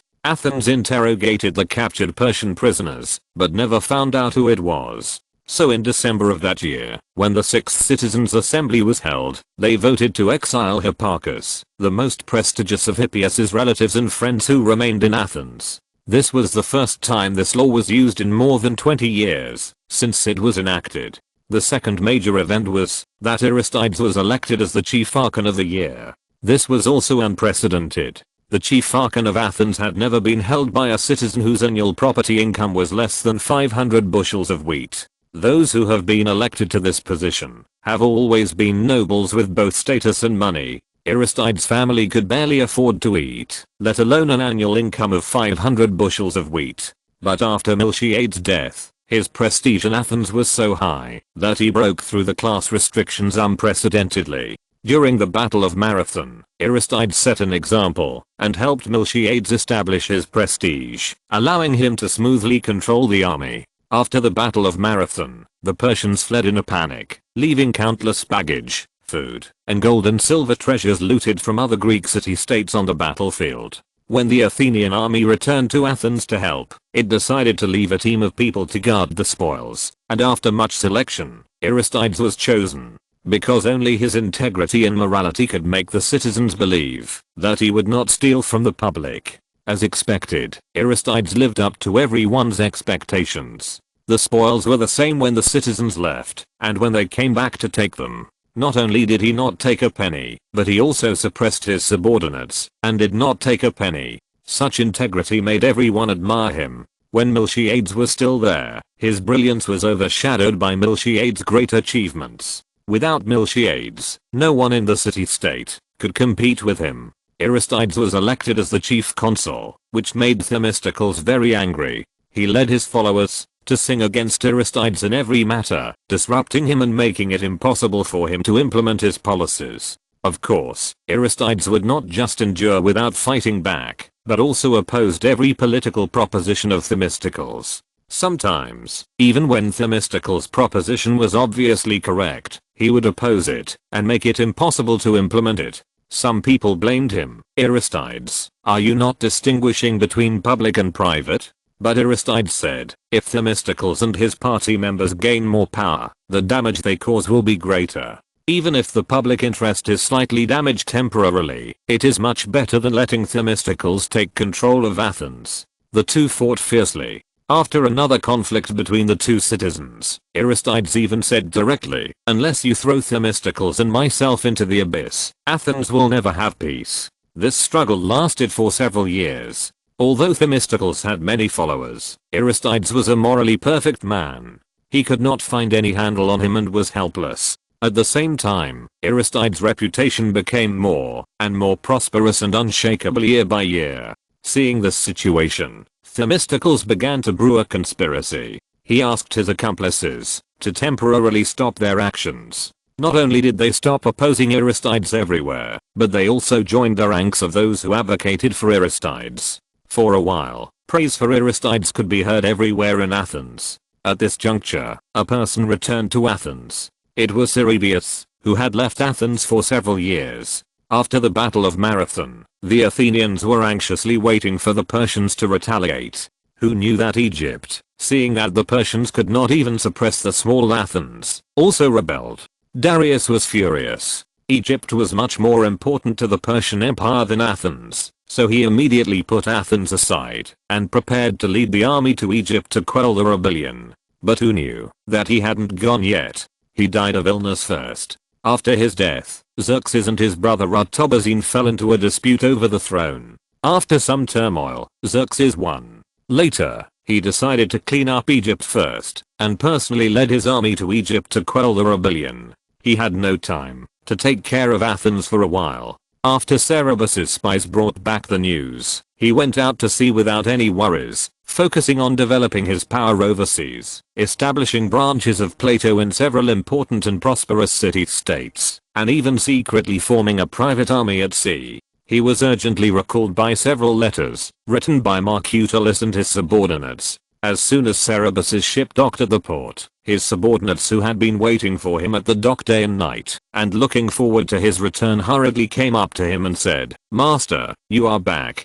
It will be too late if you don't come back. Did you know that a rare-rich ore was discovered in the Laurian silver mine, and the city-state is leasing it to citizens?" After a long voyage, Cerebus asked a little tiredly, "The letter I received said it, but it didn't say much. What's going on?" The subordinates said excitedly, "A new layer of ore has been discovered under the old Laurian silver mine. The silver content is high. I heard that some mines can directly move silver lumps out. The city-state wants to lease out all the mining rights. There are no qualifications restrictions. Anyone can rent it, and everyone is going crazy. The bidding day is coming soon, and you won't be able to get it if you don't come back." The statement that silver lumps were moved out was too exaggerated. Cerebus said with a smile, "How is that possible?" However, when he inquired more carefully, he found that the facts were not too far from this statement. After returning to Athens and resting for a while, he was urged by his father to rent a silver mine. He came to the municipal square to find out the details. As soon as he arrived at the square, he found that the torch officer was surrounded by many people also talking about this matter. Almost everyone in the square was talking about this matter. As soon as Cerberus appeared, many big businessmen and wealthy people who were familiar with him shouted, "Cerberus, you are back too." Needless to say, it's also about the silver mine. It's hateful that there are more and more competitors. The torch officer smiled and squinted his eyes and said, "Don't worry, there are many mines in Lorien, and anyone who wants to rent can rent them. In my opinion, you might as well go to Lorien first to take a look and choose a good mine so that you can bid at that time." The torch officer was in charge of the city-state's financial revenue. If all the mines could be rented out, there would be a large amount of income in the treasury. This was all his credit, so he was very happy. Several people complained, "We've already looked and chosen. But who has the wealth of the Son of God? Once he comes back, whether we can rent it will be another matter." The torch officer waved his hand, smiled and said, "Don't worry, none of the mines this time are bad, and you won't lose money by renting any of them. It's impossible for the Son of God to rent the whole of Lorien." Then he said to Cerberus, "Cerberus, if you go to Lorien, go find Paisian first. He is a manager there and knows every mine very well. Ask him to help you choose a mine, and I guarantee you won't suffer any loss." Others scolded the torch officer, "Timotheus, you are afraid that our bidding will not be fierce." Cerberus thanked the torch officer for his reminder and walked around the square. He didn't find Aristides. He guessed that he must be busy, so he planned to go to Lorien first. When he was about to leave, he was stopped by several people. "Son of God, wait a minute, we are going to Lorien too, let's go together." Cerberus looked back and saw some familiar faces, some dressed poorly and some richly, and even a farmer. Someone laughed at the farmer. "Cormorant, are you going to make a fortune? You have only 2 slaves in your family, one is old and has lost all his teeth, and the other is only as tall as his waist, and your wife has to cook for herself. Do you have money to rent a mine? You'd better just farm your land peacefully." The farmer replied, "You are allowed to make a fortune, but I'm not allowed to. Even if I take out all my family's assets, rent a mine, and my son and I go in to smash stones ourselves, we will not miss this opportunity to make a fortune." These words can be called fanatical, but no one in the square dissuaded them. Instead, they praised, "But you are determined. That's how it should be." After arriving in Lorien and seeing the silver content of the ore with his own eyes, Cerberus knew why they were so fanatical. When Paisian, the manager of the Lorien silver mine, saw him coming, he immediately smiled and said, "Cerberus, I knew you would come sooner or later. Come on, I'll show you the quality of this batch of ore." He personally took Cerberus to the smelting furnace to see that a basket of 40 to 50 kilograms of ore or materials could actually produce 2 drachmas of extremely pure silver ingots. Paisian said, "This is not the best ore. The best ore can produce 4 or 5 drachmas of silver ingots in a basket. This is indeed similar to moving silver lumps directly out of the mine." At that time, the monthly income of Athenian citizens was only 4 or 5 drachmas. If the mining rights were leased, a person could chisel out 2 baskets of ore, no matter how slowly he worked. What the city-state wanted to lease to the citizens was not the mining rights, but the printing press. The eyes of the few people who came with Cerberus were red. If you get the lease, buy a few more slaves to work, and calculate it, based on 2 drachmas of silver for 1 basket of ore, 4 drachmas per person per day, 120 drachmas per month. 10 slaves can earn 1,200 drachmas per month, and if there are 100 slaves, you can earn 12,000 drachmas per month, 2 talents. How many people in Athens have assets of 1 talent? Even Plato, the son of God, can't make as much as this. Chapter 199, Under the Glory, Part 1. The cormorant asked the manager in a trembling voice, "Paisian, ordinary citizens like us can also rent it, right? I heard that the rent of a mine was only 35 to 75 drachmas in the past. What is the current price?" Paisian knew him, hesitated for a moment and said, "Cormorant, your family is not rich. Silver mine investment is not a sure win business. Some veins may disappear while digging. The annual rent of a mine is not high, but the minimum rent is 3 years. It takes 7 years to reduce the rent. If there is no mining in the middle of the mine, you still have to pay the rent. Can you afford this risk?" A layer of sweat broke out on the cormorant's forehead, and he said, I can come up with this money if I grit my teeth. Patient said again, this is not the only cost. You have to pay 1/24th of the output of the mine to the city-state. After the ore is dug out, it must be crushed, washed, screened, and smelted to become silver billets. The price of each process is not low. Mining also requires manpower. A mine needs at least 3 or 5 strong slaves to chisel the stones, and there must be special slaves to carry the ore out. There must be people to supervise and provide meals. In total, a mine needs at least 10 people. Have you prepared all the money? For a tycoon like the Son of God, these investments are nothing. He must rent many mines at a time. Even if some of them don't produce ore, it doesn't matter. He can make it back with other things. But if you spend all your money to rent a mine, and it doesn't produce ore, it's all over. The cormorant calmed down, and his face gradually became ugly. In other words, even if he was willing to go down to the mine to mine himself, he would have to add some more slaves. A strong slave costs at least more than 100 drachmas. According to this calculation, the slaves alone would cost thousands of drachmas, which he definitely couldn't afford. But is he going to miss the opportunity to make a fortune? Patient was really doing it for the good of the cormorant and said, actually, I suggest you don't rent a mine. This is a good opportunity for the rich people like the Son of God to make a fortune, but it is not suitable for you. I have estimated that this year, the city-state will have a huge income in Lorien alone. You can share a sum of money without doing anything. I say that there is no need to take this risk. Patient, don't use these terrible words to stop others from making a fortune. A voice came from a distance. Everyone looked over and saw that the person who answered was a fat man wearing a purple robe and hanging golden gems all over his body. The weather was hot, and he ran over panting. His sparse ginger hair was wet with sweat and stuck to his scalp, looking very embarrassed. After arriving, he first smiled flatteringly at Cerberus and then said to the cormorant, it is true that leasing a vein is risky, but how can investment be risk-free? If you don't have slaves, you can rent from me. A strong man can only make 1 ore a day, and the ore can be sold directly after it is dug out. If you want to make a fortune, how can you not take any risks? Then he said to Cerberus, Son of God, I knew you would come. I have been waiting for you for a long time. Ever since the silver mine was discovered, I knew you would come to rent the mine. Mining requires manpower, and you need slaves. I have 1,500 strong men, all of whom are in their 20s and 30s, who are most suitable for working in the mines. Whether you want to buy or rent, I can give you the best price. This fat man's name is Lycurgus. He is a famous slave trader in Athens. He specializes in leasing slaves to mine owners in Lorien. His business tentacles are extremely sensitive. He specially asked people to secretly watch. As soon as Cerberus came, he quickly notified him so that he could rush over to promote his business. But he was not the only one in Lorien with sensitive tentacles. Not long after he arrived, many big businessmen wearing gold and silver came.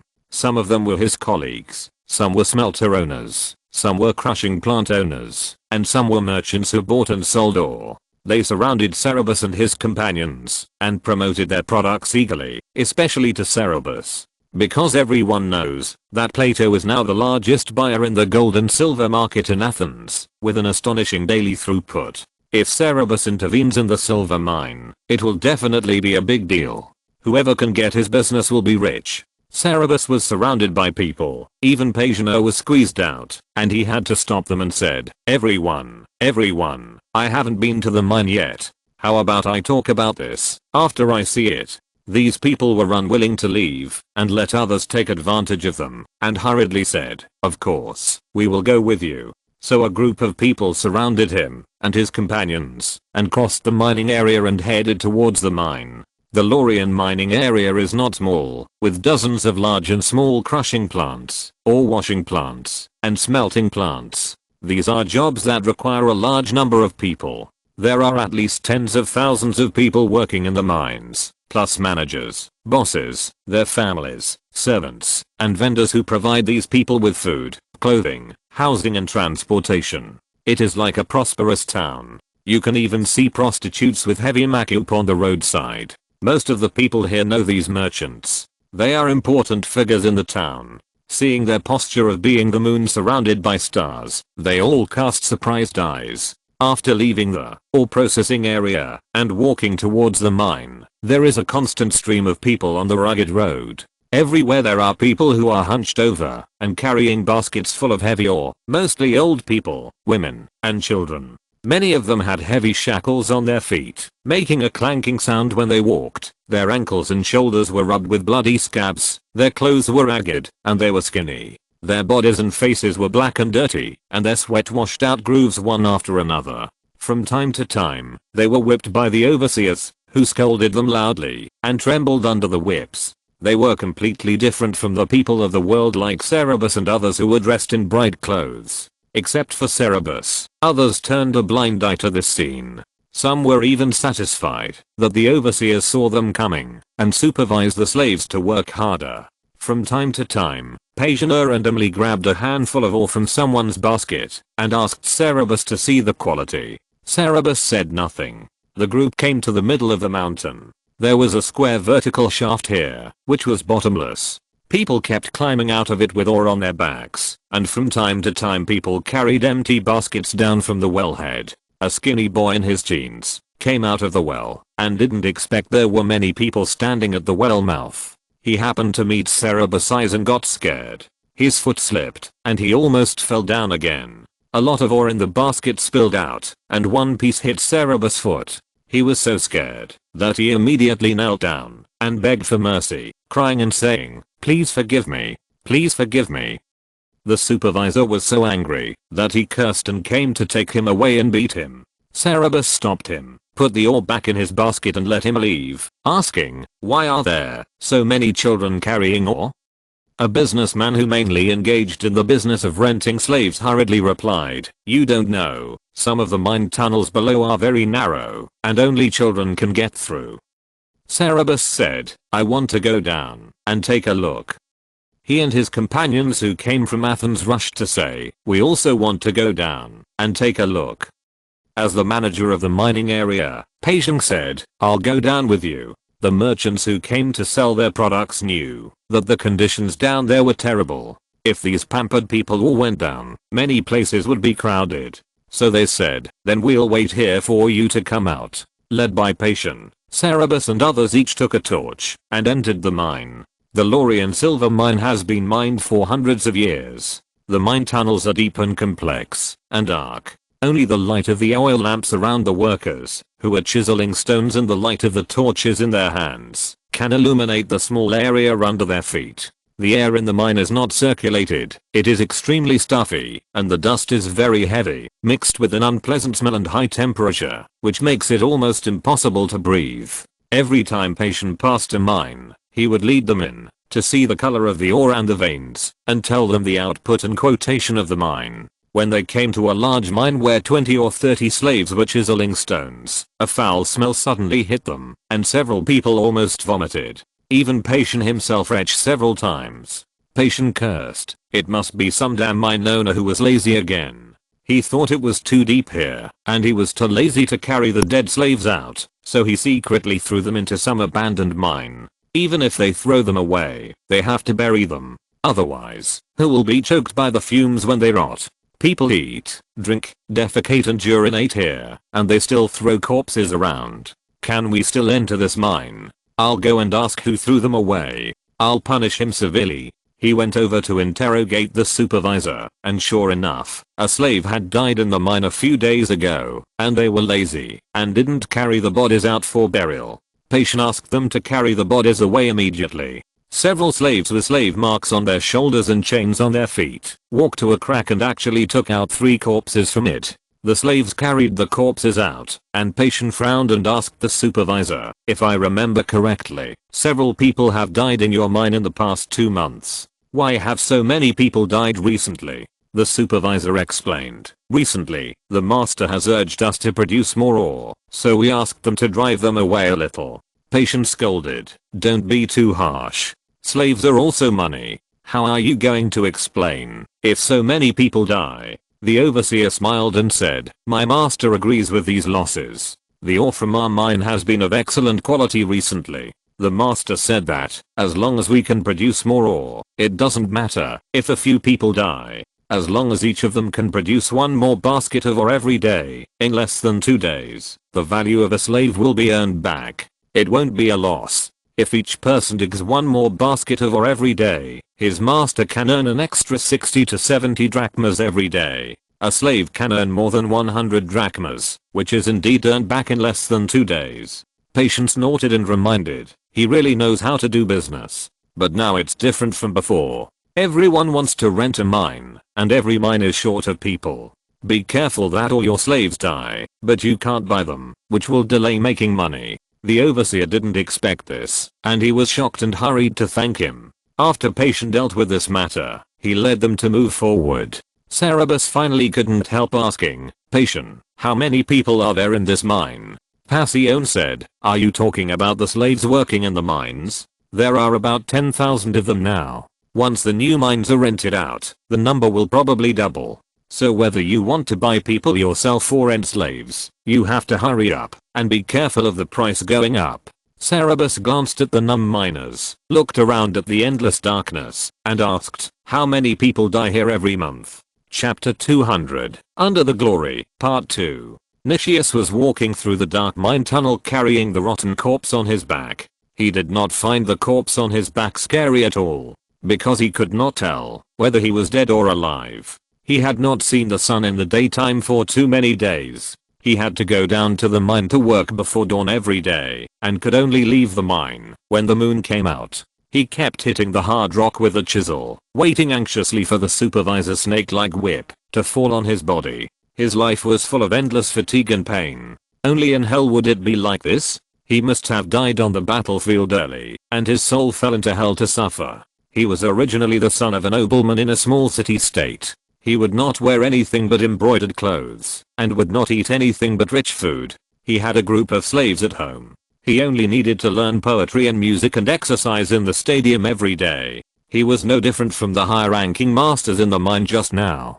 But suddenly one day, the city-state was defeated, and everyone became slaves. He was sent to Lorien as a miner. At that time, he thought that the destruction of the city-state was the most terrible thing, but it was far from it. Few of the miners in Lorien could survive for more than 10 years. Most of them died of exhaustion in 1 or 2 years, or died of illness due to the harsh conditions in the mine, or were crushed to death, or drowned in a mining accident. He had seen the bodies of his companions too many times, and had long been numb. To the master, they were just some talking tools. The profit of the silver mine was so lucrative that it didn't matter if the tools were damaged quickly. He couldn't help but think of when he was still a master. Although he didn't treat slaves so harshly, he also took it for granted that slaves were tools. At that time, even his wife was just furniture in his eyes. This was the general view of all masters. Who knew that the life of a tool would be so painful?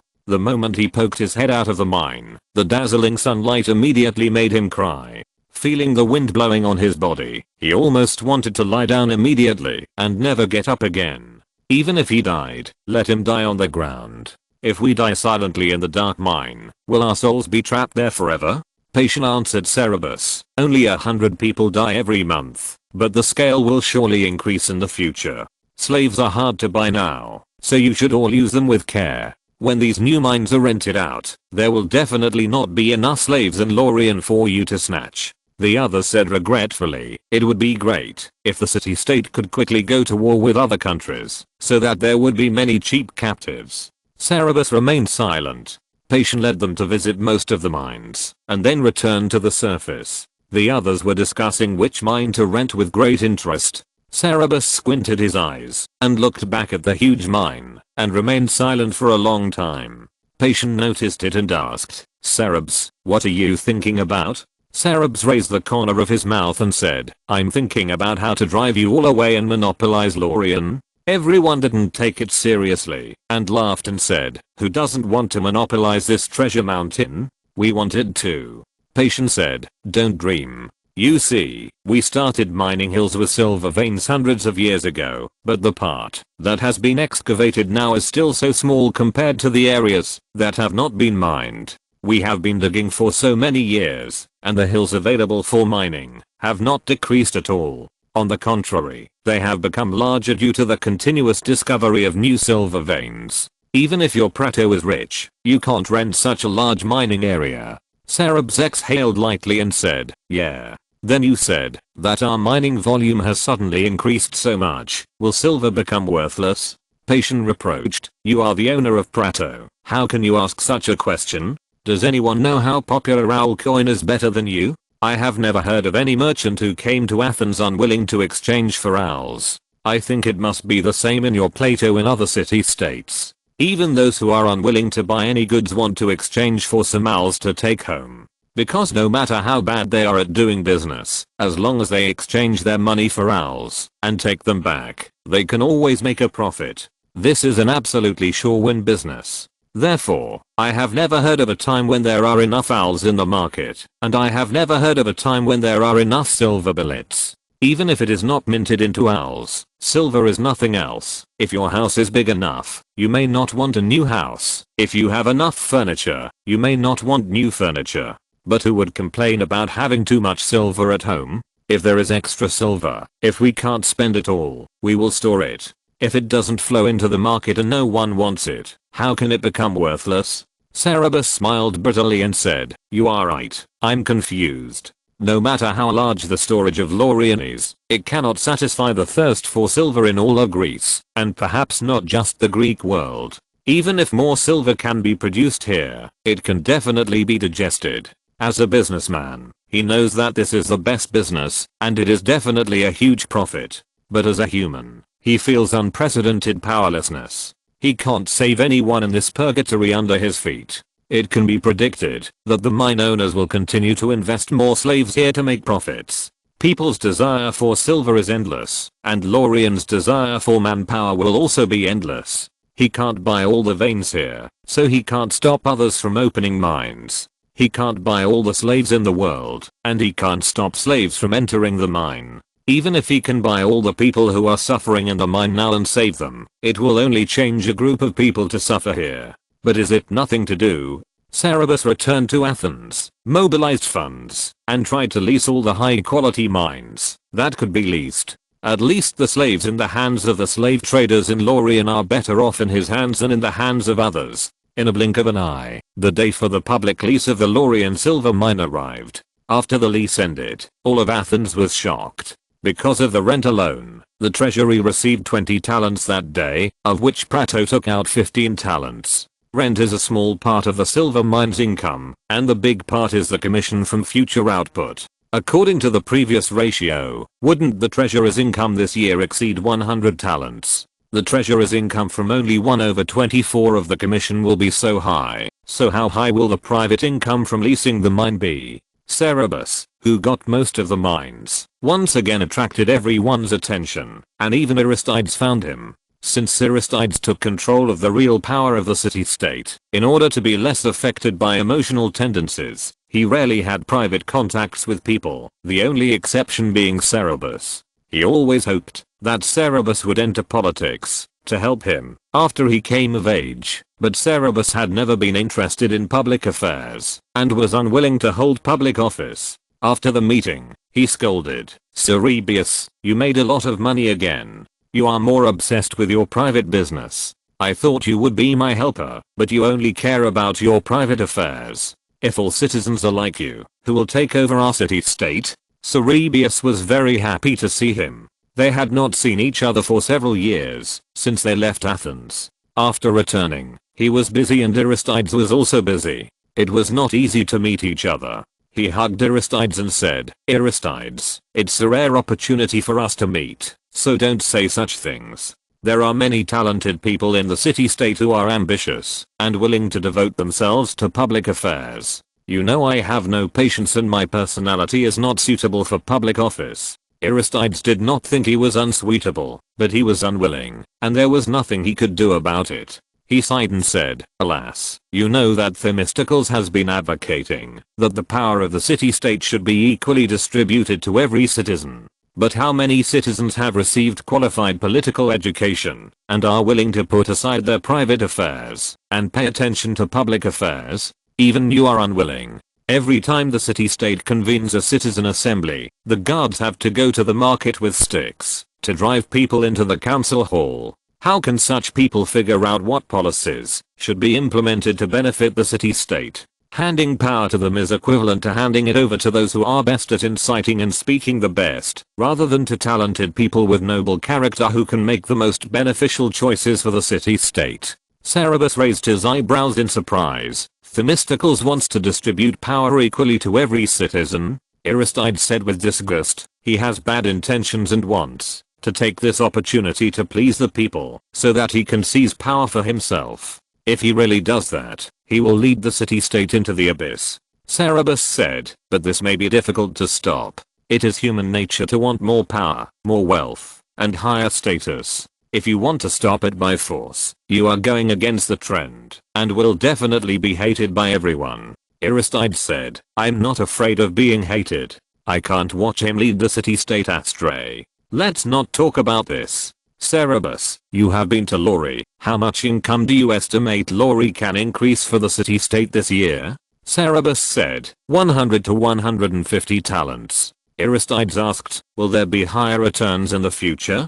Cerberus was silent for a moment, and said, I think so. In the first year, all the mines will not have sufficient manpower. After that, the output will definitely increase. Why do you ask this? Does the city-state need money? Aristides smiled and said, no, I'm daydreaming. Now Lorien has an annual income of 100 to 150 talents, which is about 10 to 20 drachmas per citizen, which is already a citizen's income for 3 or 4 months. If the city-state's income can be higher, and can afford the money for all citizens to live, so that they don't have to worry about their livelihood, then perhaps everyone can specialize in politics. If this is possible, perhaps everyone can share the power equally. Chapter 201 Friendship. Let everyone withdraw from labor production and focus only on politics. Not to mention the current productivity. How many people would have to be enslaved to feed so many Athenian citizens from labor? Even if it could be done, Cerberus did not agree. He said, no, this will not make Athens stronger. It will only make everyone a mess. Politics is always a game for a few people. Aristides was very surprised. Cerb, I didn't expect you to be so pessimistic. Cerberus smiled. If I were not pessimistic, I would be willing to selflessly contribute to the people like you, instead of just making money for myself. Since it is not possible to withdraw everyone from production for the time being, Aristides decided to obey public opinion and distribute the money equally. Themistocles almost vomited blood when he heard about it. Originally, he felt that the discovery of the new mine in Lorien was not the right time. He had just incited the emotions of the people, so that the people can only hear the praise of Aristides at any time and place, and planned to arouse their rebelliousness in the next step, making them feel that anyone who disagrees with Aristides will be attacked by the crowd, which is very annoying.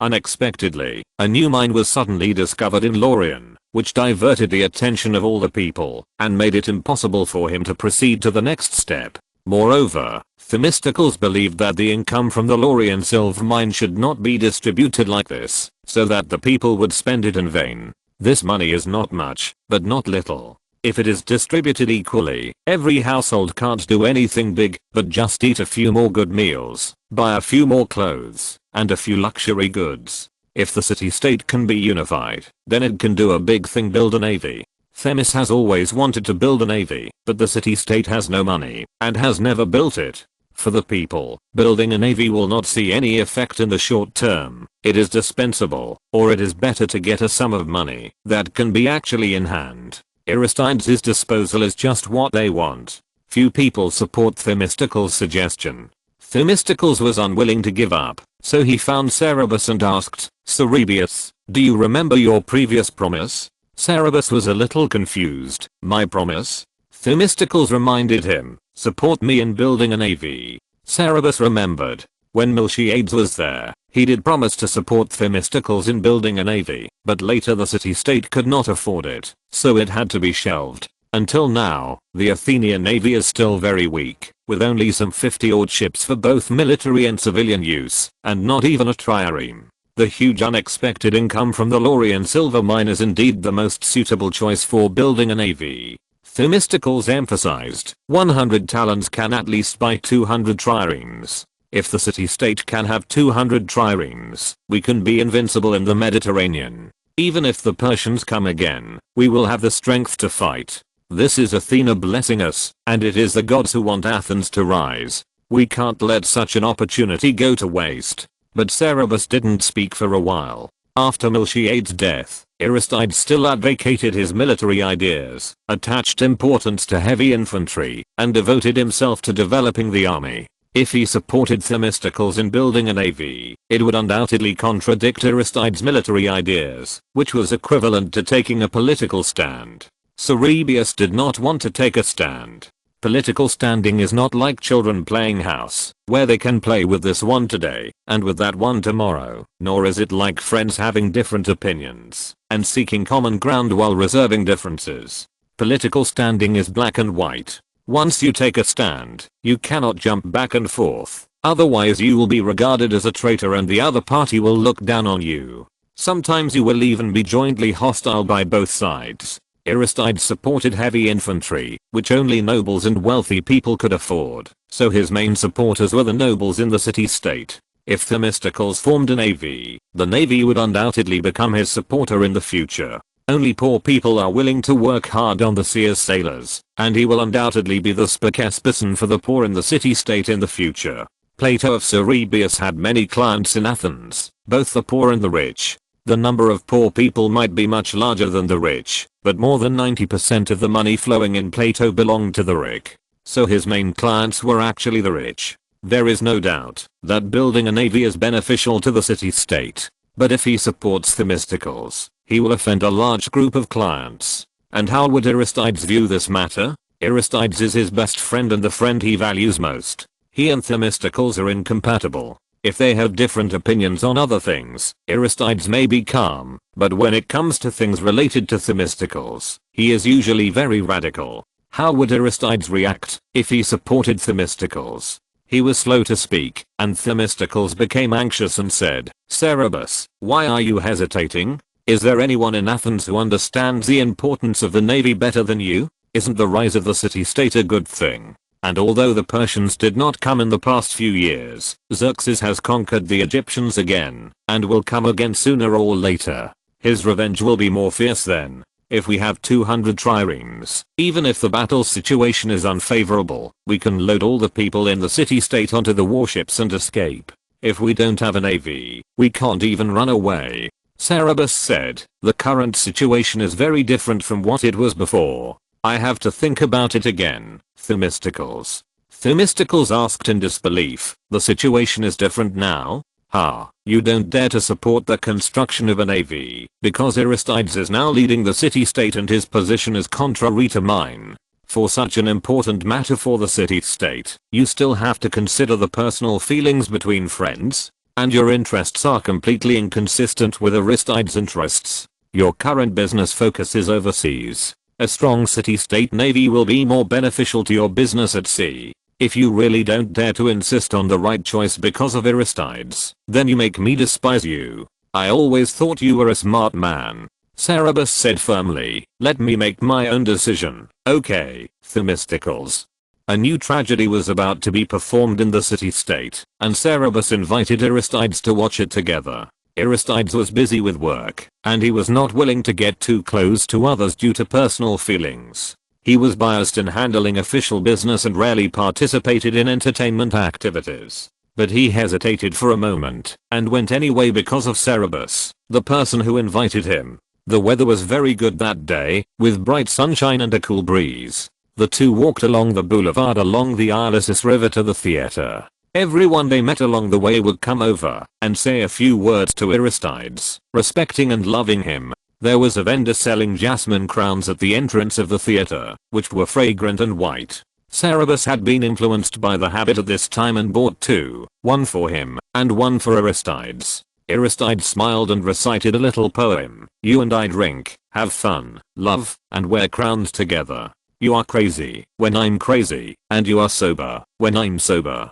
The peddler was a native of this city, and knew about the friendship between the two men. He praised, "This poem is the most suitable to describe you." Cerberus also laughed.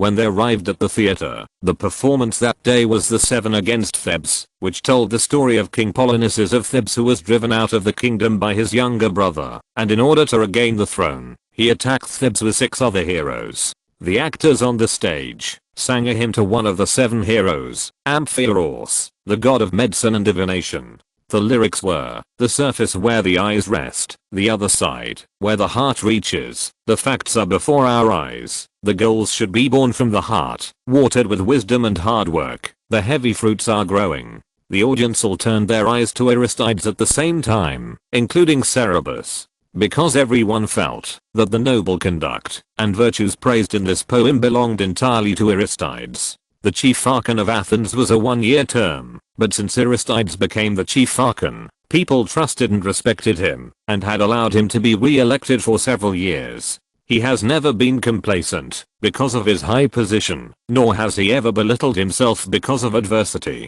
He is always calm and composed, and can handle any situation calmly. He is dedicated to the city-state, always puts the interests of the people first when dealing with city-state affairs, and is firm in his position and never compromises. He is impartial when dealing with disputes among the people.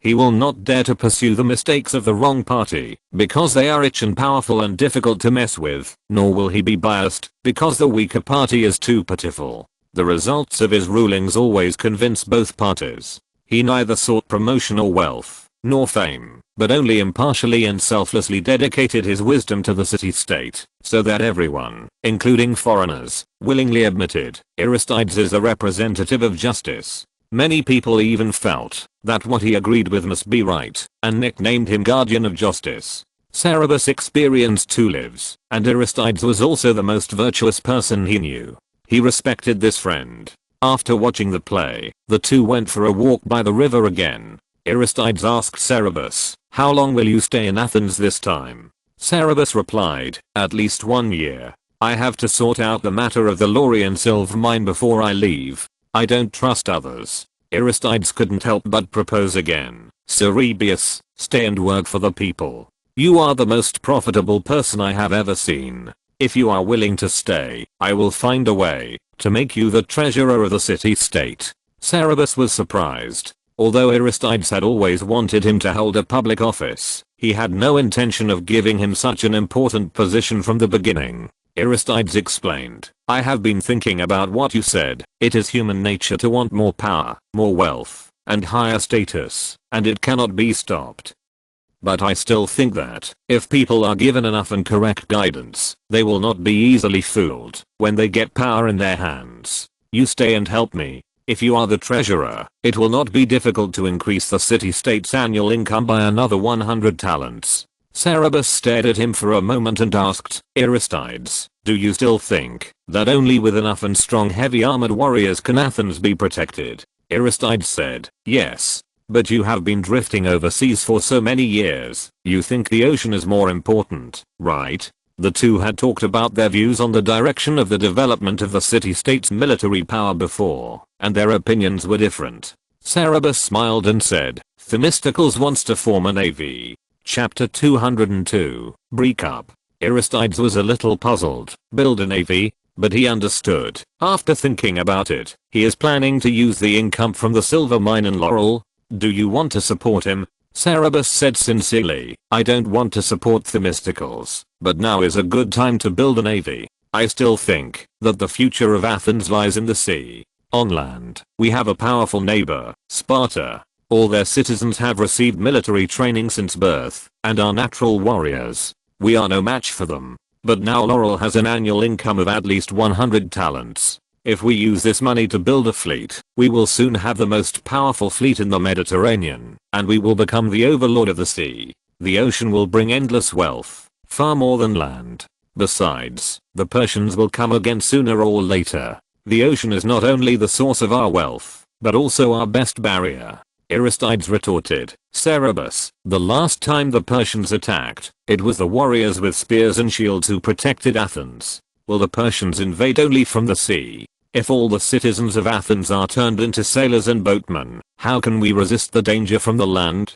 The enemies we have to face are not only the Persians. Do we load the people onto the ship and escape every time the danger comes?" then can we still keep a piece of land? Can we still have a foothold on land? The navy cannot directly protect our city and land. Only heavy infantry is the foundation of the city-state. I will never agree to take away the spears and shields of the soldiers and turn them from armored warriors with stable heels into active sailors. Cerberus could not say that expanding the navy would not weaken the army's combat effectiveness. That would be treating Aristides as a fool. The Athenian city-state had less than 60,000 citizens, of whom less than half were in their prime and could go to the battlefield, so the navy and the army must be emphasized. But he still said, if we carefully decide the ratio of infantry to navy, it is not impossible to achieve a balance. It is not cowardice to avoid the enemy's edge when necessary. Sometimes you should be brave in the face of the enemy, but sometimes it is unwise to fight hard when you know the gap is too big. Aristides looked at him and said, Cerberus, do you really not understand, or are you pretending not to understand? Let me make it clear, I can't accept the weakening of the army. The city-state can only be held by well-educated heavy armored warriors. I can't hand over power to illiterate boatmen. If you can stay and let everyone receive a qualified education, maybe in the future, but not now. They know nothing and act arbitrarily. Giving power to them will only destroy the city-state. If these people are in power, Athens will no longer be Athens. I would rather let the city-state suffer losses than let its spirit be changed. Cerberus was silent and finally said, but, Aristides, it is an irreversible trend to divide power among citizens, just like streams will definitely flow to the sea. It was destined when Cleisthenes formulated the ostracism law. There will always be people who want to gain more power to please the people. If it is not Themistocles, it will be someone else. Unless you become a tyrant and abolish this law. Otherwise, no matter how high your prestige is and how much you are loved by the people, it will be useless to stop it. It is just like a mantis trying to stop a chariot. People's desires will crush you into powder. Aristides asked sharply, do you want to be one of these people? Cerberus smiled bitterly and said, I don't want to, but I don't want to be a mantis trying to stop a chariot with you. This is the tide of the times. No one can stop it. Aristides asked calmly, so have you decided to stand on the side of the winner? Even if that is wrong, and will lead the city-state into the abyss? Cerberus, I thought that, after you entered politics, we would become friends fighting side by side, but I didn't expect to become enemies. Cerberus felt as if a handful of snow water was pouring down from the top of his head, and asked, Aristides, just because I have different political views from you, I become your enemy? Is your friendship only for puppets who obey you? Aristides looked at him disappointedly, turned away, and said, I can accept that you have different political views from me, but I can't accept that you are so short-sighted for the sake of interests. I thought that, although you are arrogant, you have compassion, and will not compromise for anything. So although you are young, I have always respected and valued you. I misjudged you. Cerberus looked at his back, clenched his fists, and shouted loudly, stop, Aristides. Aristides stopped. Cerberus walked a few steps towards him and said, I will not stand on the side of the victor, but I will not go against my conscience and agree with you just because you are someone I respect. Do you think that, if I help you, so that all citizens can receive the same education as the heavy armored soldiers, and then divide the power equally, there will be no problem? No, I tell you, there will be no difference between then and now. Will not the heavy armored soldiers who hold power now be easily manipulated? Haven't the affairs of the city-state been manipulated often? Why are you so hostile to Themistocles? Isn't it because you see that he is constantly reaching out? You are too idealistic, and your idea is impossible to achieve.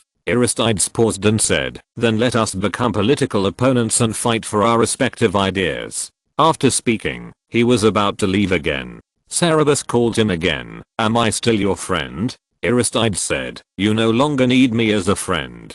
From now on, let us be mature and respectful political opponents. This time he did not look back. Cerberus looked deeply at his back and stood there for a long time. As Cerberus expected, not long after, Aristides, who was pushed to the altar by the people who loved him, was pushed down from the altar by the people themselves. Cerberus stayed in Athens for more than a year and solved the problem of the silver mine. He formulated safety measures, stipulated the maximum working hours per day, and treated the slaves very well. The money earned by each of his miners in 1 to 1.5 years was enough to redeem himself, so that some free people wanted to go down to the mine to work for him. This caused a lot of criticism. Although he also improved the labor tools and greatly improved the labor efficiency of the slaves, it still made many colleagues dislike him. But he was used to being criticized and didn't care. In this year, Themistocles first gave speeches in the square, calling on people to pay attention to the threat of the Persians, give up the money from the share of Laurian, and build a fleet.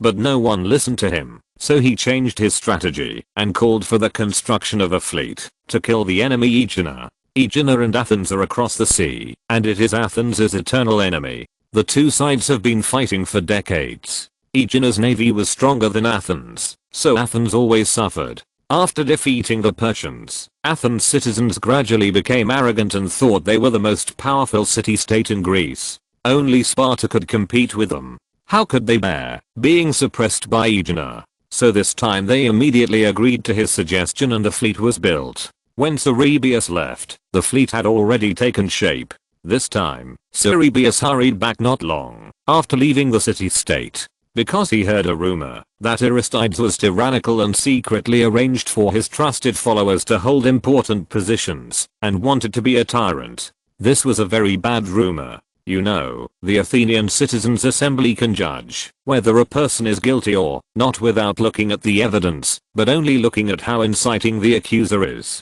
If this charge is proven, Aristides may be executed. After Cerberus returned to Athens, he found that it was completely different from the last time he came back, when there were people everywhere who spoke well of Aristides. Now there were people everywhere who spoke badly of him. For example, Aristides was a fair person. If there was any dispute between citizens, they liked to ask him to judge right and wrong. This was considered that he interfered with the authority and justice of the court and decided everything in private. In order to fight against Themistocles, he also promoted some friends who were said to be cultivating party members to prepare for becoming a tyrant. To overthrow the current system in Athens, at least military force was needed. His family was poor, and he could not afford to raise guards. It was also interpreted that he had confidants who held important positions and did not need armed guards to become a tyrant. However, in more than a year, the Athenians went from being loved by everyone to being hated by everyone.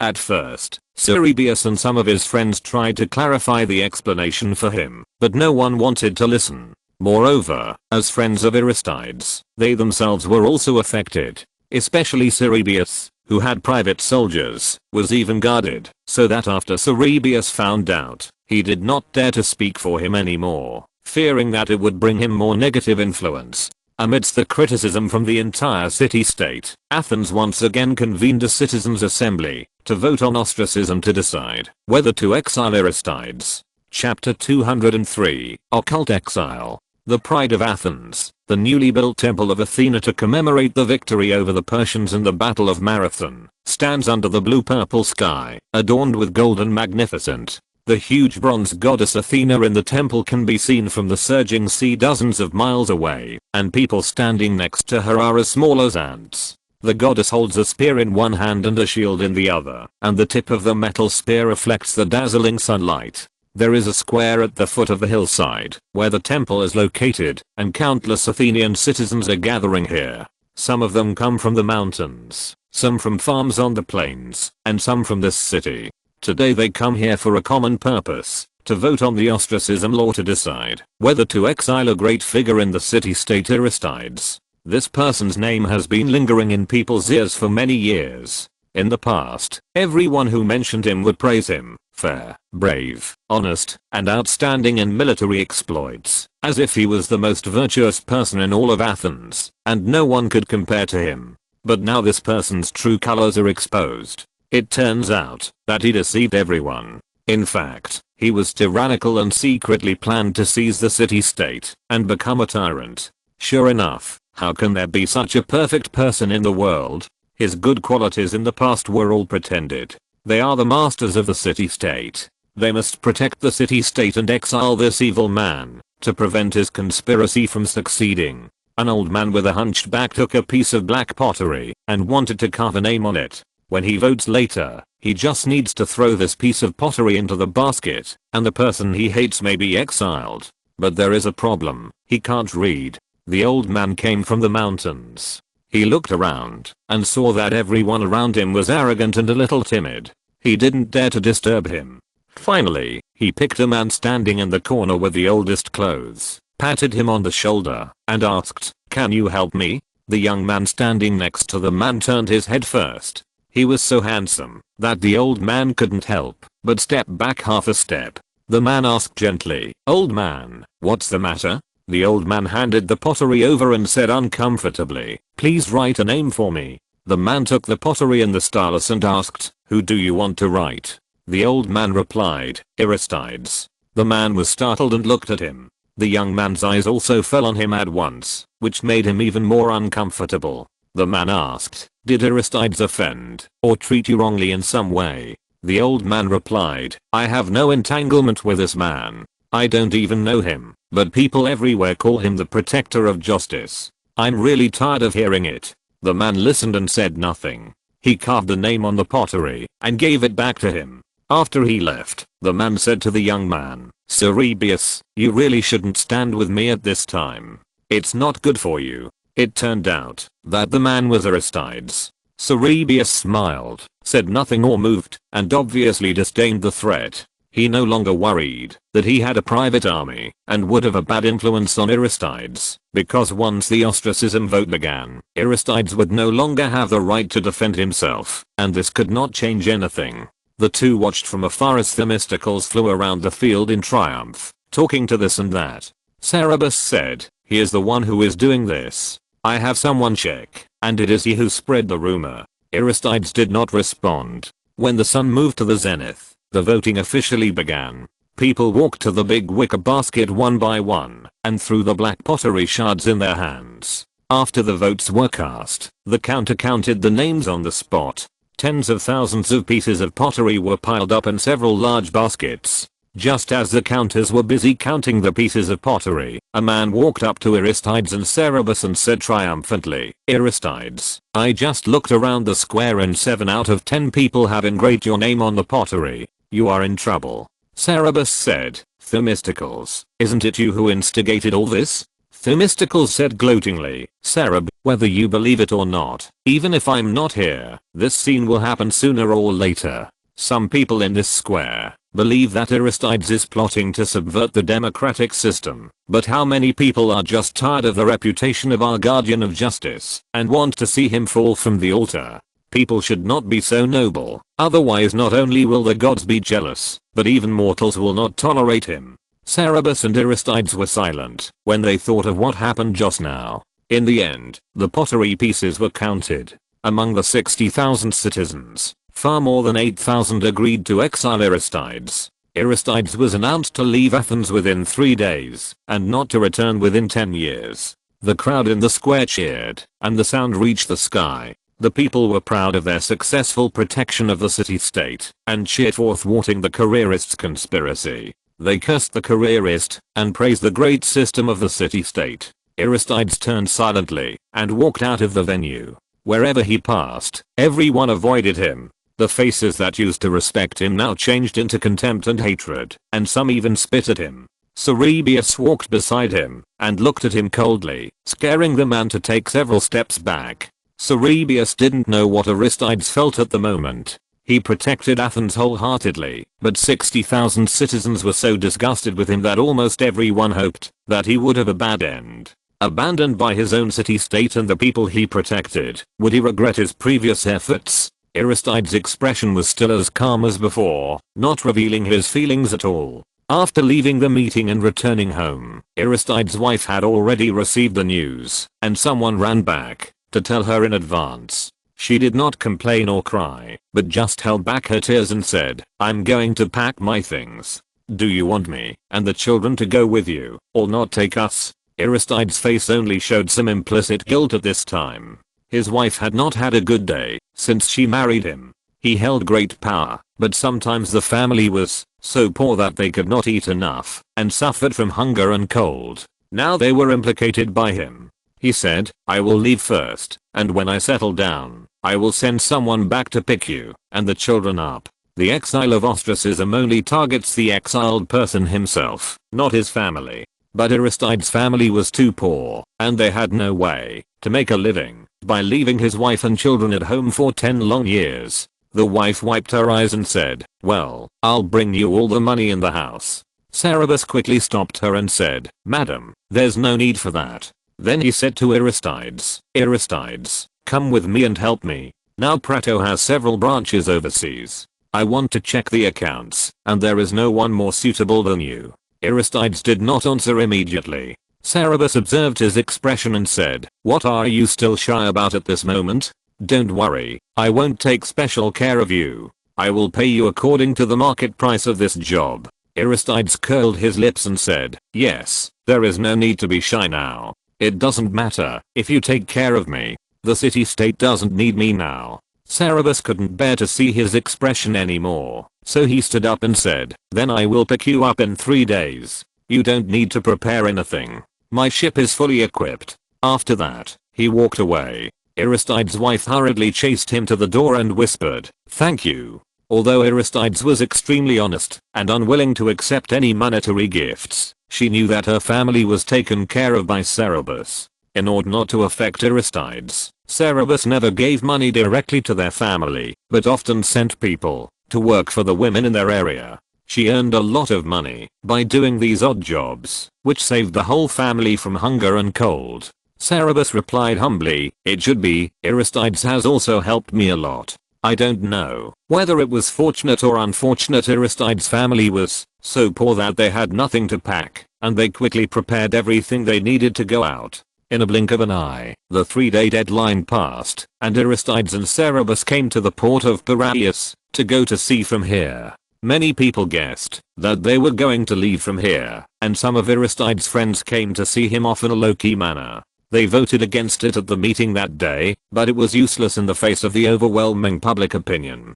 Themistocles also came, but of course he did not come to see him off, but to watch the joke. After he arrived, he first mocked Cerberus. Cerebius, you are really loyal and righteous. I really envy Aristides for having a good friend like you. If I fall into such a situation in the future, will you be willing to help me like this? Cerberus said, Themistocles, although Aristides was exiled, the smart people in the city-state know what happened. They will sympathize with him and respect him. And with your style and methods, if you fall into trouble in the future, I'm afraid you will not even be able to save your life. Themistocles' face suddenly became ugly, but he smiled again in the blink of an eye, and said in a slick tone, I think I'm loyal to the city-state, and will not fall into such a situation. Then he said to Aristides, we have been competing with each other since we were young. Your reputation has always been above mine, and I have never been able to compare with you. I never thought that there would be such a day.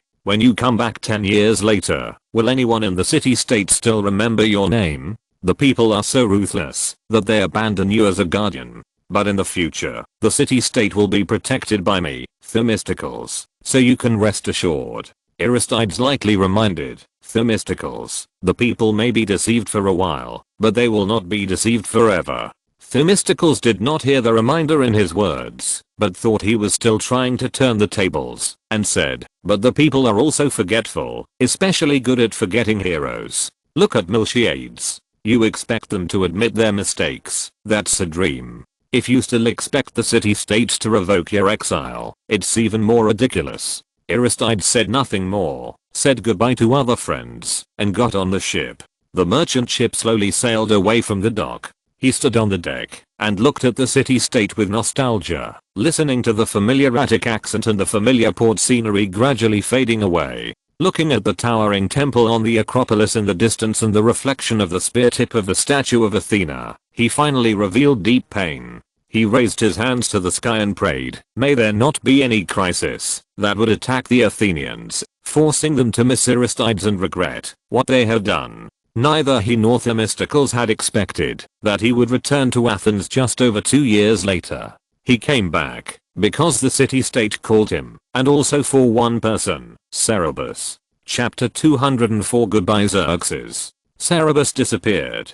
After leaving Athens, Aristides had been working for Cerberus. 3 months ago, they were preparing to open a new branch in Prato in Macedonia. They accidentally discovered that foreign merchants had built huge granaries in several places in Macedonia and were storing huge amounts of grain in them. Macedonia was not a major grain producing country like Egypt and did not export grain to other countries. Moreover, merchants not only purchased grain locally but also transported it from far away. The amount was so large that Macedonia could not consume it at all. Something abnormal must be a demon. Cerberus secretly paid attention to this matter, but unexpectedly, one day he went out and suddenly disappeared.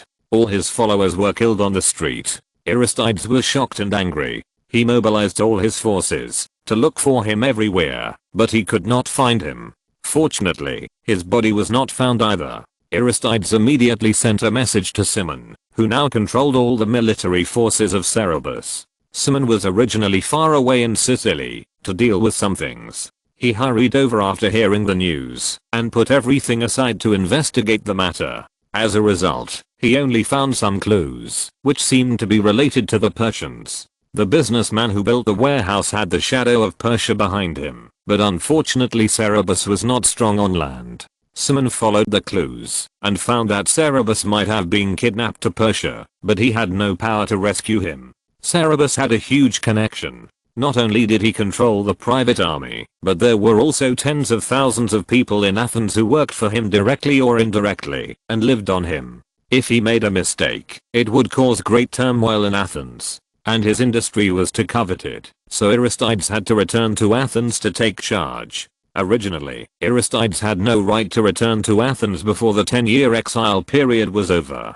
At first, he could only stay in the neighboring city-state of Corinth to handle affairs remotely. But although Cimon failed to rescue Cerberus, he found that the Persians had built granaries not only in Macedonia, but also in many places along the line from Persia to Athens. What to do was obvious to the too smart people. Sure enough, it didn't take long before the news of the Persian invasion came again. The Athenians urgently recalled Aristides, fearing that he would harbor resentment and be recruited by the Persians to turn against Athens. He was able to return to the city-state, and Cimon was not wrong. Cerberus was indeed in the hands of the Persians. No one expected that he would be sent to the Persian commander of the Battle of Marathon. The merchant who kidnapped him flattered, "Sir, we paid a huge price to catch him." The commander nodded and said, "Go and get your reward." Then he sneered at Cerberus and said, "You lowly merchant who dared to deceive my king. My king gave you a fine horse, but you were ungrateful and rode it to stop the former king's army, causing such a great loss to the great Persian Empire.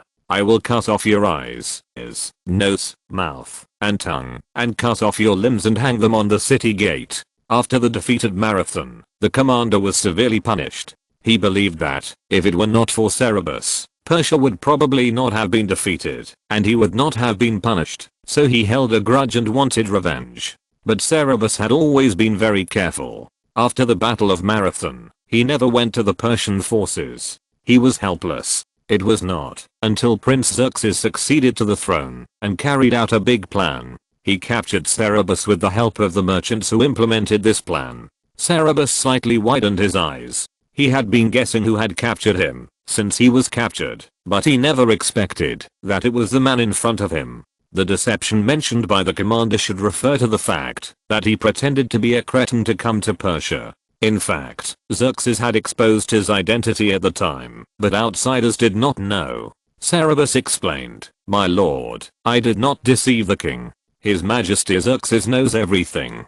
How could he be deceived by me? He already knew my identity. He just understood my position and did not embarrass me. If you don't believe me, you can send me to Susa to meet the king." The commander was surprised and said in disbelief, "You despicable foreigner, are you lying to save your life? How did His Majesty Xerxes know your identity?" Cerberus told the story of that year in detail and explained the cause and effect clearly. The commander knew a lot about Susa and found that the people, time, and place he said all matched, which was a bit embarrassing. If he killed the merchant privately and spread it later, would His Majesty misunderstand that he wanted to blame His Majesty for the defeat in the Battle of Marathon? He didn't dare to take this suspicion at all. But it was absolutely impossible to let him go like this, because he was from a hostile city-state after all. After thinking about it, he decided to do as Cerberus said, and send him to Susa for his majesty to deal with. At this time, the entire Persian Empire was in operation, and countless food,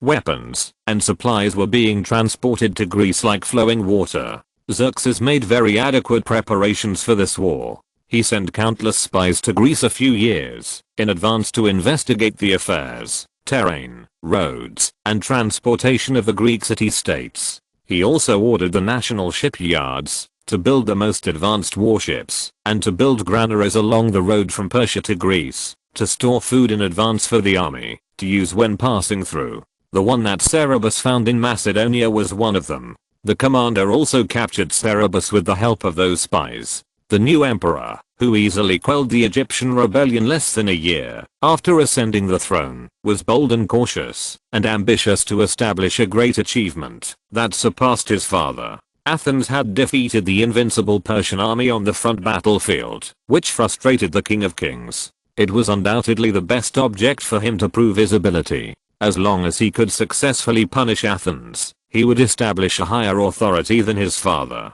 Therefore, Xerxes attached great importance to the news related to Athens. Although Cerberus was just a small businessman, he had some influence in Athens. After being sent to Susa, he soon met him in person. More than 10 years later, the handsome young man had become a living god in the world, looking down on the countless ant-like creatures on the throne, and no one dared to look directly at his majesty. He still remembered Cerberus, and when he saw Cerberus, he said, "It's you. I heard that you rode the horse I gave you, and ungratefully hurt us Persians. If it weren't for you, my father, the great king of kings Darius, would not have failed in punishing Athens last time." After only one encounter, Cerberus saw that Xerxes was much more moody than Darius, and lowered his head and said, "I'm sorry, your majesty, but I have to protect my compatriots." Xerxes said, "I still remember the prophecy. You will decide whether all Greeks will become slaves or an empire with vast territory will no longer be glorious.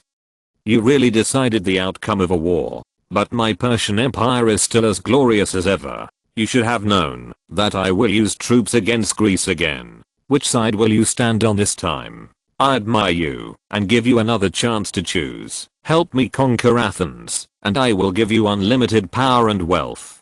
Do you know Damatulus, the king of Sparta? His subjects betrayed him and came to seek my protection. Not only did I protect him, but I also kindly granted him a larger and richer fiefdom than Sparta, allowing him to have more wealth and higher power than when he was king before. If you are willing to submit to me, I will give you a reward no less than his." Cerberus lowered his head and said, "My parents and relatives are all in Greece. Sparta betrayed the king, but the Athenians did not let me down, your majesty." Xerxes had not heard a rebuttal for a long time. He raised his eyebrows slightly in surprise and said, "Foreigner, do you know that you will die if you disobey me?" Cerberus raised his head and looked him straight in the eye this time, saying, "You can kill me, but please let me give you sincere advice. Your expedition to Greece is irrational. I have seen your determination and know that you have made sufficient preparations for this war.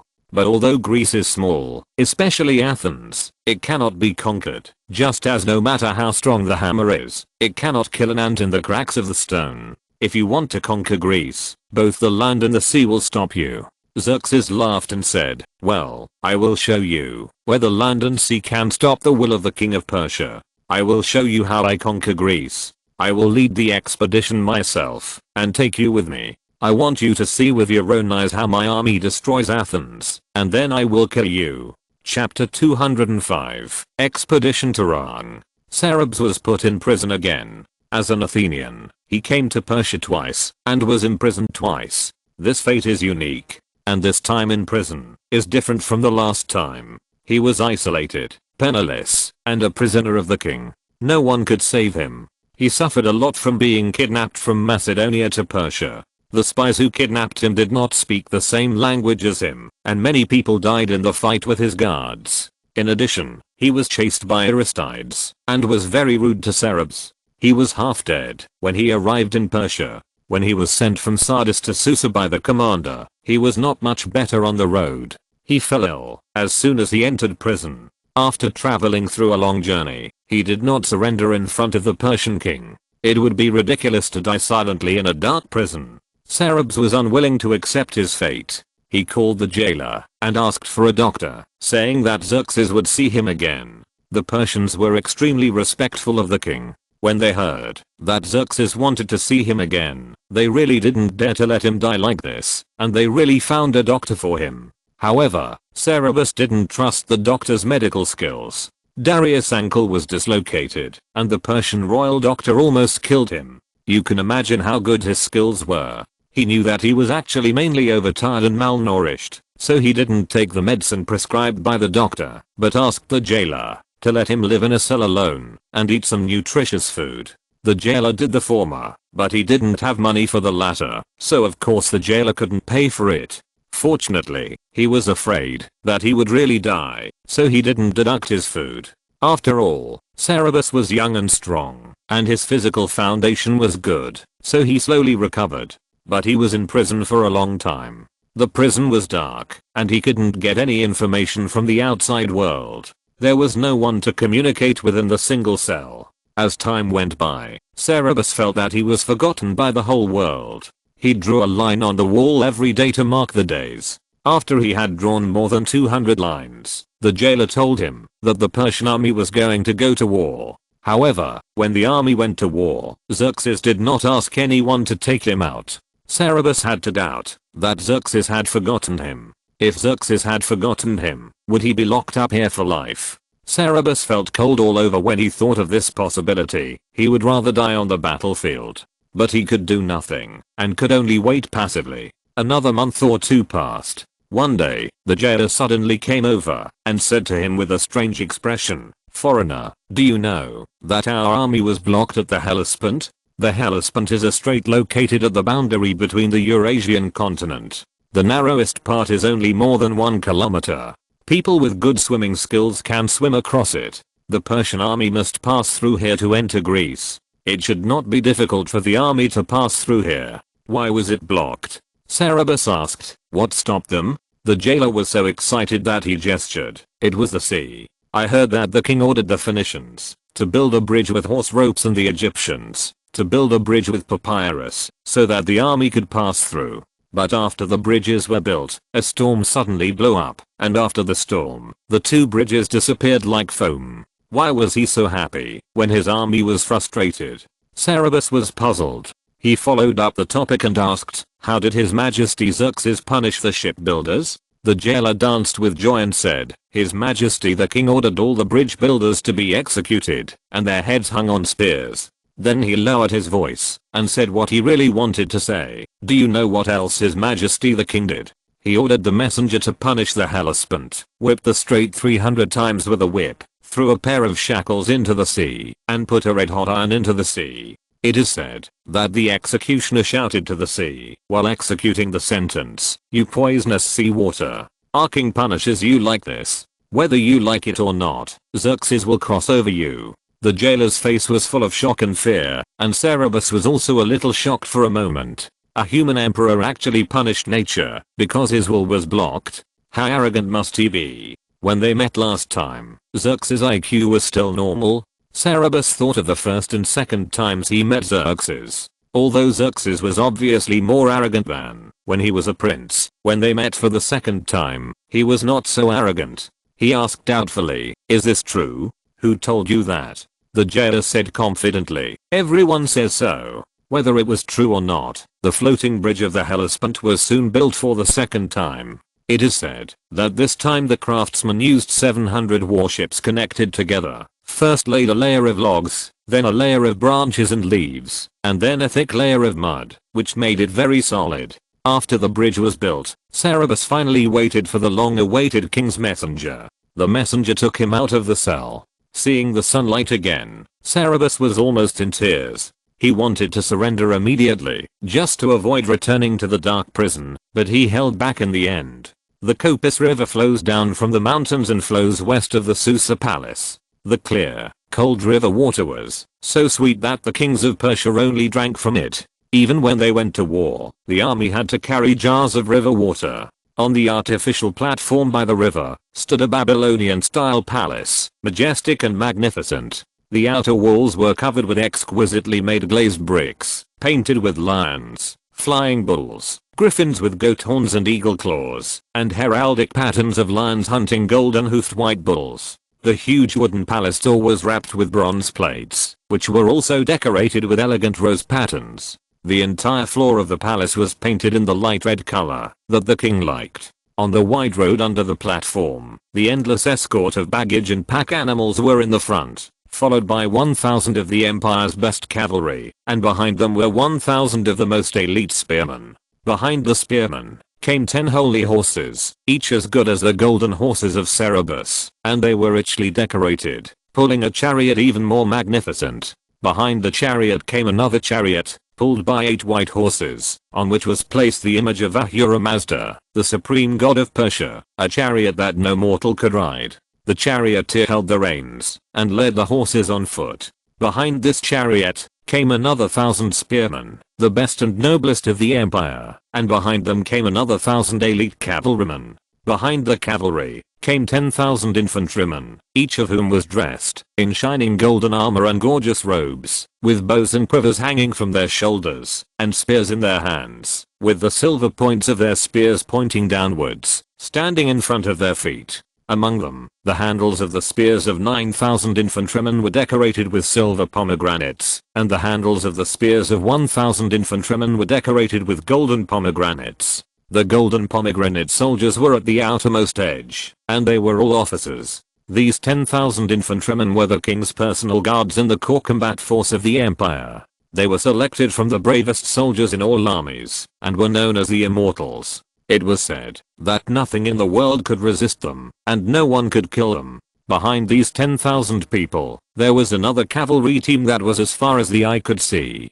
Behind the cavalry team, there were hundreds of thousands of miscellaneous troops wearing costumes of various ethnic groups. They were all ethnic groups conquered by the Persians, and came in response to Xerxes' edict. Cerberus was taken by the messenger to see this unparalleled and terrifying army, and then he was brought to Xerxes. Xerxes stood on the high platform and swore an oath. He was taller and slenderer than most people, with carefully curled hair around his neck and an equally carefully curled beard cut into a square shape, hanging down to his chest. He wore a purple king's robe that looked strange to Cerberus, a flat crown on his head, and a golden lotus in his hand. However, he was very handsome, and looked down on all living beings from a high platform. He was like a god on earth. He said to Cerberus, "I said I would show you how I destroy Athens. Just follow me and watch." Then he boarded the chariot pulled by the holy horse. At a command, the army set off. Cerberus was allowed to follow his chariot.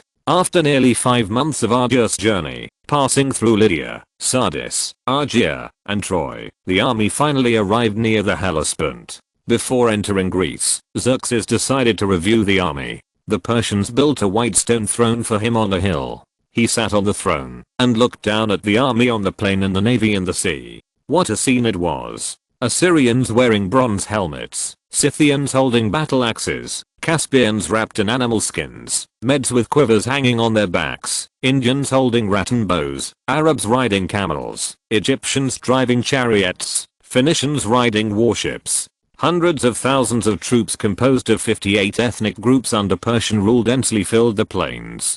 Together with the teams transporting their baggage, they spread all the way to the horizon. In the distant ocean, thousands of warships covered the sea surface. A shepherd grazing on a nearby mountain saw this scene, and asked the person next to him in amazement, "Is that the god Zeus? Why did he turn into a Persian, change his name to Xerxes, and lead all mankind to come and destroy Greece? He can do this with lightning and thunder." Chapter 206 Military Parade. Xerxes said that he would let Cerberus see how Athens was destroyed, and he kept his word. He always kept Cerberus by his side, and did not avoid him at all, just to prevent leaks, and prevent him from contacting outsiders. At this time, he was also with Xerxes, and saw this shocking scene. Xerxes sat on the white stone throne, looking at the crowded plains and beaches, and the navy covering the entire Hellespont, and said complacently, "Am I the happiest person in the world? I rule the most powerful country in the largest territory in the world, and I hold the highest power. With one order, the earth will make way for me, and the sea will surrender to me. Note 1. My joy and anger determine the fate of countless people. I'm the master of the world. Is there anything in the world that I don't own? People around him hurriedly flattered him. You are indeed the happiest person in the world. Although this is flattery, it is not wrong.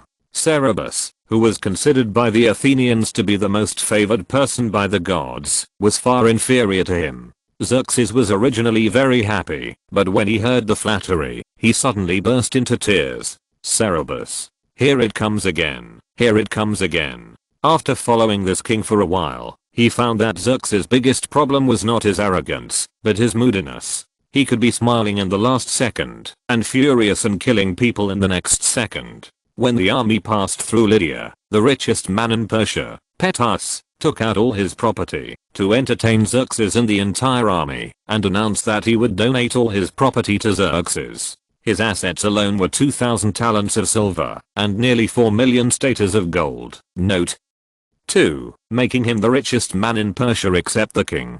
Xerxes was very happy because of his statement. Not only did he not take his money, but he also gave him 7,000 stater of gold, so that his gold could reach 4 million, and announced that he was the king's friend. But just a few days later, when Pityus said something wrong, Xerxes got angry and ordered his eldest son to be cut in half. Half of his body thrown on the left side of the road and the other half thrown on the right side of the road, so that the army could pass through the middle and let him watch. At this time, Xerxes suddenly burst into tears, and everyone was too scared to speak. Only his most trusted uncle, Artabanus, dared to step forward and ask, "Your Majesty, you were so happy just now, why are you sad in the blink of an eye?"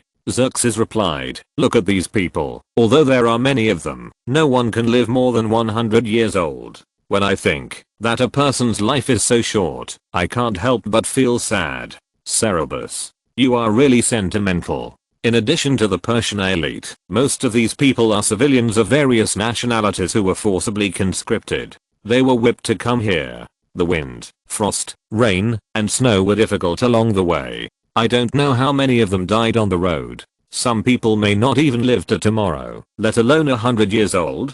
Cerberus estimated that by this time next year, less than half of these millions of people would be alive. Why not let them go, if you are so merciful? Artabanus knew his nephew's character well, and said, "King, you don't have to feel sad for them. Most people in the world live in pain. For them, living may be worse than death. Death is a relief for them." Xerxes was silent for a while, then changed the subject and asked, "Uncle, do you still not agree with my expedition? Or have you changed your mind?" Artabanus was the only person in Persia who opposed Xerxes' decision to conquer Greece in person. He believed that Greece was a barren land and there was no benefit in conquering it, but Persia would suffer heavy losses if it failed, so it was unnecessary to conquer it at such a high cost. It was especially unnecessary for the king to go on the expedition in person. But Xerxes did not listen to his advice. Artabanus replied, "Even now I'm still full of fear and worry about this matter. I agree with what the Athenian Cerberus said. In this expedition, both the land and the sea are our enemies. Our navy is too large. If a storm blows, there is hardly a large harbor island in the sea that can accommodate all our navy. And even if there is, it will not be enough to have only one. There must be such a harbor in all the areas we pass through. And the army is just as dangerous. The farther the army goes, the greater the pressure on our logistics. When the journey exceeds 3 months, the consumption of one soldier requires 3 civilians to transport food and grass. Even if Persia is rich, this is a huge pressure for us. And the farther we go, the greater the threat of land to us. When the 2 most important things in the world, land and sea, are hostile to us, the situation is very unfavorable to us. Your Majesty, when making decisions, even if you are timid, because of everything you may encounter, but you are very courageous in action, such people can be considered the wisest people." Xerxes replied disapprovingly, "Uncle, if we are afraid of everything, and dare not take any risks, we will not be able to accomplish anything. The previous king happened to be so adventurous, so he was able to accomplish such great achievements. We should take them as examples." The season we are marching now is the best season of the year, and there are no storms on the sea. Moreover, we have prepared sufficient food and grass for the army in advance. Moreover, there will be food in the land we conquer. This time we are not attacking nomadic peoples, but farming peoples. We will successfully conquer the whole of Europe. However, Xerxes was still a very smart man, and he listened to some of Artabanus' words. He added, "But if you are really worried, you might as well go back and help me stay in Susa. In this way, even if the war is not going well, there will be no chaos in Aria." After saying this, he stepped down from the throne and went to inspect the army. He rode in the golden chariot pulled by Saint Mera and passed by the soldiers of each nation. He stopped from time to time to ask if they had any difficulties or opinions, and asked the clerk to record them. After inspecting the army, he took a ship to inspect the navy. The navy's 1,000 triremes, 200 ordinary warships, and 3,000 grain ships were all lined up and anchored for plethora, about 800 meters, offshore, with their bows facing the land. The soldiers on the ships made a gesture of preparing for battle. The royal ship that Xerxes was on also passed by the bow of each ship, questioned them like inspecting the army, and asked the clerk to write down their requests. After the inspection, Xerxes announced that he would solve their difficulties and promised that, because they obeyed the king's orders, they would be given the most precious rewards, and the land conquered this time would be fairly distributed to those who had outstanding military merits. The king paid so much attention to and cared for everyone, and promised to give them generous rewards in the future. The morale of the soldiers, which had been low due to the long expedition, was suddenly shaken. They shouted Xerxes' name in unison, and the sound was like thunder and tsunami, which made the earth tremble, and countless birds and beasts tremble and flee. Xerxes listened to the response of the mountains and the sea intoxicated. After getting off the boat, he called Cerberus and asked, "Athenians, now tell me, after seeing my army, do you still think I can't conquer Greece? I think that, even if all of you Greeks are added together, if you don't work together, you can't resist me." Cerberus said calmly, "Your Majesty, I still think the same." Xerxes said contemptuously, "Well, when I flatten Athens, I hope you can still be so stubborn." The army rested here for a night. Before dawn the next day, the ceremonial officers were busy setting up the Hellespont Bridge. They lit a large amount of frankincense and myrrh, spices that were worth more than gold, and sprinkled myrtle branches on the bridge. When the sun rose from the east and the first ray of dawn sprinkled on the sea, Xerxes poured libation into the sea with a golden cup and prayed, "Please bless me, God, and don't let me suffer any accidents before I reach the farthest part of Europe. Please bless me, the sun god, to complete the great cause of conquering Europe." After praying, he threw a golden wine cup, a golden mixing bowl and a Persian scimitar into the sea, praying for the blessing of the sea god. Then the army began to cross the bridge. The first to cross the bridge were 10,000 Persian elites, followed by the miscellaneous troops of various nationalities. It took several 100,000 land forces, plus baggage, food, chariots, and horses 7 days and 7 nights to cross the bridge. The army continued to move forward, drinking up the river water in the places it passed through, and eating up the food of the small city-states it passed through. Some small city-states only prepared one meal for the army, but consumed all the food and livestock in the city-state. More than a month later, the Persian army reached the Thessaly Basin. This is the first checkpoint into Greece. When Xerxes arrived in Sardis, he sent envoys to all Greek city-states, except Athens and Sparta, asking them to offer water and soil. More than 70 of the 100 Greek city-states had surrendered, leaving only more than 30 city-states. They put together a coalition of 10,000 people and lined up at the entrance of the Thessaly Basin to prevent the Persian army from entering Greece. The Thessaly Basin is surrounded by steep mountains, and there is only one river valley, that is the passage into the basin. The terrain can be said to be a place where one man can block the pass and 10,000 men cannot open it. But what they didn't know was that Xerxes was well prepared for intelligence and already knew that there was another path that could go around behind them. If they insisted, they would build a dam upstream of the river, release water to drown them, and turn the basin into a bathtub. Fortunately, although Alexander I, the king of Macedonia in the Persian coalition, surrendered to Persia, He stood on the Greek side in his heart and wrote a letter to the coalition to inform them of this. The coalition had no choice but to evacuate from Thessaly. Xerxes successfully passed Thessaly without a single soldier. The next checkpoint they faced was Thermopylae. Chapter 207, Bloody Battle at Winquangon. Before arriving at Thermopylae, Xerxes received bad news. His navy encountered another storm. After the military review, he ordered the Persian army to march in 3 routes, with the navy in the water and the army in 2 routes, one along the coast and the navy, and one close to the inland, so that more city-states could be passed, and the pressure on logistics could be reduced. Although he had people build granaries along the marching route in advance, the army was too large, and the food stored in advance was far from enough for the army to consume. The city-states along the way had to provide supplies for the army, but many city-states were small, and the army had to spend 400 talents for a meal, which was simply unaffordable.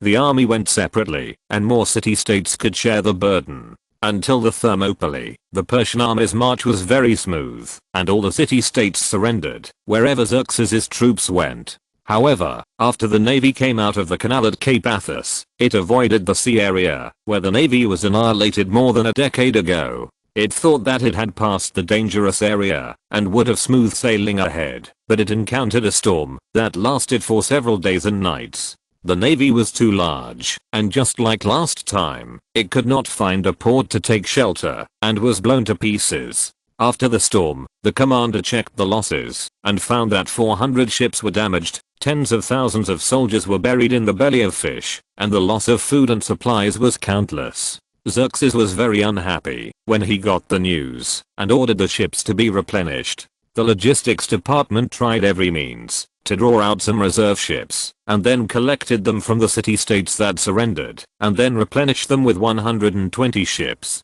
But at this point, although the Persian navy suffered some losses, it was still much stronger than the Greeks. Before Xerxes came to Thermopylae, he finally met the first wave of people who dared to block his way forward since entering the European continent. But there were very few people, only a few thousand. He sent a cavalryman to investigate the situation. The cavalryman came back and reported that some of these people were exercising, some were combing their hair, and they ignored him, as if they didn't see him. No one chased him when he left. What was going on? Xerxes was confused. Was he trying to resist him? But how could such a small number of people resist his army of hundreds of thousands? The cavalryman found that many of these people were Spartans, so he called Demaratus, the former king of Sparta, who was with the army, to ask what was going on. Although Demaratus had betrayed Sparta, he was still very proud of Sparta and told him, "Your Majesty, they are preparing to fight you.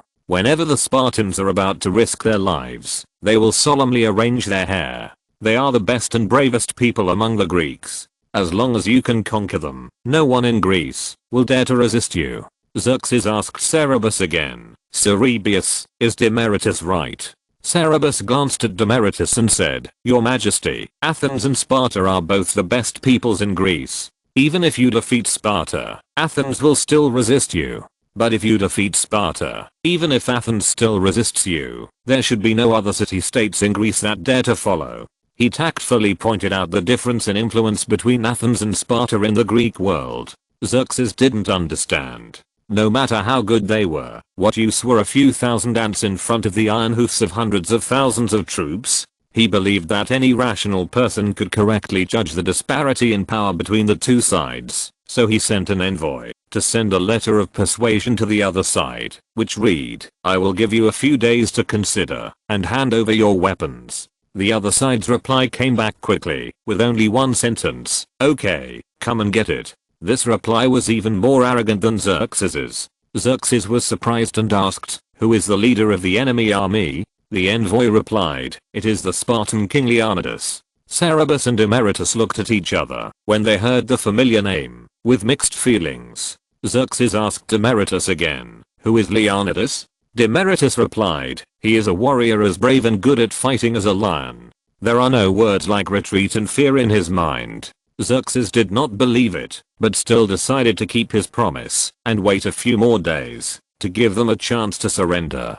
Cerberus and Demaratus walked out of the tent and looked towards the Thermopylae. The northern part of the Attica Peninsula is full of mountains and the Thermopylae Pass is in a narrow valley. They can't see anything, but those familiar figures seem to have appeared in front of them. One of them deeply understands the character of the Spartans, and the other knows the direction of history. He also knows Leonidas, and knows that he will never surrender. Xerxes is just dreaming. A cruel bloody battle is inevitable and imminent, but they can't do anything.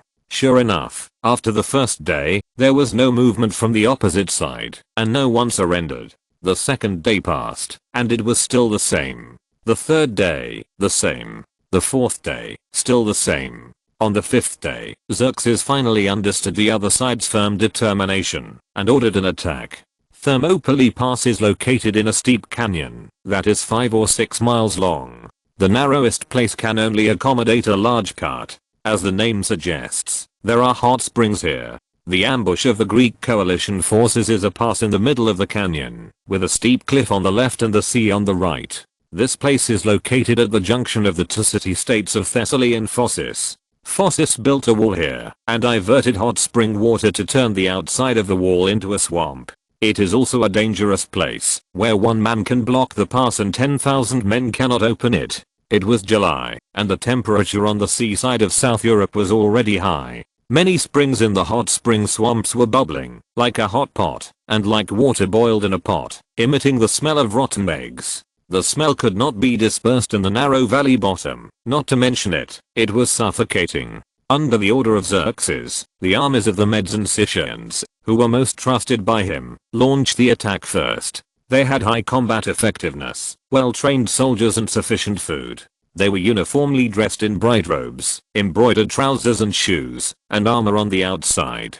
Compared with them, the Greek coalition army looked ragged, just like a group of grey beggars. But the narrow and deep valley forced their team to be stretched out, unable to play the advantage of numbers. Moreover, their shields were not as thick as those of the Greek coalition forces, and their spears were not as long as those of the Greek coalition forces, so they could neither break through the coalition forces' defense, nor stop their attacks. They fought fiercely with the coalition forces in the canyon for a whole day, but they made no progress, and left behind countless corpses. This was already the most combat-effective army among the miscellaneous troops under Xerxes. The next day, Xerxes sent out his trump card, the Immortal Army, composed of elite soldiers selected from various armies. The Immortal Army was extremely powerful, and could suppress dozens of ethnic groups in the Persian territory. However, the terrain here was too absolute. Under the command of Leonidas, the coalition forces were unexpectedly brave and good at fighting.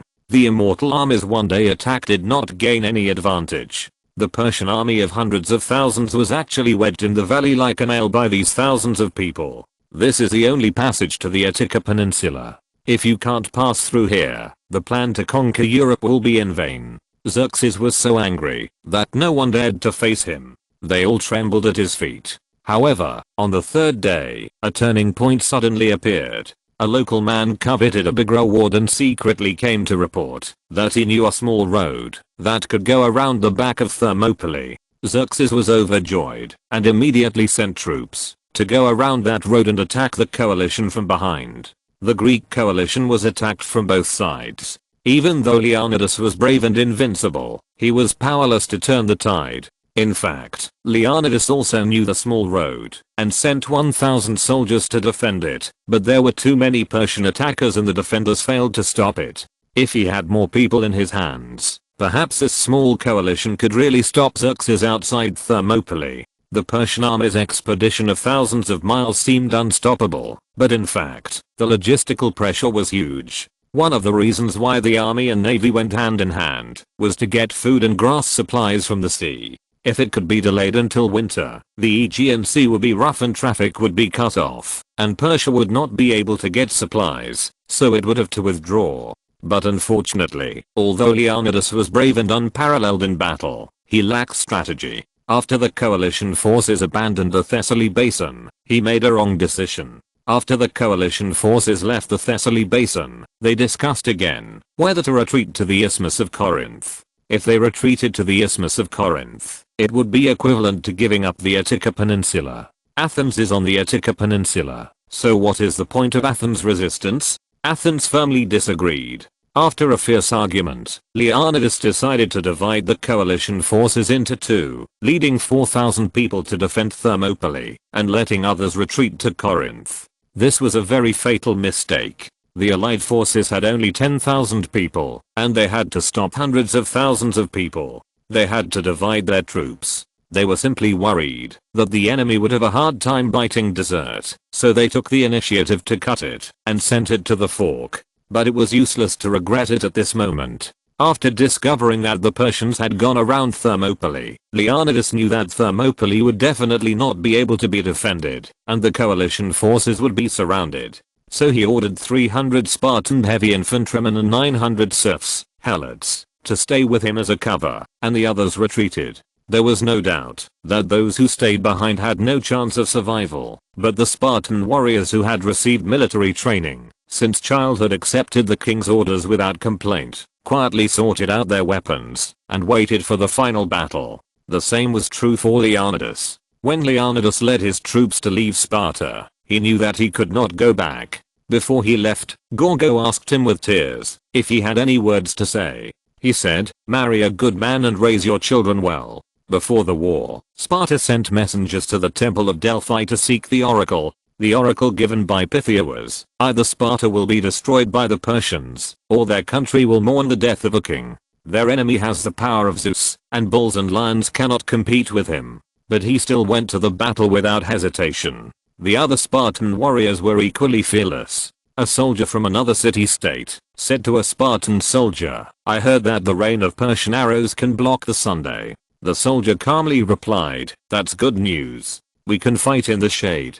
The 700 soldiers of Thespeia and the 400 soldiers of Thebes were moved by their extraordinary courage, and volunteered to stay with them to cover their retreat. The longer they could delay, the safer their compatriots who were retreating would be. The allied forces withdrew overnight. The next morning, Leonidas asked the cooks to prepare a good meal, and said to the rest of the people, "Everyone, have a good breakfast. We will have a meal in the underworld tonight." After the meal, they took the initiative to go out of the narrow area and fight the Persians in the open area. Since it was meaningless to hold on, they did their best to kill as many enemies as possible. The 2,300 people rushed towards the Persian soldiers. When their spears broke, they used knives. When their knives broke, they used their teeth and fists. The Persian soldiers were suppressed by them, and retreated step by step, which allowed them to fight their way out of the canyon. Xerxes' tent was on a small plain outside the canyon. If they could rush into the tent and kill Xerxes, then the situation might be reversed immediately. The name Leonidas means a man like a lion in Greek. He was indeed as brave as a lion king. He rushed to the front in person. None of the enemies who blocked him could stop him. He actually led the Greek warriors to really kill into the Persian tent. Unfortunately, Xerxes had already withdrawn before that, seeing that the situation was not good. But they still rushed into the Persian base camp and killed many important figures, including Xerxes' two half-brothers. However, Leonidas also stayed there forever. In order to get back Leonidas' body, the Spartans fought 4 fierce battles with the Persians. Finally, after they got back the body, the Persian army that attacked them from behind finally arrived. Attacked from both sides, they had to retreat to the narrow section of the canyon again. After that, they were surrounded from all sides. The Persians poured arrows inside until there was no one left alive. After the war, Xerxes personally entered the canyon to inspect the battlefield. Walking through the battlefield with corpses everywhere, and blood flowing like a river, he was secretly shocked. There were actually 20,000 of his elite soldiers left here. Just a few thousand people actually forced him, the king of Persia, into such an embarrassment. He came with full confidence, firmly believing that he could easily sweep away the barren and barbaric land of Greece, conquer Europe, and accomplish great feats far beyond his fathers, so that wherever the sun shines, all the land belongs to Persia, and everyone kneels at his feet obediently. These people seemed to be stepping on his face, especially Leonidas. He hated Leonidas so much that he ordered his head to be cut off and put on a spike, with his eyes facing the direction of Thermopylae. Then he led the army through Thermopylae and let him watch him go to annihilate Greece. Cerberus took a deep look at the spike as he passed by. Leonidas' bloody head was so strange. Athens was the next stop, and maybe he was the next one. Chapter 208, The Burning of Athens, Torture, Caution. While Xerxes and Leonidas were confronting each other at Thermopylae, the Persian and Greek navies were also confronting each other in the strait next to Evia. The Greek navy blocked the Persian navy's way in the narrow strait north of Evia. The Persian navy adopted the same tactics as Xerxes at Thermopylae, sending 200 warships around Evia and around the other side of the strait, blocking the Greek coalition forces and trying to trap them. As a result, the Persian navy suffered a great loss here because it was not familiar with the unpredictable weather in the Aegean Sea. That night, a big storm suddenly arose on the sea, which blew all the 200 ships onto the rocks on the shore and smashed them to pieces. However, even if it suffered losses again, the Persian navy was still much stronger than the Greek navy. The Greek navy had only more than 300 warships pieced together by various city-states, more than half of which belonged to Athens. They were built at the insistence of Themistocles after the discovery of the Laurian silver mine, while the Persian navy had more than 800 triremes. The two sides fought hard for 3 days, and the Athenian navy suffered heavy losses, with more than 100 ships destroyed. After Xerxes broke through Thermopylae, he sent messengers to convey the news to the two armies on the island of Evia. When the messengers stood on the bow of the small boat and announced loudly that Thermopylae had been broken and Leonidas had been killed, the Greek allies suddenly lost their will to fight. The army's defense failed, and their defense at sea was completely meaningless. They hurriedly retreated to protect their homes. The news that the allied forces had lost both land and sea soon spread back to Athens, and Athens fell into chaos. Because there was no doubt that they were the main target of the Persians' revenge, and even this invasion of Greece, Xerxes fought under the banner of revenge against Athens. Themistocles led the navy, and had not returned yet. Aristides returned to Athens for a short time and left again, and he was nowhere to be found. At this time, Athens was leaderless. The people didn't know how to deal with it, so according to the old rules, they sent messengers to Delphi to seek the oracle and ask for the guidance of the gods. The messenger traveled day and night to Delphi and offered sacrifices, but the oracle given by Pythia frightened him so much that he collapsed on the ground and could not get up. The content was, "Unfortunate people, why are you still here? Leave your home and city, abandon the towering Acropolis, and flee to the end of the earth. Because the god of fire and fierce war is driving the Syrian chariot to destroy this city. He will bring war and destruction. He will destroy the castle and the temple, and the images of the gods will suffer suffering and turmoil. Black blood will flow from the roof, indicating that there is an inevitable omen ahead. Athens is about to be destroyed. Delphi has never given such a severe oracle." The messenger was terrified and unwilling, and he refused to leave the temple. He held up the olive branch to ask for asylum, and walked into the temple again, asking Pythia to give him a better oracle. According to custom, the temple cannot expel people who come to seek asylum with an olive branch in their hands. Pythia had no choice but to sit on the tripod stool in the crack of the ground again, and made another prophecy. Although this oracle was still very ominous, it was not as terrible as the last time. The content was, "Athena cannot appease Zeus' anger with her pleading and trickery, but the words I say are as solid as a rock. Although you will lose everything in Ithaca, even the temple on Mount St. Theron, Zeus, who is full of foresight, will give you an impenetrable wooden wall. With this wall alone, you can escape the disaster.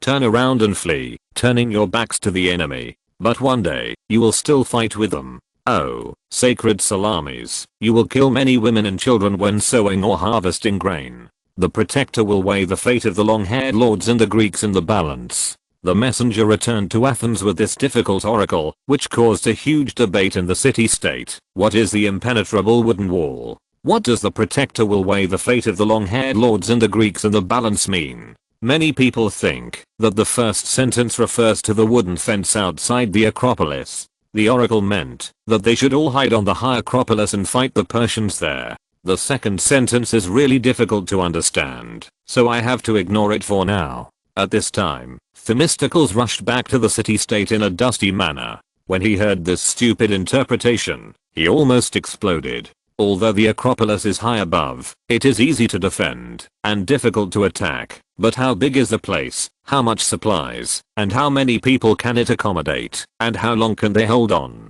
The Persian army has dozens of times more troops than them. As long as the Acropolis is surrounded, they will be in a dead end, and none of them can escape. But he couldn't say that the oracle was wrong, so he put forward another explanation. The unbreakable wooden wall refers to the ship. Zeus meant that all of them should board the ship and leave the city-state to escape. Although half of the Athenian fleet was destroyed in Evia, they still had many ships that had not gone to Evia, and they could completely transport everyone away before the Persians arrived. In this way, even if the Persians came, they would only be empty-handed.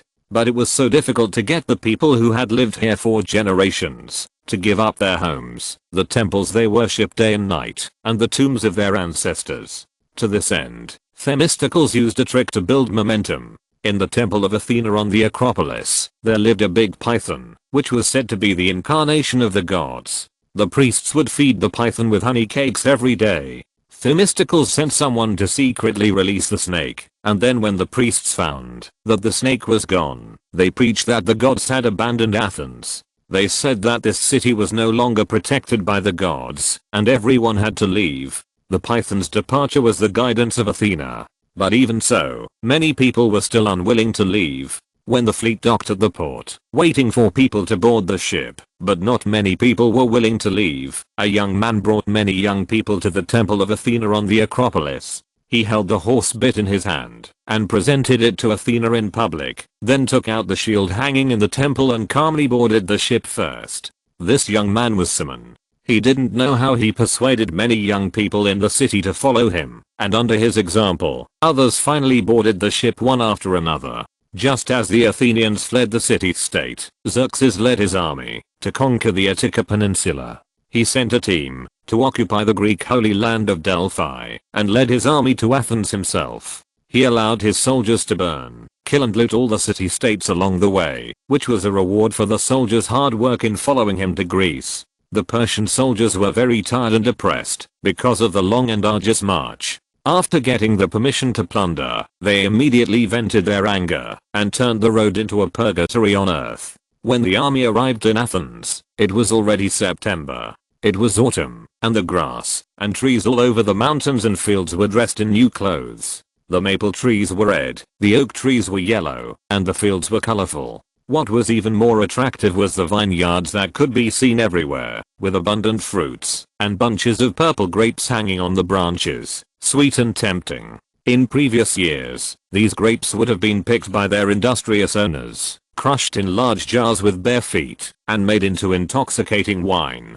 But this year, they could only hang on the branches, be eaten by birds, and fall into the soil to rot. The Persian army passed through this picturesque land, destroying everything they could. They killed all the men they saw, raped the women they saw, robbed everything they saw, and burned down the villages when they left. There were still many peasants in the Athenian countryside who did not have time to escape. Some of them lived too far away to hear the news, some did not squeeze into the ship, and some did not want to leave their hometown. Cerebius had been to many places. He walked through the fields here, ate in some villages, drank water from the wells, took wool from some rough hands, collected grapes, paid them, and talked to the faces of those who fell in pools of blood. Some of them were even people he protected. They believed that he could lead them to a good life, and he had planned a future for them. Now they all fell under the butcher's knife, and he could do nothing. When they finally reached the familiar city of Athens, an empty road led from the city gate to the municipal square. There were many items left on the road that were not taken away by the owners in time, including valuable clothes, worthless broken pottery jars, and food that was spilled on the ground and not collected in time. It can be seen how hastily the people here left. The Persian army spread all the way to the sky, with no end in sight.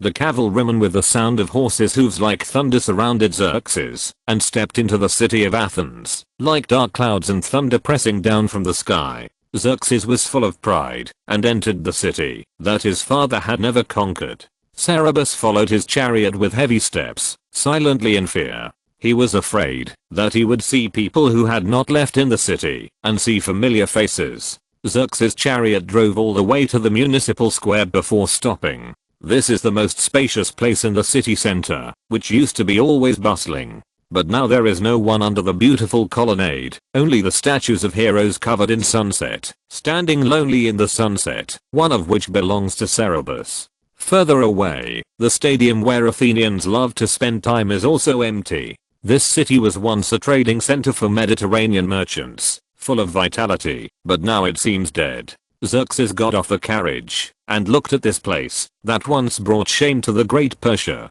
The people in this city have abandoned the city and fled. In his opinion, this city-state has been completely destroyed, and his purpose of leading troops to Greece has almost been achieved. At this time, a general brought Cerberus another piece of news that made Cerberus heartbroken. There are still a small group of Athenians who have not left, occupying the Acropolis and hiding in the temple to resist stubbornly. Xerxes waved his hand carelessly and asked him to clear them all. The general immediately led his troops to attack. Cerberus didn't know who was hiding there, so he could only pray that it was not his relatives and friends. In less than a day, the Acropolis was breached. After the defense failed, some people on the Acropolis jumped off the cliff and died on the spot, while others hid at the feet of the statues to seek protection from the gods. Most of these people were old and frail and could not walk, and a very small number of people were particularly stubborn and unwilling to leave their hometowns. The others were priests who were unwilling to abandon the temple. The Persian soldiers killed all the priests and those who hid in the temple. There were puddles of scarlet blood on the white marble steps and the ground in the holy ruins, and even the feet of the statues were splattered with blood. The Persians took away all the wealth that had accumulated for hundreds of years in the magnificent temples of the gods, peeled off the gold foil decorating the statues, and then burned the temples. The pride of Athens, the new and magnificent new temple of Athena, the huge bronze statue of Athena whose spear-tip reflection could be seen in the sea dozens of miles away, the temple of the god of medicine, where Cerberus had lived as a child, and the huge, ancient olive tree and a pool of seawater next to the temple of Erechtheus, the god of the earth, were all devoured by the flames and turned into ashes. The old olive tree and the seawater were the symbols of Athens. The Athenians believed that they were placed there as a witness when Poseidon and Athena were fighting for land.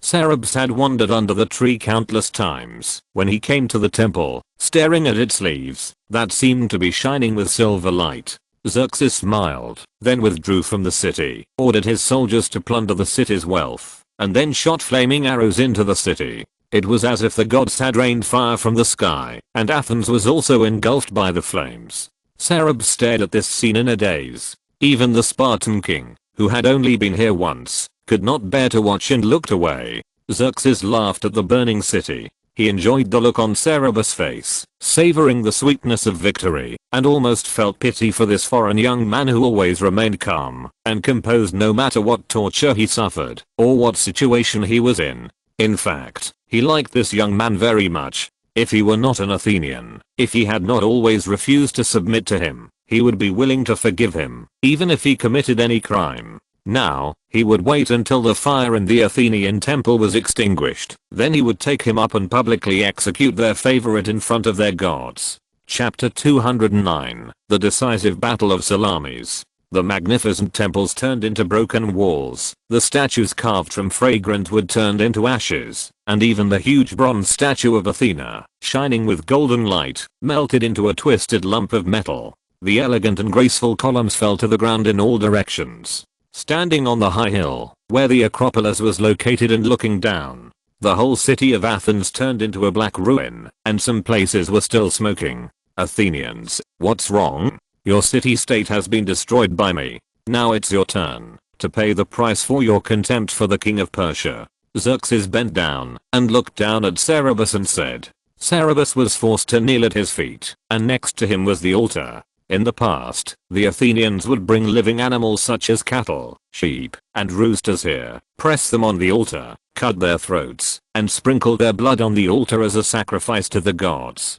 Today Xerxes planned to offer a more precious sacrifice, the head of Cerberus. He would sprinkle the altar with the blood of this Athenian. Cerberus was unwilling to show any fear and make him happy, so he raised his head with an effort, looked him in the eyes, and said, King, I don't think you have one. You just burned down an empty city. The real city-state is the people. The Athenians left long ago, and you just occupied an uninhabited land. Since you entered Europe, you have actually only killed 2,000 Greek warriors in Thermopylae, and the main force of Greece is still intact. You want to kill me now, but I'm not convinced. I will not be willing to be killed by you until you truly conquer Greece. No one in the world was more certain than Cerberus that Greece would be the ultimate winner of this war. Athens was burning at the moment, but it would soon be rebuilt and become the overlord of Greece with its powerful fleet. He was unwilling to die here in a daze now. He knew that Xerxes was like a cruel lion. If he showed a hint of fear, it would stimulate him to be more excited and make him more cruel. He also tried hard to hold back his anger at his homeland being robbed and not show it, so as not to anger Xerxes. Xerxes narrowed his eyes and said, "You have a hard mouth. Do you want to use these words to hold me back and let you live 2 more days?" Cerberus said calmly, "Your Majesty, are you afraid that I will live a few more days?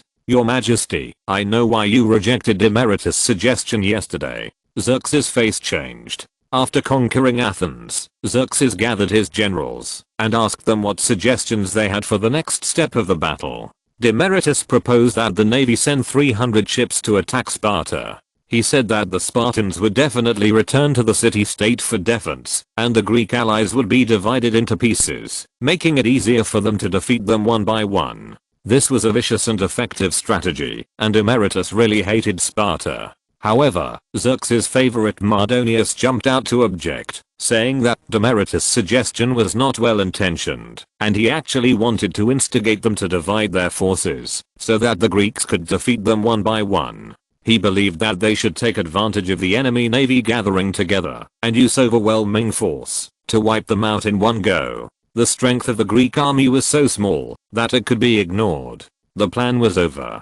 Only the naval coalition still had resistance. As long as they were wiped out, Greece would be completely conquered. Mardonius's worries were not unreasonable. The Persians were not as familiar with the ocean as the Greeks. If the fleet was separated, they would not be able to form a repressive advantage over the Greek navy. Xerxes did not doubt Demaratus, but adopted Mardonius's suggestion and decided to fight a decisive battle with the Greek coalition at sea. Many generals under Xerxes did not understand, because Demaratus's plan was obviously more secure, but they were afraid of Xerxes and did not dare to raise any objections. Only one female general was not afraid of His Majesty and pointed out that Demaratus's plan was better. Xerxes praised the female general for her loyalty and still decided to fight a decisive battle. Xerxes sneered and asked, "What's my reason?" Cerberus said, "It's September now, and winter is getting closer every day. After your Majesty's army entered Greece, it had eaten up all the food in all the city-states along the way, and drank up the water in every river. The Aegean Sea is no longer suitable for sailing in winter, and your Majesty will not be able to get supplies. If your Majesty fails to return to Persia at that time, you will be trapped and die in this distant foreign land. Your Majesty has to fight quickly and decisively." Xerxes' face sank. Cerberus was right. Cerberus added, "Your Majesty, the Athenians have lost their homeland now, but as long as they have 200 ships full of soldiers, they can build another city-state at any time. You are also standing on the edge of the cliff. I don't think the outcome has been decided." Xerxes laughed and said, "I'm standing on the edge of the cliff. Well, I will do as you wish, let you watch with your own eyes that I will destroy your nation, and let you die with a sense of conviction." What Cerberus didn't know was that the situation of the Greek coalition was much worse than he expected. After Athens was burned, the Greek navy defending the Strait of Salamis was terrified. Many ships of the city-states fled without saying a word, and the remaining people were also arguing whether to abandon Salamis and retreat to Corinth. The Athenian naval commander Themistocles insisted on fighting the enemy in Salamis for 3 reasons. First, the Isthmus of Corinth looks narrow, and it is flat on land with smooth waterways, but in fact it has no strategic location to defend. Second, the Bay of Salamis is winding and narrow, with the widest part being only 2 kilometers. They are very familiar with the water conditions, and as long as they can lure the Persian fleet in, they will not be able to play out the advantage of having more ships. Third, many Athenians fled to the island of Salamis for refuge after leaving the city-state, and fighting here can protect them. He was ridiculed before he could finish his words, saying that a person who had lost his city-state had no right to speak more, especially not to comment on such an important matter. Themistocles was furious and threatened that, if they gave up Salamis, he would load all the Athenians on board the ship, sail to Sicily, and give up resisting the Persians. At this time, the Greek coalition forces, there were only more than 300 ships in total, more than 200 of which belonged to Athens. If the Athenians left, the rest of the people would have no reason to resist. There was no need to fight at all. They had to agree to a decisive battle in Lamis. As time went by, the Persian fleet arrived outside the Bay of Salamis. There were so many ships that the sky was blocked out. The will to resist of many city-states disappeared again like bubbles. Some wanted to escape, and some wanted to surrender. The generals quarreled again, and Themistocles' threats did not work. Themistocles left the meeting silently. That night, one of his servants secretly took a boat to the Persian station and asked to see Xerxes, saying, "My master, the Athenian general Themistocles wants to surrender to your majesty and ask me to report to your majesty. The Greeks have been frightened by you and are ready to flee. If you don't want them to escape, you can block the other end of the bay. When the battle starts tomorrow, the Athenians will turn against you on the battlefield and defeat the Greeks with your majesty's help from inside and outside."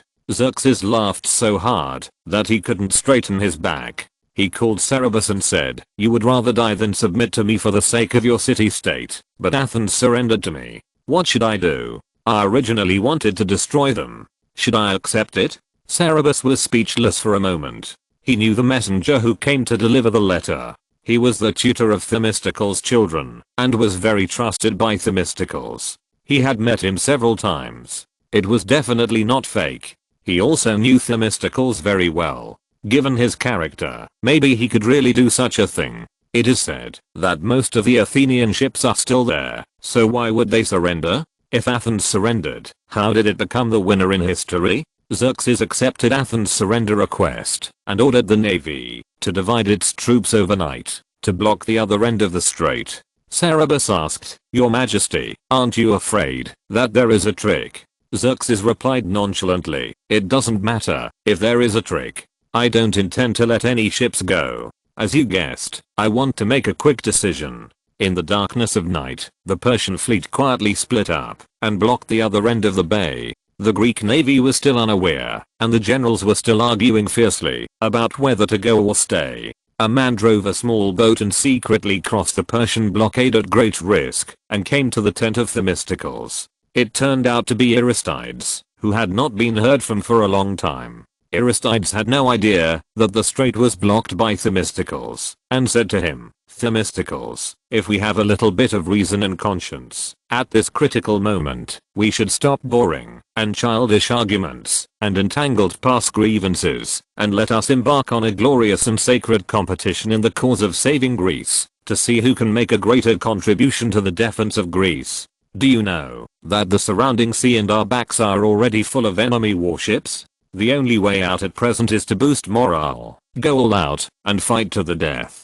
Hearing this, Themistocles smiled, a little convinced of his selfless dedication to the city-state, and replied, "Aristides, even if I die, I will not lose to you. No one knows the situation better than me, and it was all my fault. Let me tell you what happened. It turned out that he thought that when the Greeks themselves did not want to fight, it was necessary to force them to do so. So he deliberately leaked the news and let this situation happen. Now everyone is surrounded and cannot escape. The Greeks have to resist, even if they don't want to. Of course, the internal and external cooperation on the battlefield tomorrow was a lie to Xerxes. Most of the allied generals did not trust him.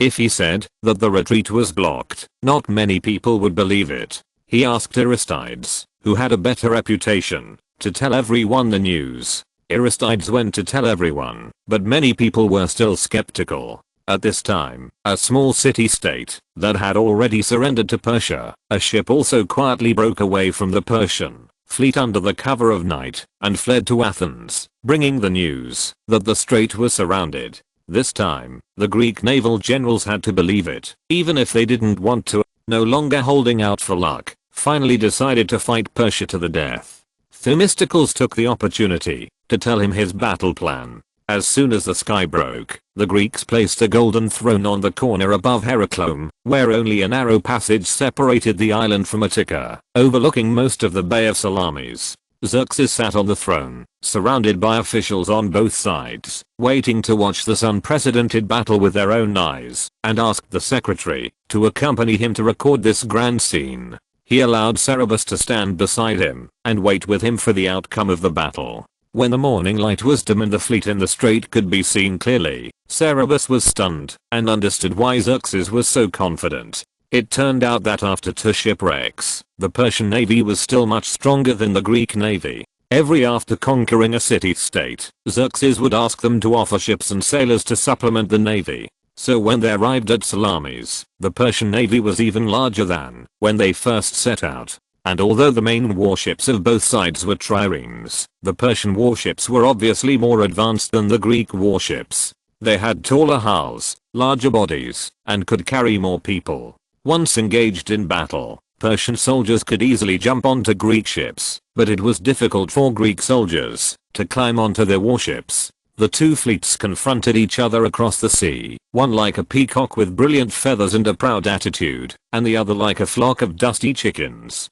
The two sides had such a huge disparity in combat power that Cerberus frowned for a while, but then he felt relieved. He was sure that Greece would still be the winner of this war. He had understood why the Greek navy the decisive battle was chosen in Salamis, and we also understood how they won in history. There was a huge trap hidden here. Themistocles did not betray, and Xerxes was fooled. However, Cerberus was not happy about this, because although Greece would win, he would die. Xerxes was not a man who could afford to lose. He came here with great enthusiasm and personally supervised the battle, thinking that he would establish an unparalleled feat. When he was slapped hard in the face, you can imagine how furious he would be. He would not tolerate anyone laughing at him. When Greece won, it would be the end of Cerberus. The only way for Cerberus to survive was to tell Xerxes about the trap and let the Persian navy avoid it. Could he do that? Cerberus suddenly remembered the oracle at the Temple of Delphi many years ago. When the land of the Greeks is trampled by the enemy, you will decide whether all Greeks will become slaves, or whether the vast empire will no longer be glorious.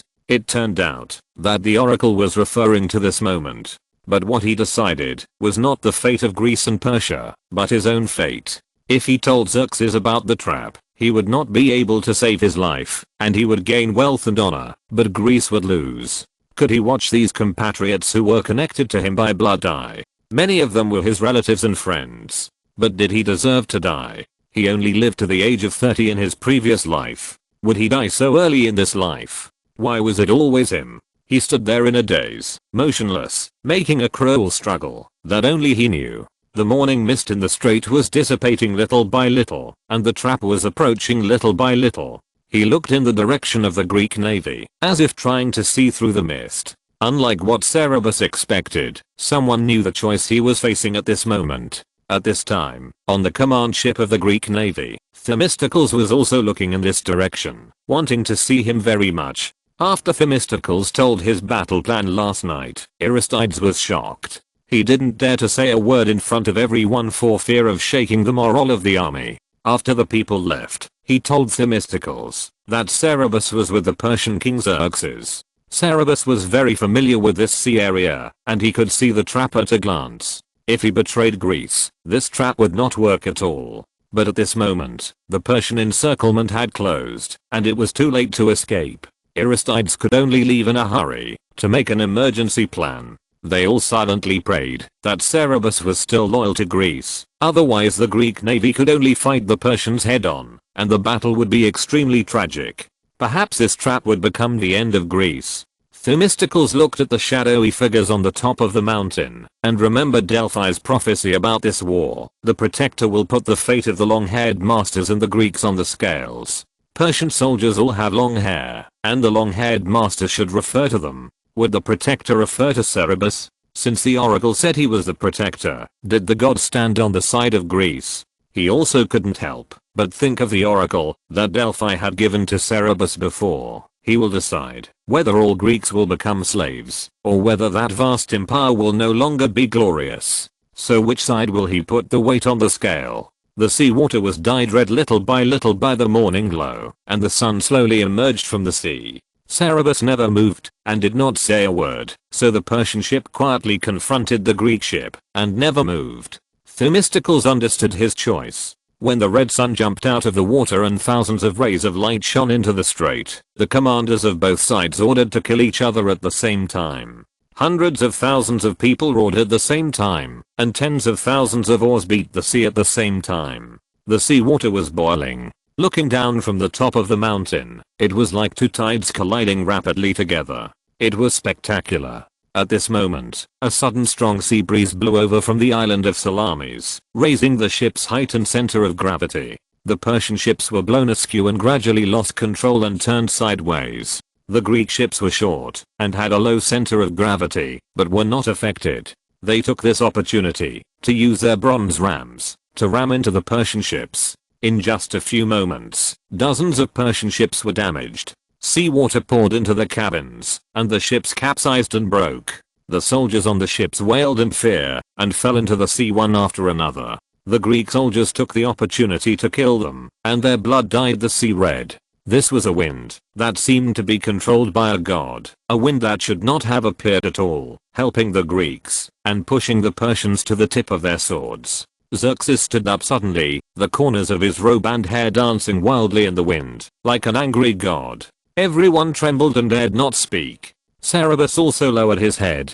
This is a trap.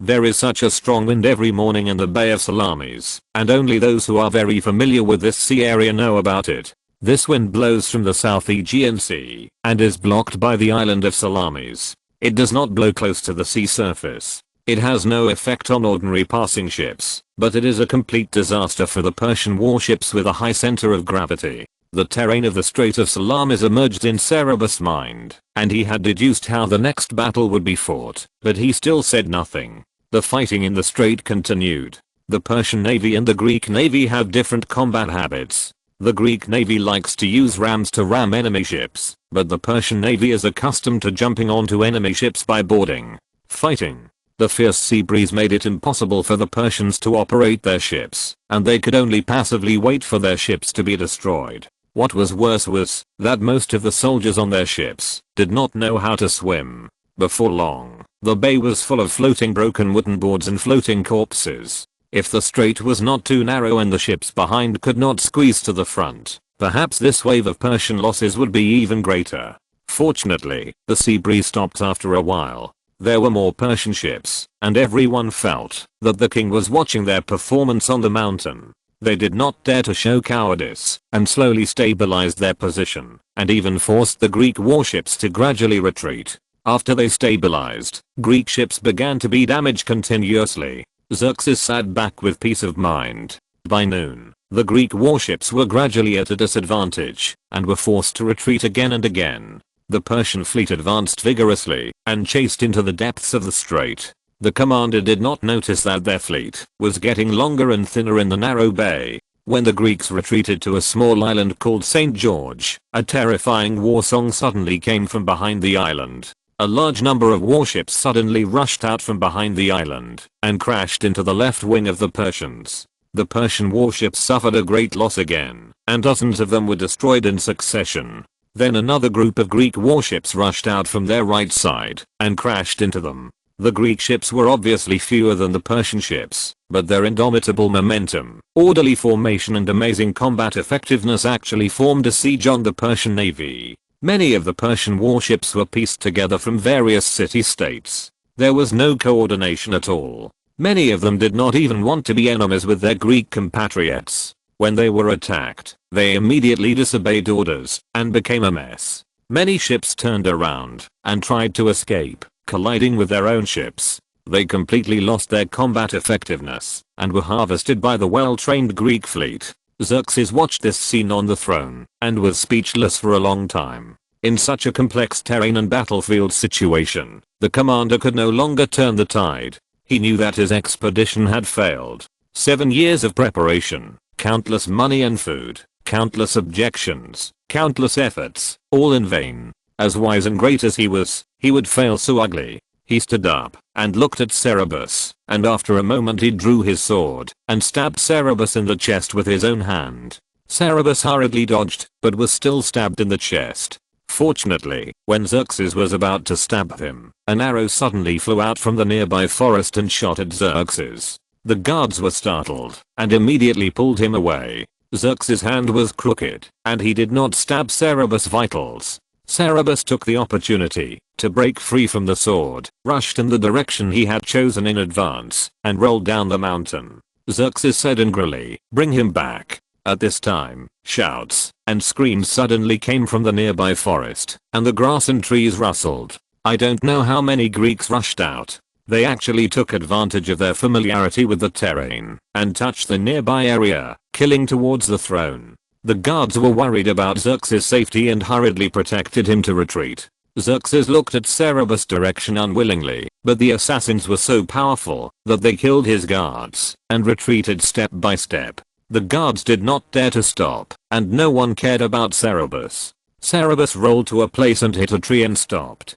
He tried to get up, but he had no strength. The blood gushing out of his chest dyed a large area of the grass under him red. Someone shouted his name, killed several Persian soldiers, and rushed over here. When he rushed to his side, he was dazed and had lost consciousness. The man turned him over, stretched out his trembling fingers to test his breathing, and only breathed a sigh of relief when he felt a weak breath, muttering, "God bless you." Cerberus felt someone pressing on the wound to stop the bleeding. He opened his eyes reluctantly and found that it was Aristides. He smiled slightly and whispered, "I won the bet." He originally wanted to jump into the sea from here to gamble his life. Since he didn't die, the next era must be his. Aristides' eyes were hot, and he almost cried. He and Simon had been looking for Cerberus after he disappeared. Later, they found that he was captured in Persia. There was no way to rescue him, but they never gave up. After he was taken by Xerxes to the battle and entered Greece, Aristides was recalled by the city-state, and Simon followed them for a long time, marching with the army, waiting for an opportunity to save Cerberus. However, the Persian royal tent was heavily guarded and could not be approached. After discovering the flaws in Themistocles' plan last night, Aristides immediately contacted Simon to prepare for the worst. They learned in advance from the bribed Persian army insider, where Xerxes would watch the battle, and ambushed in the nearby woods with their private army and a team of troops assigned to them by Themistocles, intending to assassinate Xerxes if the battle situation was not good, so that the Persian army would collapse due to lack of a leader. But unexpectedly they also saved Cerberus. When Cerberus' figure fell from the hillside, his heart was clenched. Apollo drove the golden chariot to the western sky, and dusk was about to fall. Kemen was a brave warrior who led his warriors to force the Persian king to flee in disgrace. In the strait, the Persian navy also abandoned their weapons and armor, abandoned the wreckage and their companions who were still struggling in the water, and left the battlefield. The setting sun was like blood, shining on the bleak backs of the Persians. An era ended, and a new era was about to come. End of the full text. End of this chapter. Thank you very much for reaching the end. Don't forget to like. Looking for more exclusive content and immediate access? Subscribe to our Patreon. Remember, every like, subscription, or donation encourages us to continue. Thanks to everyone. See you in the next video.